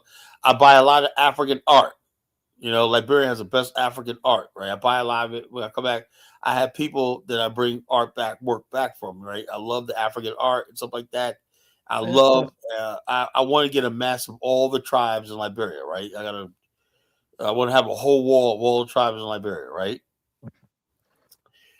The thing Let me is, say it. Let me say this. Like you already know this probably, but Kendija, as you call it, Kendija is a historical cultural hub. Before yeah, Robert I Johnson know, built but the that, whole thing is, so that's why the drummers come there. hold up. During the Oh war, boy, the war, it was a killing field. There's bodies still buried there in Kinderja, that they dug up. no, Because before the war. Yeah, hold on. They, Even before the war, in the 80s, there was bodies being killed under Samuel Doe. There was bodies being killed and buried there in Kennesaw. They turned that beautiful cultural hub into a killing field. It's still you can still feel it back there. everywhere in Liberia was a Yeah, killing so field. bottom line, Probably. they didn't upkeep their sacred ground where but Kennesaw is a beautiful No, they place. did. Yeah, it was cleansed after the war, I say and they so. still It's like perform Kennesaw right now is. rituals and I rites say there. that's a really nice place. Everybody likes it. Whatever like that. And the other bar, there's another hotel right next to. I forgot the Sea View, right next to Kennesaw. Right, both of those places are nice. So that whole area right there. I go to Kennesaw every time. I'm always there. When every time they I would warn you against going to the village, a real village, Colin. what real village? I've been to a real village before, but like Ah, I said, they basically no, sleeping. You said you want to spend a night there. That's oh, what oh, I'm no, saying. I well, warn you I'm like against this. I don't know about spending the night because the it. bottom line is I gotta have indoor plumbing, man. I gotta have. It's not your biggest problem. Like African goddess is telling you here in No, the no, chat. I'm dead serious, right? Look. Indoor plumbing. Look, when you're basically like little porta potty shit, I don't like those porta potty shits. I don't like that.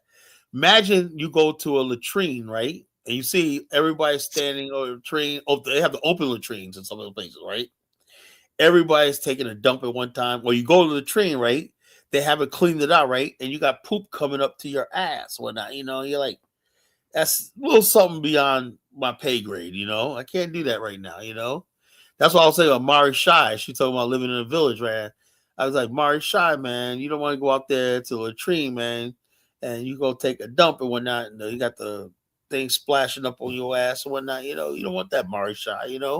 I know she wants to get back to living in a village and whatnot, but I mean, some things you just can't do. Oh, Colin, come back, tell me your village story. If I hear you soon, you will be interested in hearing your adventure. Yeah, tell me your village story. I won't be following you anytime soon, but yeah, when I get back there, gosh, do we have this conversation? Yeah, Marius, I mean, African guys, these are things that we have to talk about, when people talk about going to the village, man, there's a lot to that shit, man, and hygiene is everything, man. But what I've seen about Liberian villages, they're very fucking clean. I'll tell you that. They're very clean. They look like a regular neighborhood. You know, But people. most villages are clean. They just don't They're like have regular modern neighborhoods, amenities. but not. You know, sometimes they got gravel, paved paths, and everything like that. And people going out.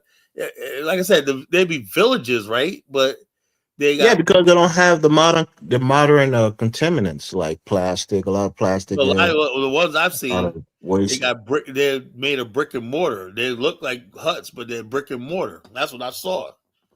And I said, like, That's what I keep telling you. I'm telling you the secret, and you're not hearing it.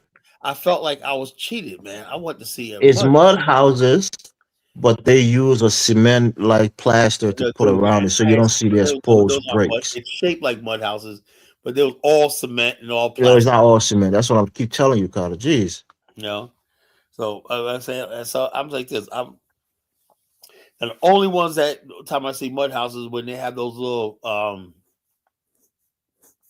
it'd be like a pantry, right? Like a pantry. And they're made of sticks, made of sticks, and they're plastered with mud. That's the only thing I see. I seen that in Grand Bassa. That was Yeah, the closest thing. That's the mud houses. They Yeah, have a but lot the of bottom them. line, this shit, Some it of was. them are plaster with cement. Others are plaster with mud. That's the only time I seen that. And the bottom line, when I was going to Buchanan, Grand Bassa, that's the only time I seen that. One time. So it is what it is. So. But back to the topic of tonight's show, why a black? I think I made my case tonight. Black nationalists are a threat to the social. I think black nationalism is very much the. Can you think of anything else that could stand up to the right wing in this country? Carla, don't peel my leg and tell me it's raining. You are a right wing. You're not standing up to no No, right no, no, wing. no. You I'm talking support the about. right Hold on. wing. I am not right wing, Elvis. I am not right wing.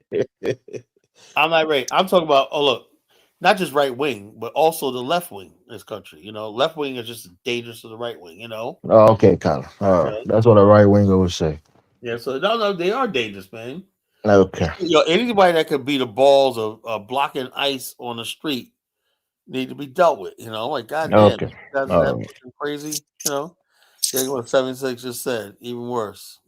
You must be. This must be 1776. What did I say? It's that like this, belittling the content with your jokes. No, yo, Elva, do you feel like I was belittling Africa? Carla, I know you already, bro.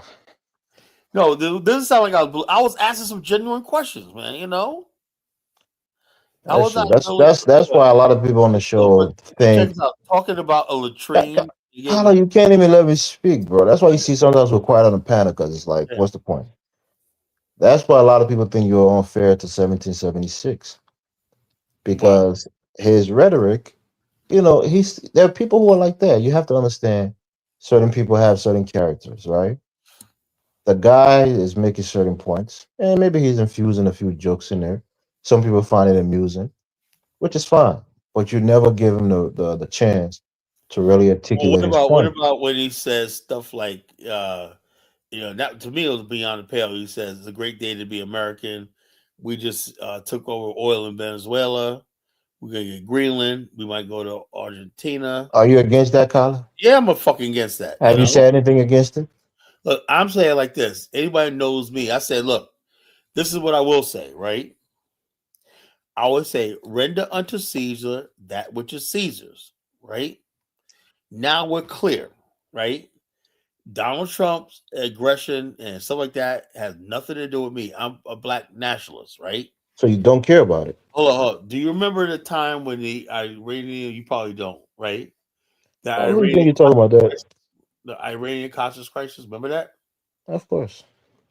What did they do with the when the students took over the embassy? What did they do with the black workers in the embassy?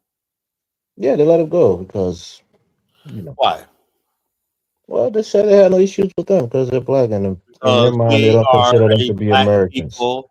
And then you got Negroes on. Oh, no, man, we should have stayed there with our fellow Americans. You Yeah, shut they the should have. fuck up. They're Americans. No. Well, like I said, when I would tell people all the time, right? If I was a victim of a hijacking in the air, right? I'd be like, okay, look, don't take me hostage. I'm part of the Black Nation.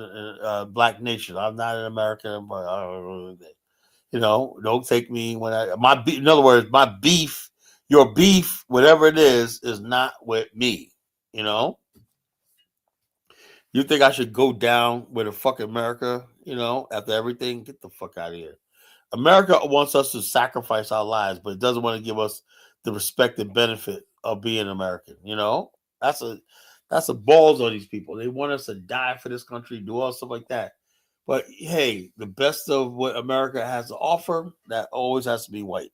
That's that's the sad part about all this, and we accept that as normal. And we accept that as normal. Well, geez, white people gotta eat first. They gotta be taken care of first. Then whatever's left over, you black people can have what's left over. That's just how it is.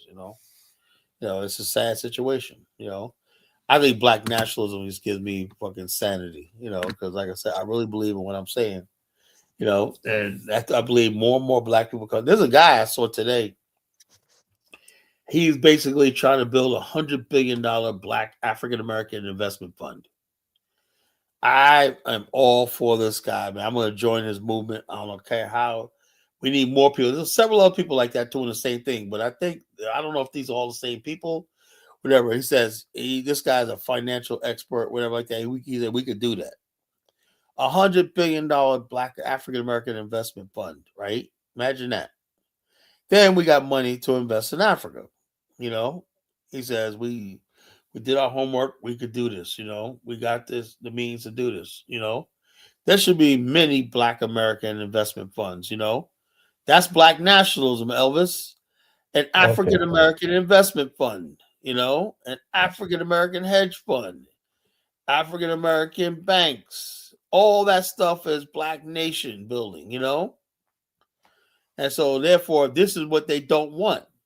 They don't want us talking like this. I think we should have an African American media. We should have our own Fox News. Yeah, thinking you should have this and have that, that's so fine. Oh yeah. But how do you go about doing it? The only reason why we don't have it is the people that could be doing this, just like iHeartRadio, right, and Clear Channel and also like that. What they did was strategic. They went in there and bought off Negroes like Funk Master Flex and Wendy Williams, all these people, and recruited all these people to do their bidding. Black people used to dominate urban radio. All used to be a time where all urban radios, that was Black power. BLS stood for Black Liberation Station. We had KTU, we had WLIB, Liberation Radio. All gone. Bought up by corporate media because they knew all these things were a threat. Why do you think I'm so radicalized? Because I grew up on Black media, independent Black media. If I only had Fox News and MSNBC right now, I'd be a freaking coon. But I grew up on Black media. They want to take Black media. Black now, we don't have, people think Hot 97. Hot 97 is a joke. They freaking push, it's just, and then some iHeart had a nerve to create this thing that flopped called Black News or Black, and it has some freaking corny dude, right? And I said, look, most of the freaking information, news, and debate and discussion is derived from the internet, right? You got to be battle tested, right? They would have been better if they basically got somebody like Tariq or Umar. They got some guy that nobody knew. The dude was a cornball. And he was talking like a freaking leftist of it. You probably would have liked him, Well, we got to do this, blah, blah, blah. It was during Biden's time. Yeah, and the Republicans this. Who are you talking about, Carla? I said black people don't give a damn about no Democrats or Republicans. We're out of that. Except you are heavily leaning Republican and you support all the conservatives. Oh, look. No, black people who vote Republican like myself is just a protest vote. You shit on Democrats and liberal all the time. You definitely believe in ideology. Third party, we vote for that. Nah, you're like a guy who throws a rock and hides his hand. You always have a conservative talking point and say you're not conservative. That's okay. What about my view on gun control? Is that conservative or liberal? Look, same with liberals, right? Their views is not 100% liberal. They might be more conservative. I'm not 100% moderate. No, but that you vote I'm a very conservative. moderate person, bro. You vote Republicans. You support them Oh no, politically. I only voted against the Democrats because I was Nah, voting Kyler, against. your talking point, your I was worldview is voting against conservative. Biden. What happened in Biden? I also Elvis, right? I still to this day believe that election in 2020 was stolen. Of course. Again, you're a conservative. No, I just know what I saw. You know, No, you're conservative. You've look, been I'm just brainwashed saying. by Like, right so wing talking points. you telling me Barack Obama, this idiot Biden, right? This Oh boy. moron got 20 million more votes than Barack Obama. Conservative, Kyler.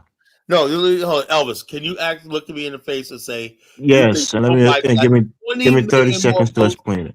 20 Give me million more votes than Barack Obama. give me 30 seconds to explain Hey, it. Barack Obama ran for office in 2012. That was his last election, right? yeah. From 2012 to 2020, that's 8 years. Every year, millions of people turn 18 years old in this Oh, country. well, bullshit. Also, And they every become, year, hold on, Carla, people 30 die. seconds. I asked for 30 seconds. And they become eligible voters. So for you to think that it's impossible that Biden will get millions of votes more than Obama did is crazy because there are tens of millions of people added to the No, that voting wasn't pool that. Hold on, after a year. why didn't the number of registered voters increase by that much? Most people, the largest political party, like people say here in this country, is independents. Most people are independent. They tend to lean either Democrat or Republican Hey, usually, but they're hold unregistered on. voters. Barack Obama got a total of 2008 70 million votes. 2012 65 million votes, right? So you're gonna tell me that Joe Biden, who got 85 million votes, right, got 20 million more votes than Barack Obama. Okay. Yes, I just explained it to you unless Okay. you No, wasn't I'm listening. sorry, man. That's why I said they're gonna investigate what happened in that thing before it's over with. You Oh, know, Carla. they're gonna investigate what happened in that thing, and like I I said, mean, your mind is like the young kids would say, your mind is brain rot. look, Elvis. I like to believe you, man, but there's look Carla, it's simple logic. You're a smart man. Put the logic together and realize what I'm look, saying. I would love to believe that, right? Yeah, that would so Can I tell you that the next um Democratic presidential candidate is going to get more votes than Kamala Harris? Will you believe that? who's it gonna be? Pete Buttigieg? Whoever. I'm just saying. Do you believe that, Carla? And No. most likely the next the I next just person believe after I that just person will look, probably get more votes. look, you know what's gonna happen, Elvis, right? What's happening right now? A lot of white people are starting to warm that voted for Obama and Biden are starting to warm towards the right wing in this country. That's There you sad. go, No, conservative Carla. That's your whole I don't talking point. look. That's not Everything good. you That's consume good. on social media is Look, conservative. So that's your not good. mind is That's warped not that good way. for me. What are you talking about? That's not good for me. No, it's good for you. You vote conservative. You want No. conservatives to That's be in not power. look. I don't vote conservative, right? I don't vote conservative. I vote against foolishness. If you guys had not put that That's what fucking conservatives say. hold on. If you guys had not put that thing on the battle with the gay shit, y'all decided to do that, right? As a fact that most people was against that, Most right? conservative are homophobic. So yeah, It's not even about homophobic. It's that's a another thing. Hold on, conservative Elvis. thing to What vote you against. said, right? If you don't believe that two men should marry, why am I homophobic? Could it be I'm normal? That's the thing. It's a narrative, You you know? listen, Carla. Let me speak. All right. You guys always confuse liberals, right? The root word of liberal is liberty, right? You have the freedom to do what you want as long as Yeah, it's in but the you guys don't confines. believe Hold that. on, Carla. Let me explain myself, man. Yeah, you have the freedom to do what you want to do as long as it's in the confines of the laws of this country. So I'm a straight person. I don't partake in any gay or transgender or What do you mean? whatever. I'm like live and let live. So no, that's not live and let live. If you're voting against somebody having the right to be Hold on, gay Elvis. Let or me say somebody this. having the right to be trans, Oh, you want to control let me their get here life. for 1 second, right? Let me say this, right? I believe in live and let live, right? Right. But when I'm asked, right, it's like everything like I said, since you asked, I'm gonna tell you, right? Since it was asked, right? Now, you know what I'm saying? What do you think about gay marriage? What do you think about men, grown men like this? Since I was asked, and because I was asked, and that was a campaign issue, I responded. Had that not been a campaign issue, I would not have to respond for it, right? But they made a big deal Gay about marriage is not a moral issue; it's a legal issue. no, it's a moral issue. No, it's literally a legal It's issue. like The this. Supreme Okay, so you hold on. Supreme Court ruled on it. Do you believe that transgender men should be able to access the women's bathrooms? Of course not. Right. Well, there's whoever gets Who elected. was the last? Who was the last woman that told you she saw a transgender man in her Oh, bathroom? Colin? that case in Gold's Gym. Who? When? Where? It was a black woman, and they submitted her fucking goddamn membership. Yeah. So that was one person, right? Look, but the thing is, though, it happens all the time. There was Oh, a okay, black woman Colin. All right. a few months ago, went off. She said, "What the hell are you doing in a woman's bathroom with your dick hanging out as a man?"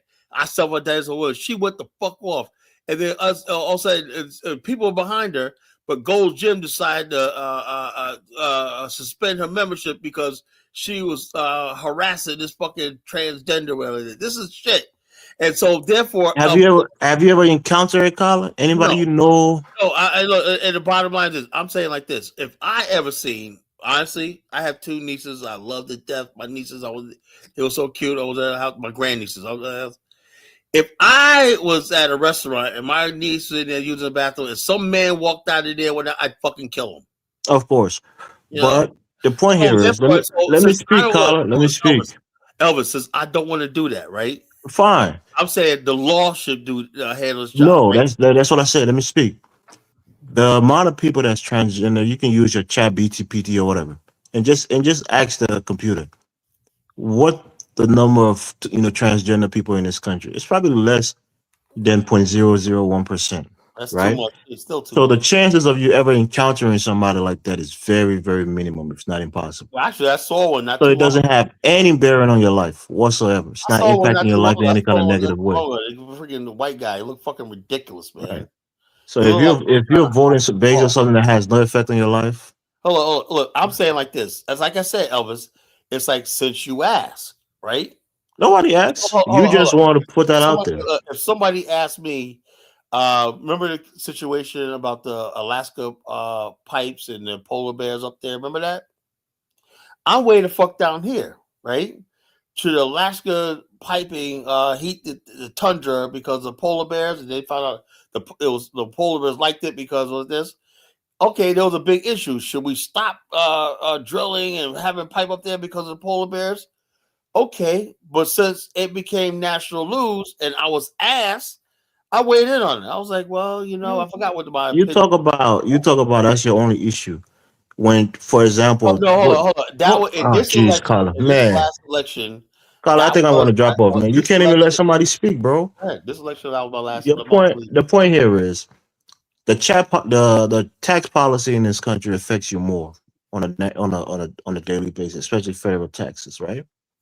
A lot of policy affects you more, and you're not voting for those policies. You're voting for some abstract thing that doesn't affect you at all. So that's the point that I'm making. To say you're conservative.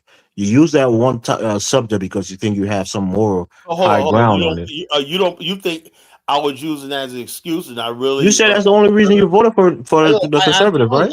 I swear to God, that's what I'm trying to say. So other things that affect you, you didn't vote for those things, but things that don't affect you, that's what you voted against. I didn't care about the tax policy. I didn't really care about the borders all that much, right?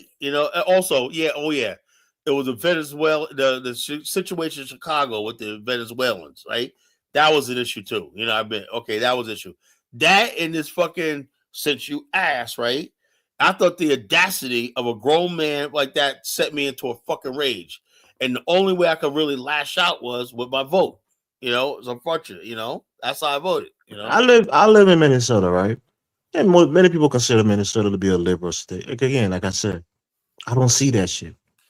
I don't see it. I don't see it at all. Virginia at all. So if you live in Virginia or you live in Atlanta or San Francisco, yeah, but like I said, you're probably more likely to see it. I don't see it. Elvis, you understand something in America, right? When something makes the news, we get our information through social media, and if there wasn't no social media, right? The transgender and gay shit only happened because it's seen more on our timelines and feeds of social media. Look, before I got on social media, let me tell you something. Let me tell you a story. When I got on social media, it's kind of funny too. In 2009, right? That was 17 years ago, right? 2 months into my skit on Block Talk Radio, right? I had this one chick. I don't know if she was mixed race or like that, and she was gay. And I said, "She go, what do you think about gays?" I said, "I don't. I think it's a sign like that." And then she kept freaking typing in the chat. And then she called her and she goes, "Let me tell you something, Kala. I'm gonna tell you right now. Well, I heard we got some very powerful people behind us, and sooner or later, gays are gonna be married, and we're gonna be the dominant force in politics in America." And I laughed at her, right? But over the next couple of years, right? It's easy to make up that story, Carl. Elvis, I'm not. I swear to God, that was the truth, right? She said that. I laughed at her. That was 2009, right? Within like 4 or 5 years, I started seeing 4 or 5 years later that the case about the gay marriage thing and the wedding cake, whatever like that, popped up. I was like, what the fuck? And then I said, oh man, people. Carl, I got a Yeah, question for you. yeah, go ahead. When the Supreme Court ruled on gay marriage, was the court leaning more conservative or more liberal? Well, what you call it? I don't know what the latest ruling was. You know, No, the ruling was that yes, man, two couple of the same sex could get married, and it was a conservative court that made that all right, decision. yeah, okay. But So at that's the what I'm same saying. It's a time, legal issue. it does not mean that people have to recognize it. You can't force that's not the case, Elvis, right?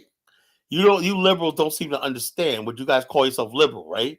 What about the Christian guy at the bakery? What about his rights of saying I don't agree with that? Can a racist refuse to serve you because you're Yeah, black? yes. Okay. Has that ever happened to you before? Basically, if I walk into an establishment, he says, I don't serve your kind here, I walk right the fuck out the door and never look back. On a job in any public business place, you have certain rights, right? As an employee or as a customer, Yeah, people you got can't those are discriminate. rights as an Hold on, employee. Carla.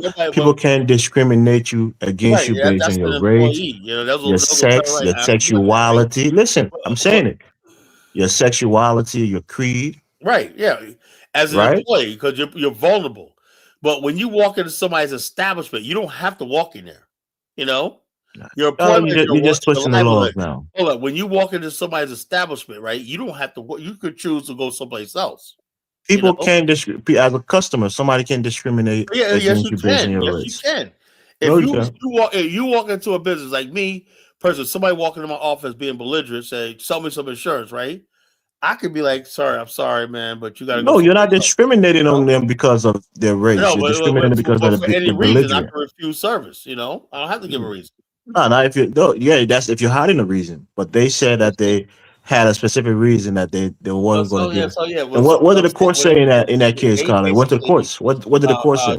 what you call I said, like I said, the girl told me, and I said, "Holy shit, this girl was fucking kidding." Then I found out, and she came back on my show not too thing later, and she was really, really emboldened. She said, I forgot what she told me about, because we were also talking about at the time. This is what I remember: marijuana legalization. I was against gay marriage and marijuana legalization, right? So her and his other people were like, "Look, you're just waiting outside because gay's gonna be married. Marijuana's gonna be legalized." I said, "No, it's not. We're never gonna do that.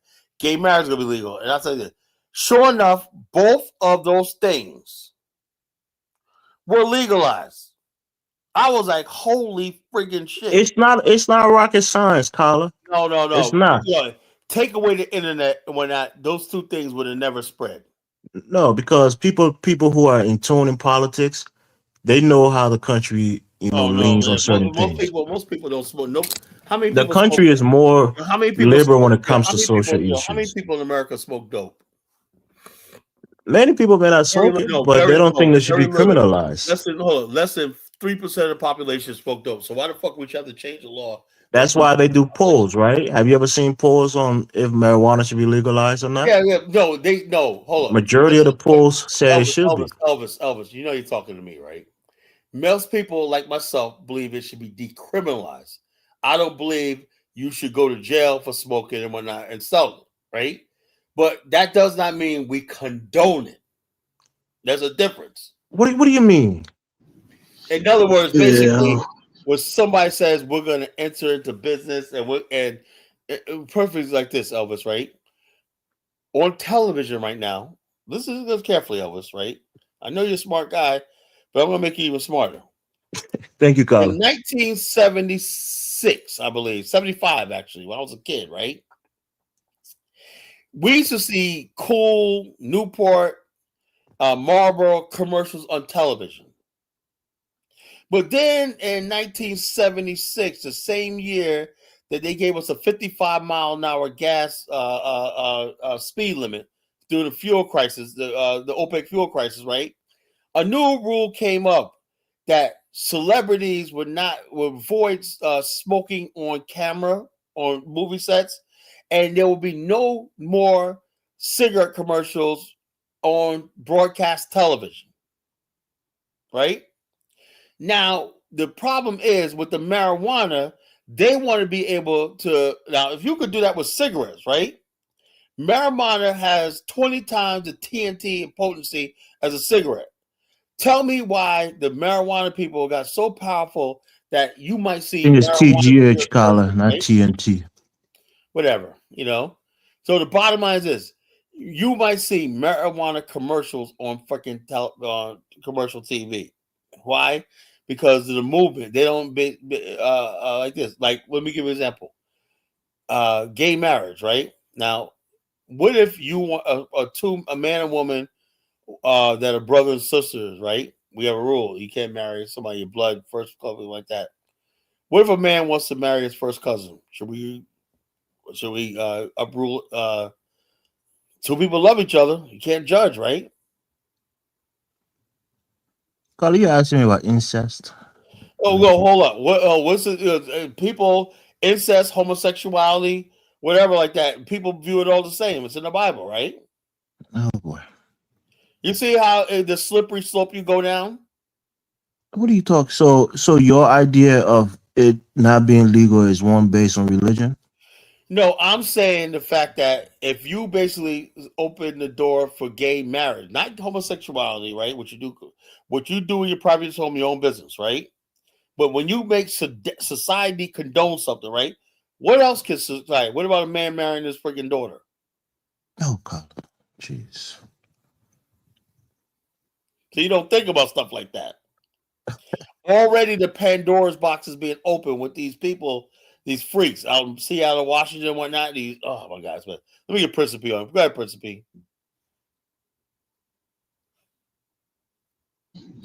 Yeah, my fault, man. I hear what you're saying though. In terms of the liberal element that, like, you know, you don't know which wave is gonna swing again. But I think like Elvis is saying, just on the pretext of general liberty and the fact that he don't see where he's at, he don't care about it. You know what I mean? So I don't know. I don't know. I see Bottom that line, as look, a if person it with was not on kids. social media, I wouldn't even see this shit, you know? Nah, they throw it in the movies now. That's the thing. Like when they Oh first yeah, they voted put in that movies, everything like that. So yeah, bottom line, they they're put it in kids' forcing it on movies. us, you know? That's what Yeah, people disagree with, you know? I seen it in one of the Buzz Lightyear movies. I'm like, dude, like they're throwing it in there to try to like educate Normalize the kids that is a norm, which is like, yo, this. I That's the understand that if you want problem, to do that to Elvis. me, Oh, what not about my the fact, children. Elvis? Let me ask you a question. What about the fact in California they're trying to do gender reassignment and tell kids that if you want a little boy, you want to be a little girl, you don't have to tell your parents. We'll take care of it. You agree with that? No, I don't agree with it. Right? See, this is the Pandora's box. This is what lumps together. It starts off as okay, a man and woman, gay marriage, or not. But what goes along with all this, right? Because you know something, I heard lesbians, right? Lesbians said they don't agree with the transgender stuff. One lesbian said, I don't agree with LGBTQ, right? She goes, I'm a freaking woman, and the transgender thing is a threat to women. They buried those people, right? They sent people. They said, look, Can a transgender person be a woman, Carla? A no, biological woman? no. Of course not. Yeah, but hold up. But if women, basically, you go into as a man, right? You should not get the privileges or the rights of a biologically born woman. Mm-hmm. You know, they want to be recognized as a biologically woman. They want to read about. Because I do this for a living, right? Now I'm cringing for the day when one of these transers come in my office. I had this happen to me almost one time, right? I was cringe. I said, well, this guy came out, I said, I hope he don't want the policy. These motherfuckers came back. I'm like, oh fuck. Motherfucker was like 19 years old, had a fucking pink wig on when I was like, oh shit. And he was calling her she and whatnot. When I went to go put his thing in and whatnot, man, I was like, I didn't know if I would have put he, I would have accepted it, but you know what I did? I put he anyway, right? Now let me Yeah. ask you a question, right? I mean, let me just say this. And give me a little time to say this, right? I'm sure you're gonna interrupt me, but let me just say, do you ever grow up?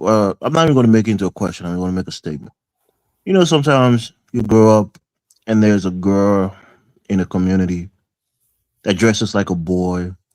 She always want to be around the boys. She actually even wants to play sports with the boys. You know, she's tend A to dress tomboy. like, you know, A tomboy. right, right. And more often than not, those girls who tend to feel that way, they tend to grow up to be lesbians. More often than Not not. all the time. I see them grow up to be. That more often than not doesn't mean all the time. That's the point I'm making. I'm speaking English, right? So a girl who is in that state, who again, this is something that you and I don't understand because this is not our mindset. But a person who says, "Well, since I've been a kid, I always felt like a boy. I always wanted to do things with Yeah, boys. I but always how you feel? I can listen." feel That's like what I'm me. telling you. This is their. This is how they. That's how their brains are wired. This is not something that Yeah, you and I look, could understand because we're look, not. that's We're what I not was in their telling my good minds. friend Hopeless Mark about emotion, right? You could feel some way, but that doesn't change your reality.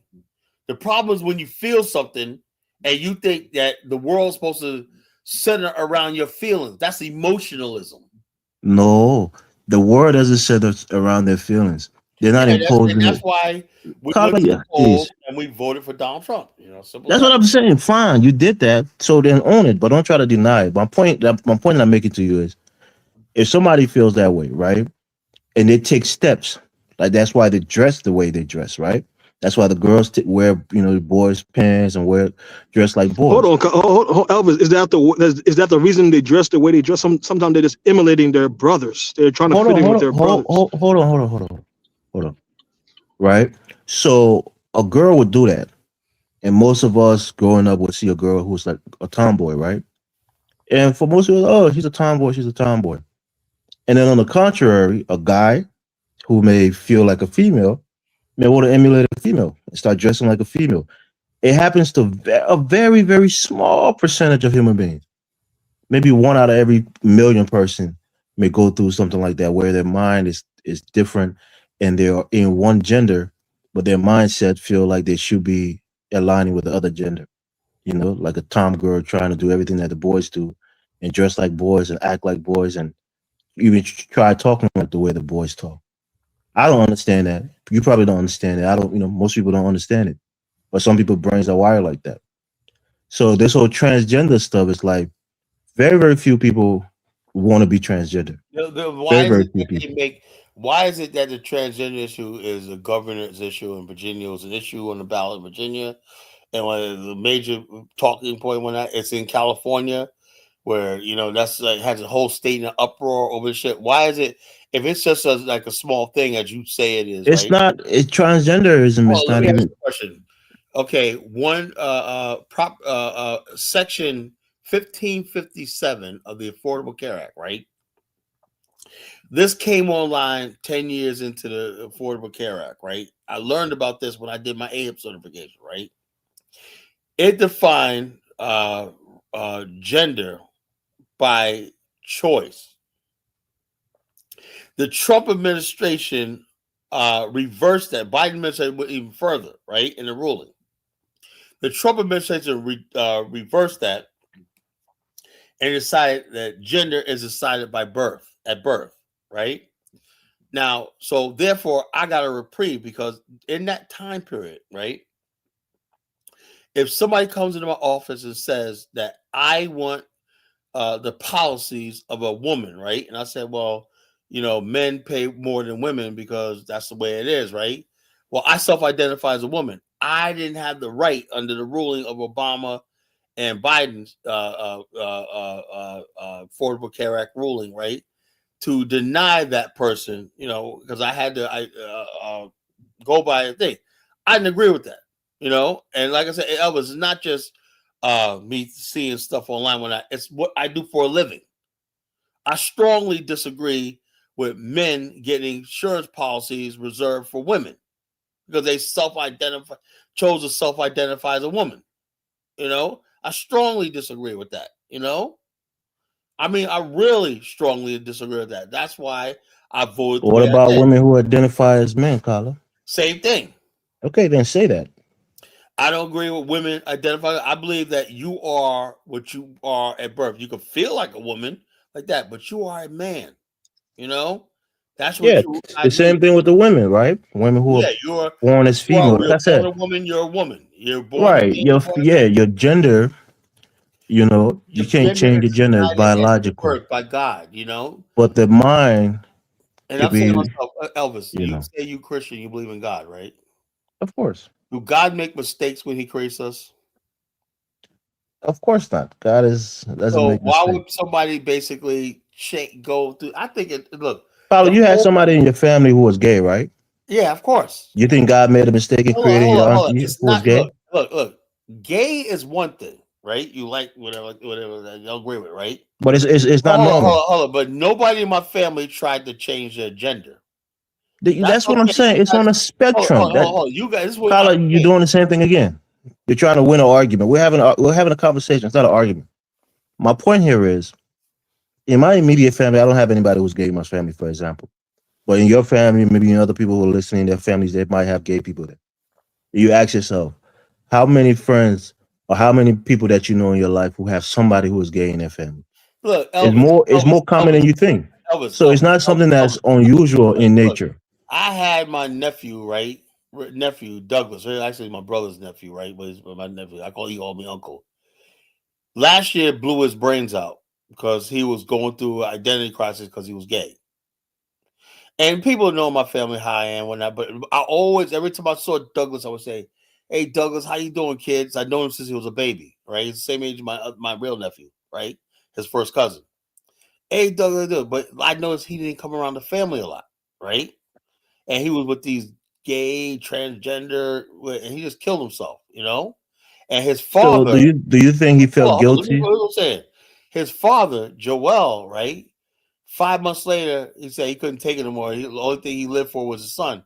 He blew his brains out, killed him. So 2 deaths. I had 2 deaths in 2025. So whose fault was Suicide. that, Carla? What? Whose fault was that? Was it God's fault for No, making no. his Look, son the gay? bottom line, they were going through some. Douglas was going through some stuff. We're not, this and anything. We tried to reach out to him, but the bottom line, we never judged him. Nobody in the family ever said, Douglas, we don't love you. Whatever. We accepted it what he was doing. We accepted him. We still love the kid. Carla, you just made the point. You just made my point exactly. My point I'm trying to make is this, right? While we accept people, you don't seem to understand something.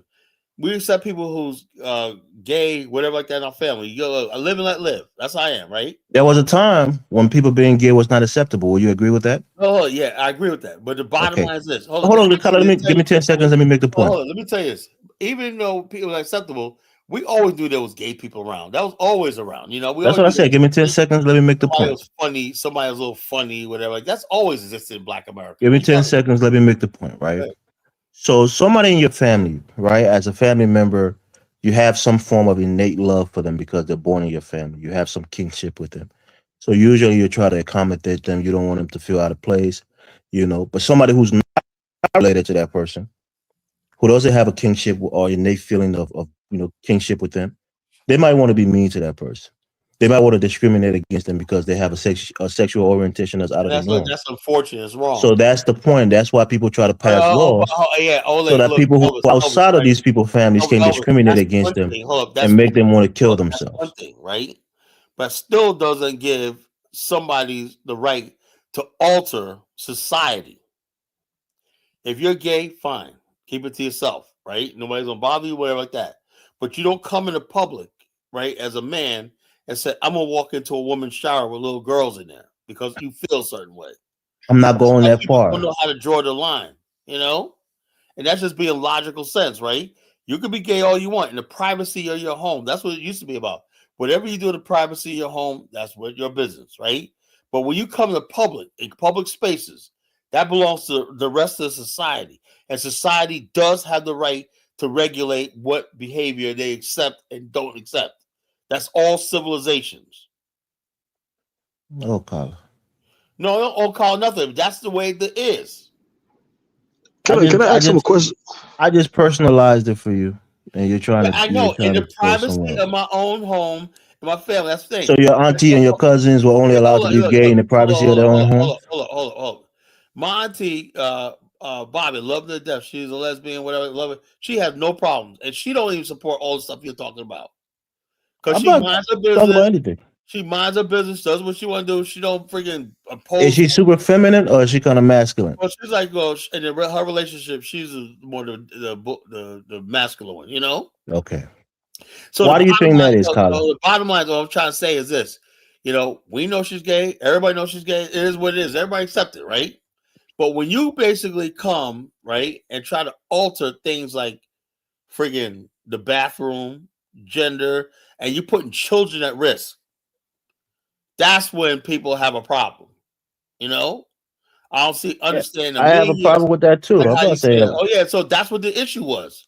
There's some but people that's that what I'm said, saying. Is there a law hold on, passed in there's Virginia? some people that was Let me ask you a saying, question, Carla. hold on, your right to whatever you feel about yourself transgender supersedes everybody else's right.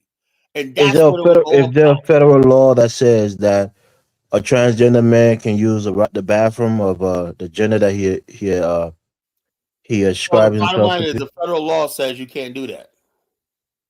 Right. So was So there the ever a bottom law line, put on the books? the bottom line is that's only the thing. Like Donald Trump banned men from joining men from joining girls' sports. I What agree with about that. girls who want to join men's sports? Well, no, look, when men, you can join men's sports all you want because men's sports are the mainstream. But when you're a bigger, stronger man, right, and you're around women, like that guy that won the fucking decided he was a loser in swimming, and he was decided that he wanted gold medals, and so he decided to change his gender Yeah, just to get yes, the my medal. view on it, Carla. What? Transgender people should have their own sports.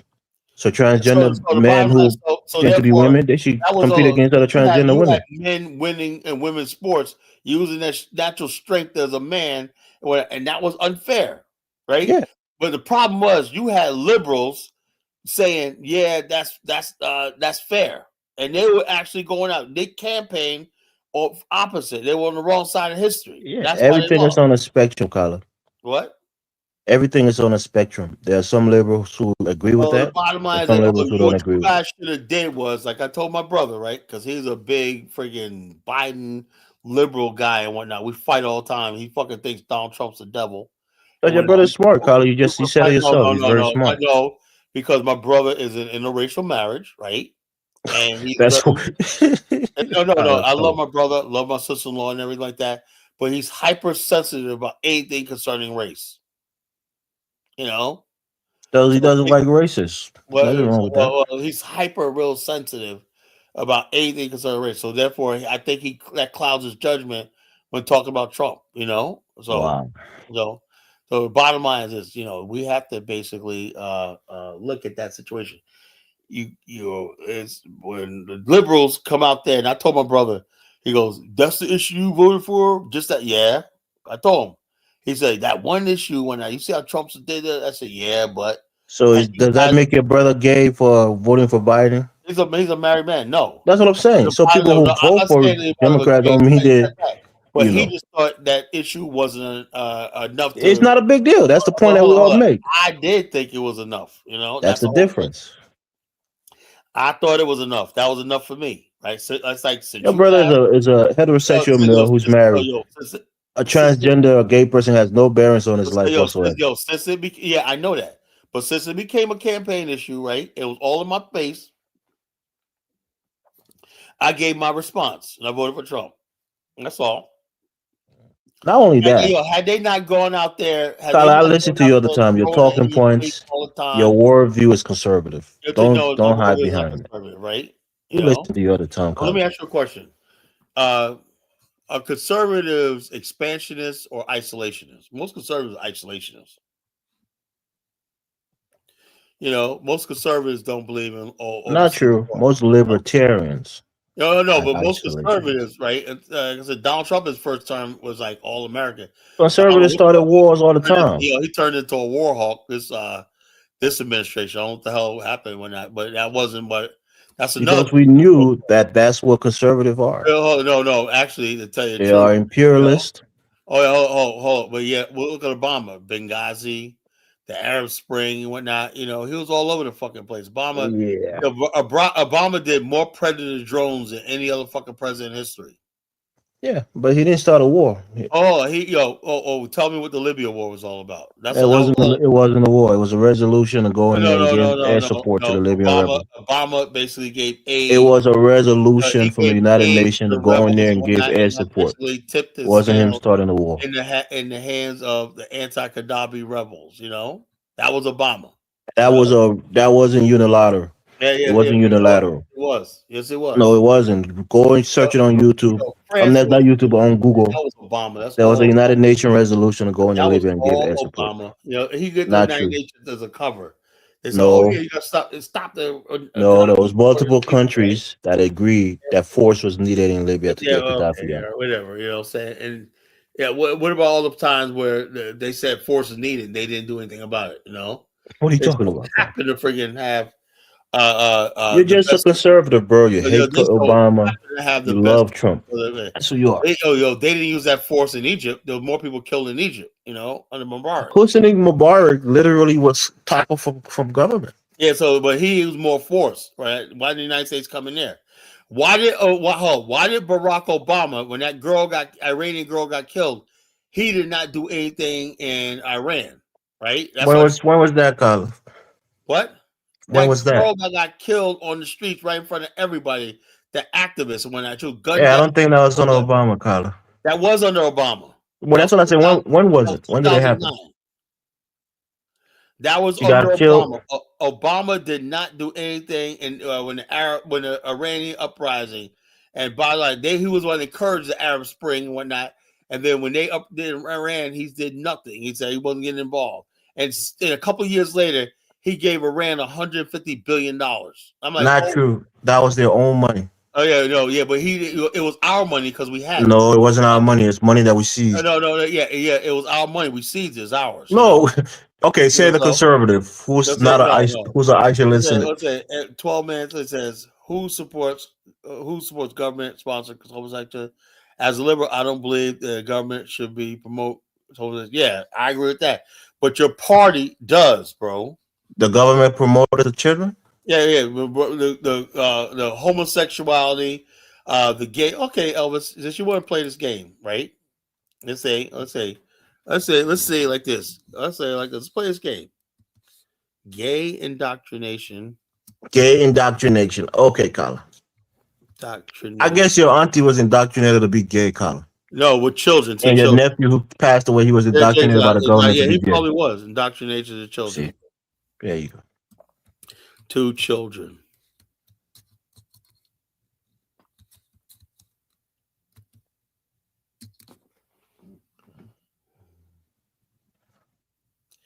Oh, wow. That's Joe Rogan talking about this. Well, I think it's very clear that there are certain teachers that have an agenda, and that their agenda is to indoctrinate children into this LBGT mindset, and that this is not just cherished, but celebrated. And, if you're talking to someone who is a gay kid, great. That's great. If you want to tell them that it's okay to be gay and, you should be your true self, great. That's terrific. What my concern with is that a lot of what we're seeing with, like, New Jersey had an uptick in kids identifying as non-binary by 4,000%. Like, It's not natural. These are not normal numbers. And I think children are very malleable. They're very impressionable. And if you reward them for certain kinds of behavior, if they are praised and cherished for certain types of behavior, I think they'll be encouraged to do that. Well, I think it's very clear that there are certain teachers that have an agenda, and that their agenda is to indoctrinate children into this LBGT mind. This showed just how unpredictable animals can really be. Let me comment on it. And I actually agree with it. And let me tell you why. The same, You have to let me finish out my thought, Carla. Don't interrupt me. Right. Or I'm just gonna leave. The same thing that I told you about, right? You just gave an example, a prime example of your in-law, your brother's nephew or whatever, who killed himself for being gay. So in school, children learn behavior. There's something called learned behavior, right? So if you tell kids, because most of the things that you're talking about, I've seen these things, there are people telling you that they're different, people telling the kids that there are different kinds of relationships. There are heterosexual relationships and there are homosexual relationships. So if a kid goes up and you see somebody who's gay, it's not abnormal to him. He knows gay people exist. You know there are people who are attracted to the same sex. So if you're educating a kid, you're not telling them go and be gay. You're telling them that these people exist. They are human beings just like yourself. They should be respected and treated like any other person. There's nothing wrong with that. That's what education is for. It broadens the mind. It brings different perspective into view. So it's not telling them to be gay. It's just letting them know that different people of different sexual orientation exist, and they should be kind and treat them well. If your nephew was being bullied and being, No, he maybe wasn't there being was bullied. homophobe against him, not in the household, but outside of the household, No, he wasn't. and He was he well loved and by he didn't everybody, feel but just comfortable in himself he was being gay battling and he killed demons. himself, He was battling that's an demons. I don't issue. know what's going on, Right. So there was no evidence. He had a lot of friends and everything like that. Did your auntie get teased for being gay when she was growing up? No, I think she was gay when she was an adult. I don't think she was gay when she was. Okay. We play this video, or something like that. Limits. But my Aunt Bobby, I don't think she has an enemy in the world. Who? My Aunt Bobby, that's gay. She ain't got an enemy on this planet. Storytime People, rhymes, everybody love we her no do matter things what. like She can do anything use she wants. non-gender You will specific love her, names. Use appropriate pronouns. So they, them, us, I, we. We'll never use he or she because that gender identifies and limits who can relate to the story.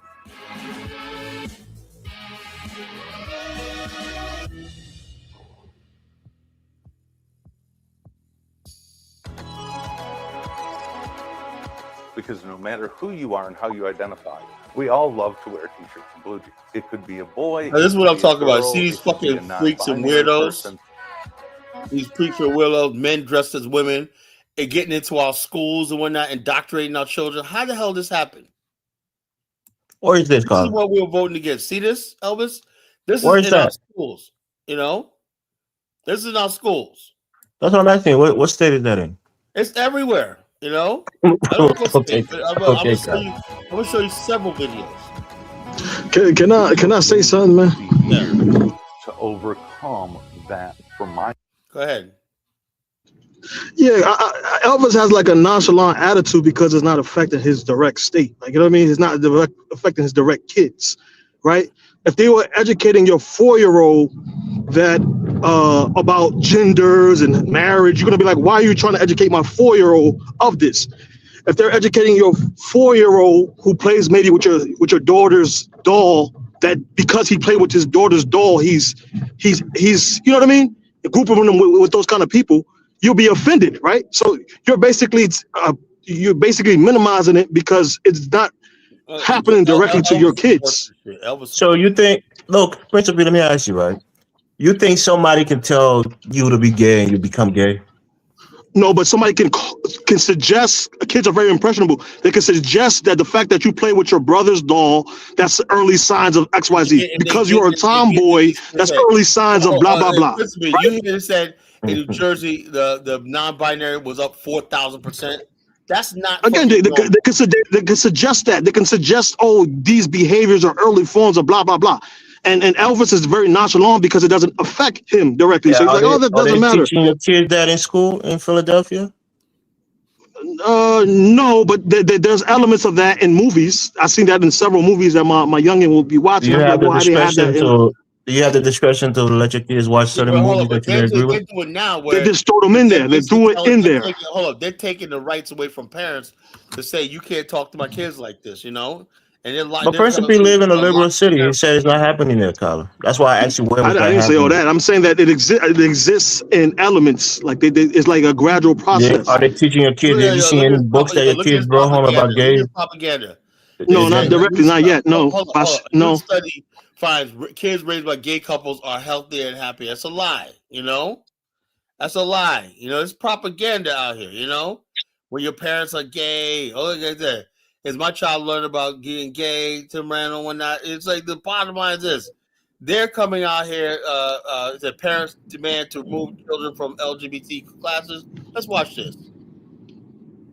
You can teach what you want to teach. You can set your boundaries on what you think love is. Principe. But do not assume that everyone's boundaries are the same. People pause it for just 10 seconds. Protesters Let me just say outside the this quick. Montgomery County Board of Education. You know that during school, I'm sure you went to school in this country, Carla did too. There was a big uproar about having your science class or your health class where they were talking to kids about sex. Do you know there was a big uproar about that? How to have safe sex, how to, use a condom. Do you know there was a big uproar in this country about that? Yeah, that's true. That's true. That there were some people who had issues with health class. They also had issues with the evolution theory. There's different people who have different issues. My thing is why some of those things were being introduced to a young adult in high school going into college, right? Your second, third year, and sophomore, junior, whatever. Some of this funny style stuff that they're teaching it to 4-year-olds and 3-year-olds who are very impressionable. Why are they not waiting till they're 15? Yeah. Why they not doing the same thing with the health, introducing that to them when they're older rather than when they're younger? Elvis, can you answer that, please? I have kids in school. I've never experienced it. Let's finish watching the video and then give an opinion. Look. To inclusive and LGBTQ plus literature for kids. Some of these families say they received a letter from the school system back in March stating they would no longer be able to opt out of that inclusive curriculum at the public school. 3 families that are leading the charge have filed a federal lawsuit against the school system. To make sure that they uphold their responsibilities to equitably serve all of their diverse populations, including faith communities. We love everyone, we respect everyone, but we would appreciate if, because we don't impose our policies and our rights to them, I believe that they shouldn't impose theirs on us. Increase in mental illness, increase in addiction, increase in suicide for kids. Those are the results of exclusion. Someone's feelings being disturbed seems less important than protecting the lives of LGBTQ students. The guy's talking to your nephew, Carla. So the bottom line is, Elvis, don't mention my nephew again. You know? All right? That's not a fucking joke, right? You think I'm joking, Carla? Yeah, no, well, hold on. Leave my fucking nephew out. He's dead, all right? Leave him out of this. My point I'm trying to make is my nephew didn't kill himself over this. It was something else, you know? He didn't kill himself because he was gay. It was something else. You know, we expect that might have been, because the crowd, the boots he was with, when he was into all kinds of satanic stuff. It was more to it than that, you know? So I don't know what it was. He was into a lot of satanic. Then there's nothing wrong with being gay. It doesn't have a negative impact on your life. No. I'm saying, look, you keep coming up here defending gay. Yeah, there's something wrong with being gay. Okay. Absolutely. There's something wrong with smoking marijuana. There's something wrong with gluttony, right? But there's something wrong with fornication. There's something wrong with adultery. But the only sin in the world that you're not allowed to call out is homosexuality because you're freaking bored out and indoctrinated by these stupid ass fucking liberals I'm tired of. That's what we're talking about. Okay. Yeah, we have sin in this world. Why is it that everybody else, when you do something, that's a sin? Okay, ask God forgiveness and you walk on a different path. But the bottom line is you talk about the one sin you are not allowed to criticize as always because these people got the whole society, weaseled their way into society where they want to do their sin and whatnot, but that's fine. What you do? Live and let live is not good enough for them. They want our children, everybody to be indoctrinated to accept this shit, and it's never going to happen. Principe. Yo, what's up, bro? Do you know anybody who's gay, or you have anybody who's gay in your family? First story time. I came out to my mom as trans and said, not that I know of, everything is making. But not that I know of, no. Maybe one cousin. What? You gonna tell me this shit is normal? I can't. But my thing is this, Elvis. Is what Carla just said is true. There's all different forms of sins and different stuff that we just disagree with. There's fornication going on right now as we speak. Right, it's Saturday night. Right. I'm not trying to say take away those rights, but why are you trying to impose those things as a norm to kids, right? You're a Christian, right? Some of these vices, you believe that, okay, this is people right to do it if they want to, but why are you trying to introduce that to children, right? When you said, oh, something about the tomboys, I'm like, a lot of kids do certain things that are like what you call, I will call semi-binary, right? You're playing with a little girl's doll. To automatically assume that is some form of early stages of that's very questionable. That's low key, somewhat trying to formate their mind and their thinking, right? So, and they have young kids as young as 6, 7 getting sex changes. You know what I mean? That's the thing that bothers me. I don't have an issue with an adult, even though I disagree with it. It's your right to do what you want to do. The same way there's someone right now fornicating, is somebody right now drinking. In other words, they don't know when to stop. They don't know when to stop. That's the problem people have. They don't know when to stop. Principally, did you ever get talked to about like what people call the birds and the bees by your parents when you're growing up as a kid? The Haitian variation is you're already old and they tell you which means now you can make kids. That's about it.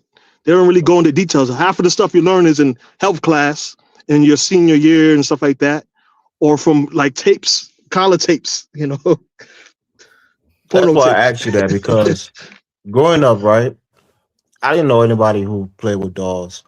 Boys who play with dolls. So you never play with your cousin, like your female cousin, and she has a doll, and you just play with the doll too? No, because again, I'm never. Like, hold on, Carla. I was like the first grandson that was born to my grandparents. In my family, I'm the only boy. I have 4 sisters, and I'm the only son, right? But I never played with my sister dolls. When I was 15, early 15, I lost my virginity, right? I knew I was attracted to females, always been attracted to females. Some certain things are just, nature. It's natural, right? So the point that I'm trying to tell you is nobody had to tell me to go like a girl. I just naturally like women, or I just naturally, attracted to females. That's fine. Like I said, wherever people want to look, but you don't get it. So usually sexuality cannot be taught. That's what I'm trying to tell you. I'm like this. But we're in a different time, Elvis. You got to be realistic. Live and let live. But my point is, like, when you get in power in the government, and you let me give you an example, Elvis. The president of Disney, one of the presidents of Disney, was this freaking crazy white liberal bee, right? She was like, when they bought Marvel, she was like, I want to introduce a transgender gay character because I got a daughter or son that's trying to transition and he needs to see a superhero. So when they made the Eternals, right, at the same time, they made one of the characters, the black character, gay, right? And so therefore, then that was, like I said, I was after Endgame, right? Then when they had Thor: Love and Thunder, they basically emasculated Thor, right? And I said all this stuff like this. And they were also the Eternals. I don't even know how the Eternals did, right?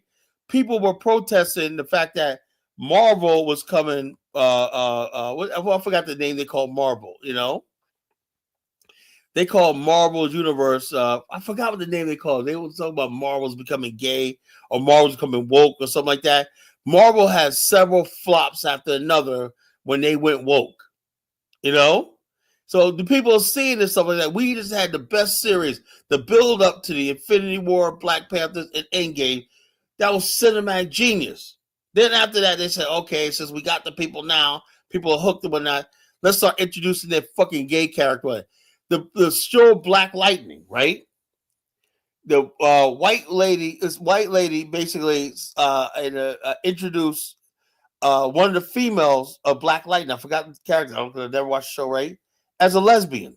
And she, with the LGBTQ associated and whatnot, she got Black Lightning people to create a lesbian character. One of the black girls is a lesbian character. The rapper Little Mo was propped up by the LGBTQ. This is a big campaign. Look, if they want to do what they want to do, it's fine. But the bottom line, when they go and they're invading our music and our social space and whatnot, I'm disappointed in Marvel, for that. Let me play this video. I promise this will be the last one.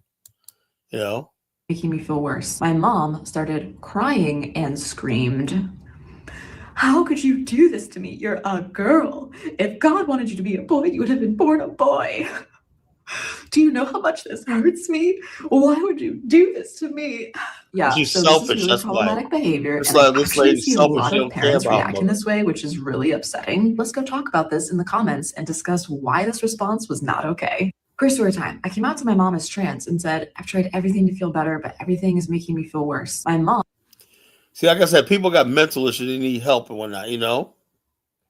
It's just sad, man. Like I said, it's one thing people do what they want to do, that's fine. But if you say that it should be taught in schools and indoctrinate children, and you think men should go into women's bathrooms, vice versa, and be in women's sports, and we can't come to that decision, right? And you're going to do it, and the only thing that can stop it is the president of the United States. And I really felt strongly about this issue. That's why I voted for Donald Trump. That was it. As you can see, I'm not joking. I was dead serious about this issue. You know. But Colin, you also said something. I was willing to ignore racism. I saw the racism out there in MAGA. I was willing to ignore the racism, everything, just to fucking get this across the day, you know? And a growing number of black people like that too, you know? We're willing to deal with racism. Like Martin Luther King's daughter said, my father didn't die so two men could marry each other. That was Martin Luther King's daughter said that. Because basically the gays try to hijack Martin Luther King. I have a dream. And said, no, my father didn't die so two men can fucking marry.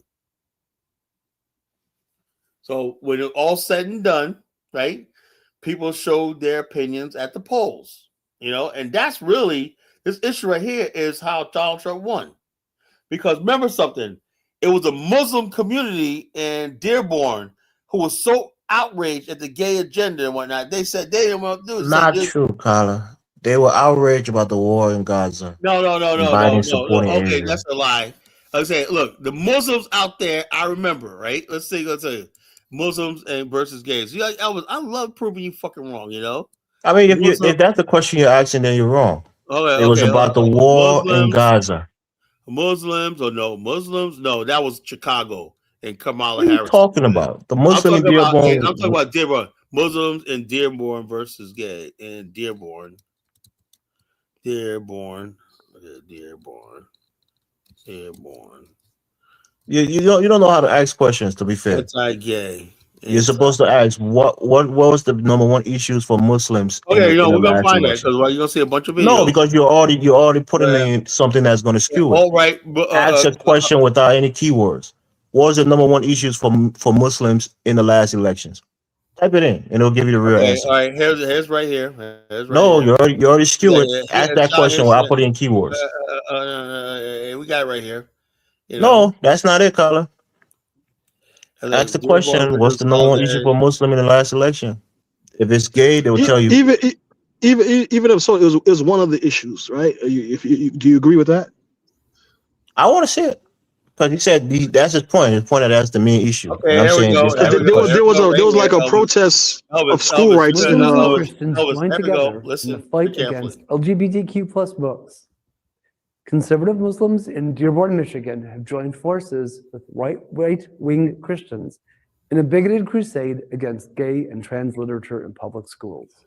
The American Library Association reports that in 2022, public and school libraries have received record-breaking 1,650 calls for the elimination of books, with over a third of the targets featuring LGBTQ content. What makes the Dearborn story different and especially disturbing is that it foreshadows the formation of a powerful and dangerous new right-wing coalition. The rabble at the most recent Dearborn Public School Board meeting on October 13th was not only the predictable cohort of white Christian evangelicals wearing crosses and red caps, standing at their side, screaming anti-gay remarks and waving their fists in the air, were hundreds of conservative Muslims.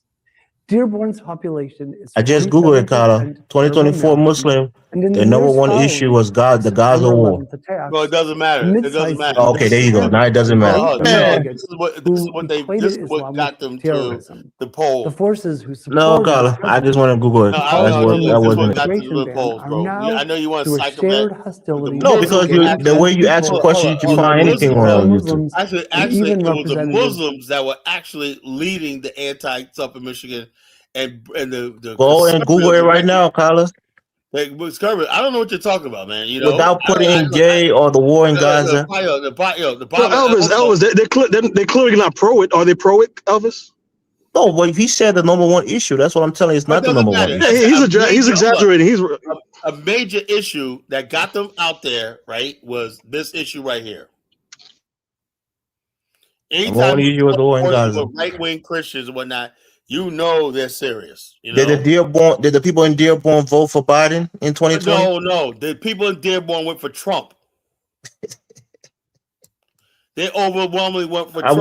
I'm going to search it right now. Real quick. No, Dearborn people voted for Trump. Dearborn people voted for Trump. In 2020, Dearborn people went for Trump. I don't care what you pull up.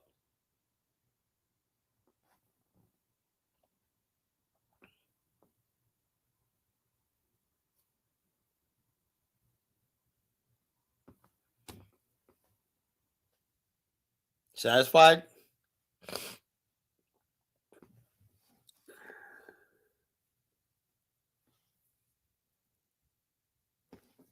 That was the number one issue that swung every swing issue. That's why they kept running these ads about gay shit and whatnot. Trump and them running ads and whatnot. It was pissing people off.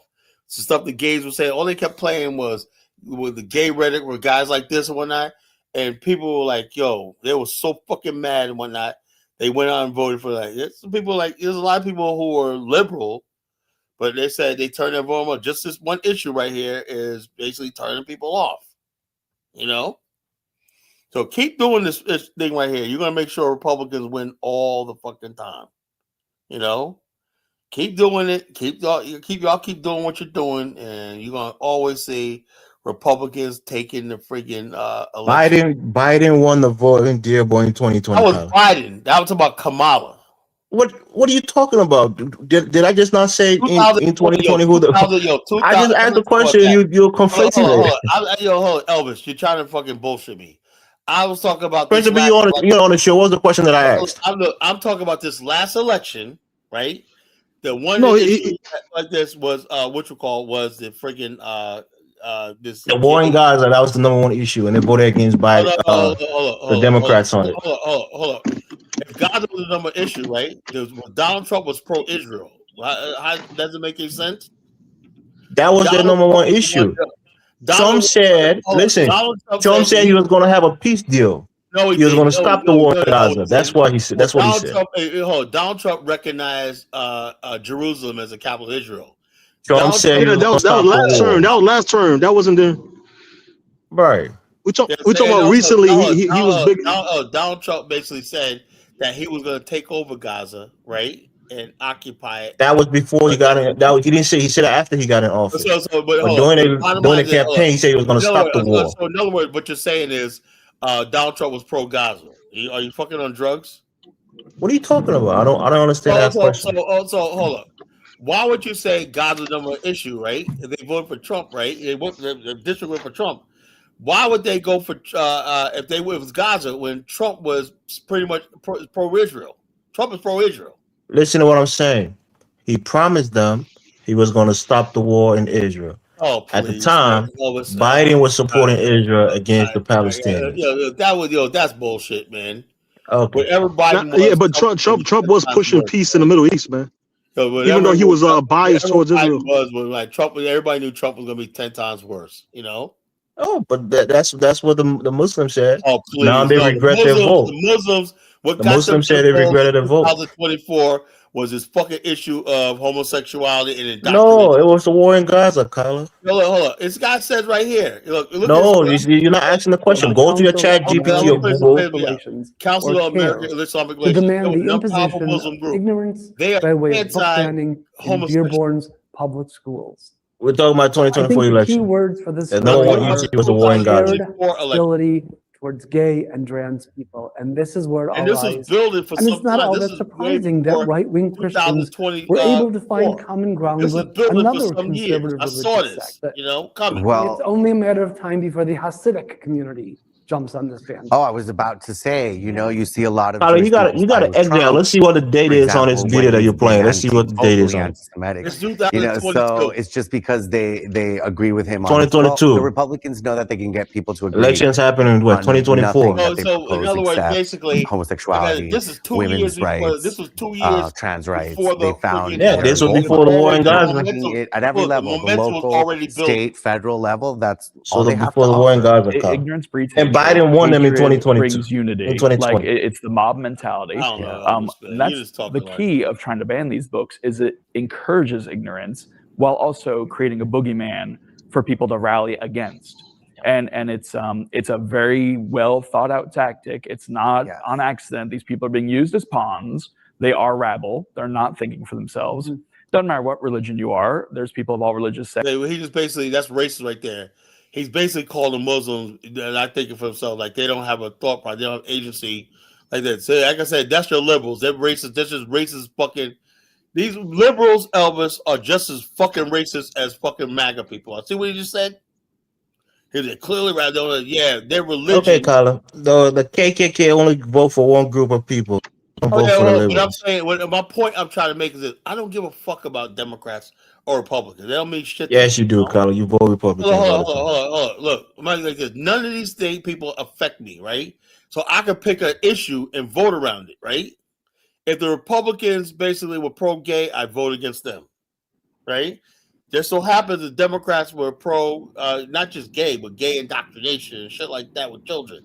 I'm against that, So if the Republicans were on that side, I would be against it. Simple as that, And Elvis too. The even in some of the Democratic circles, they're trying to become more centralist because they feel like they're too liberal. Am I lying?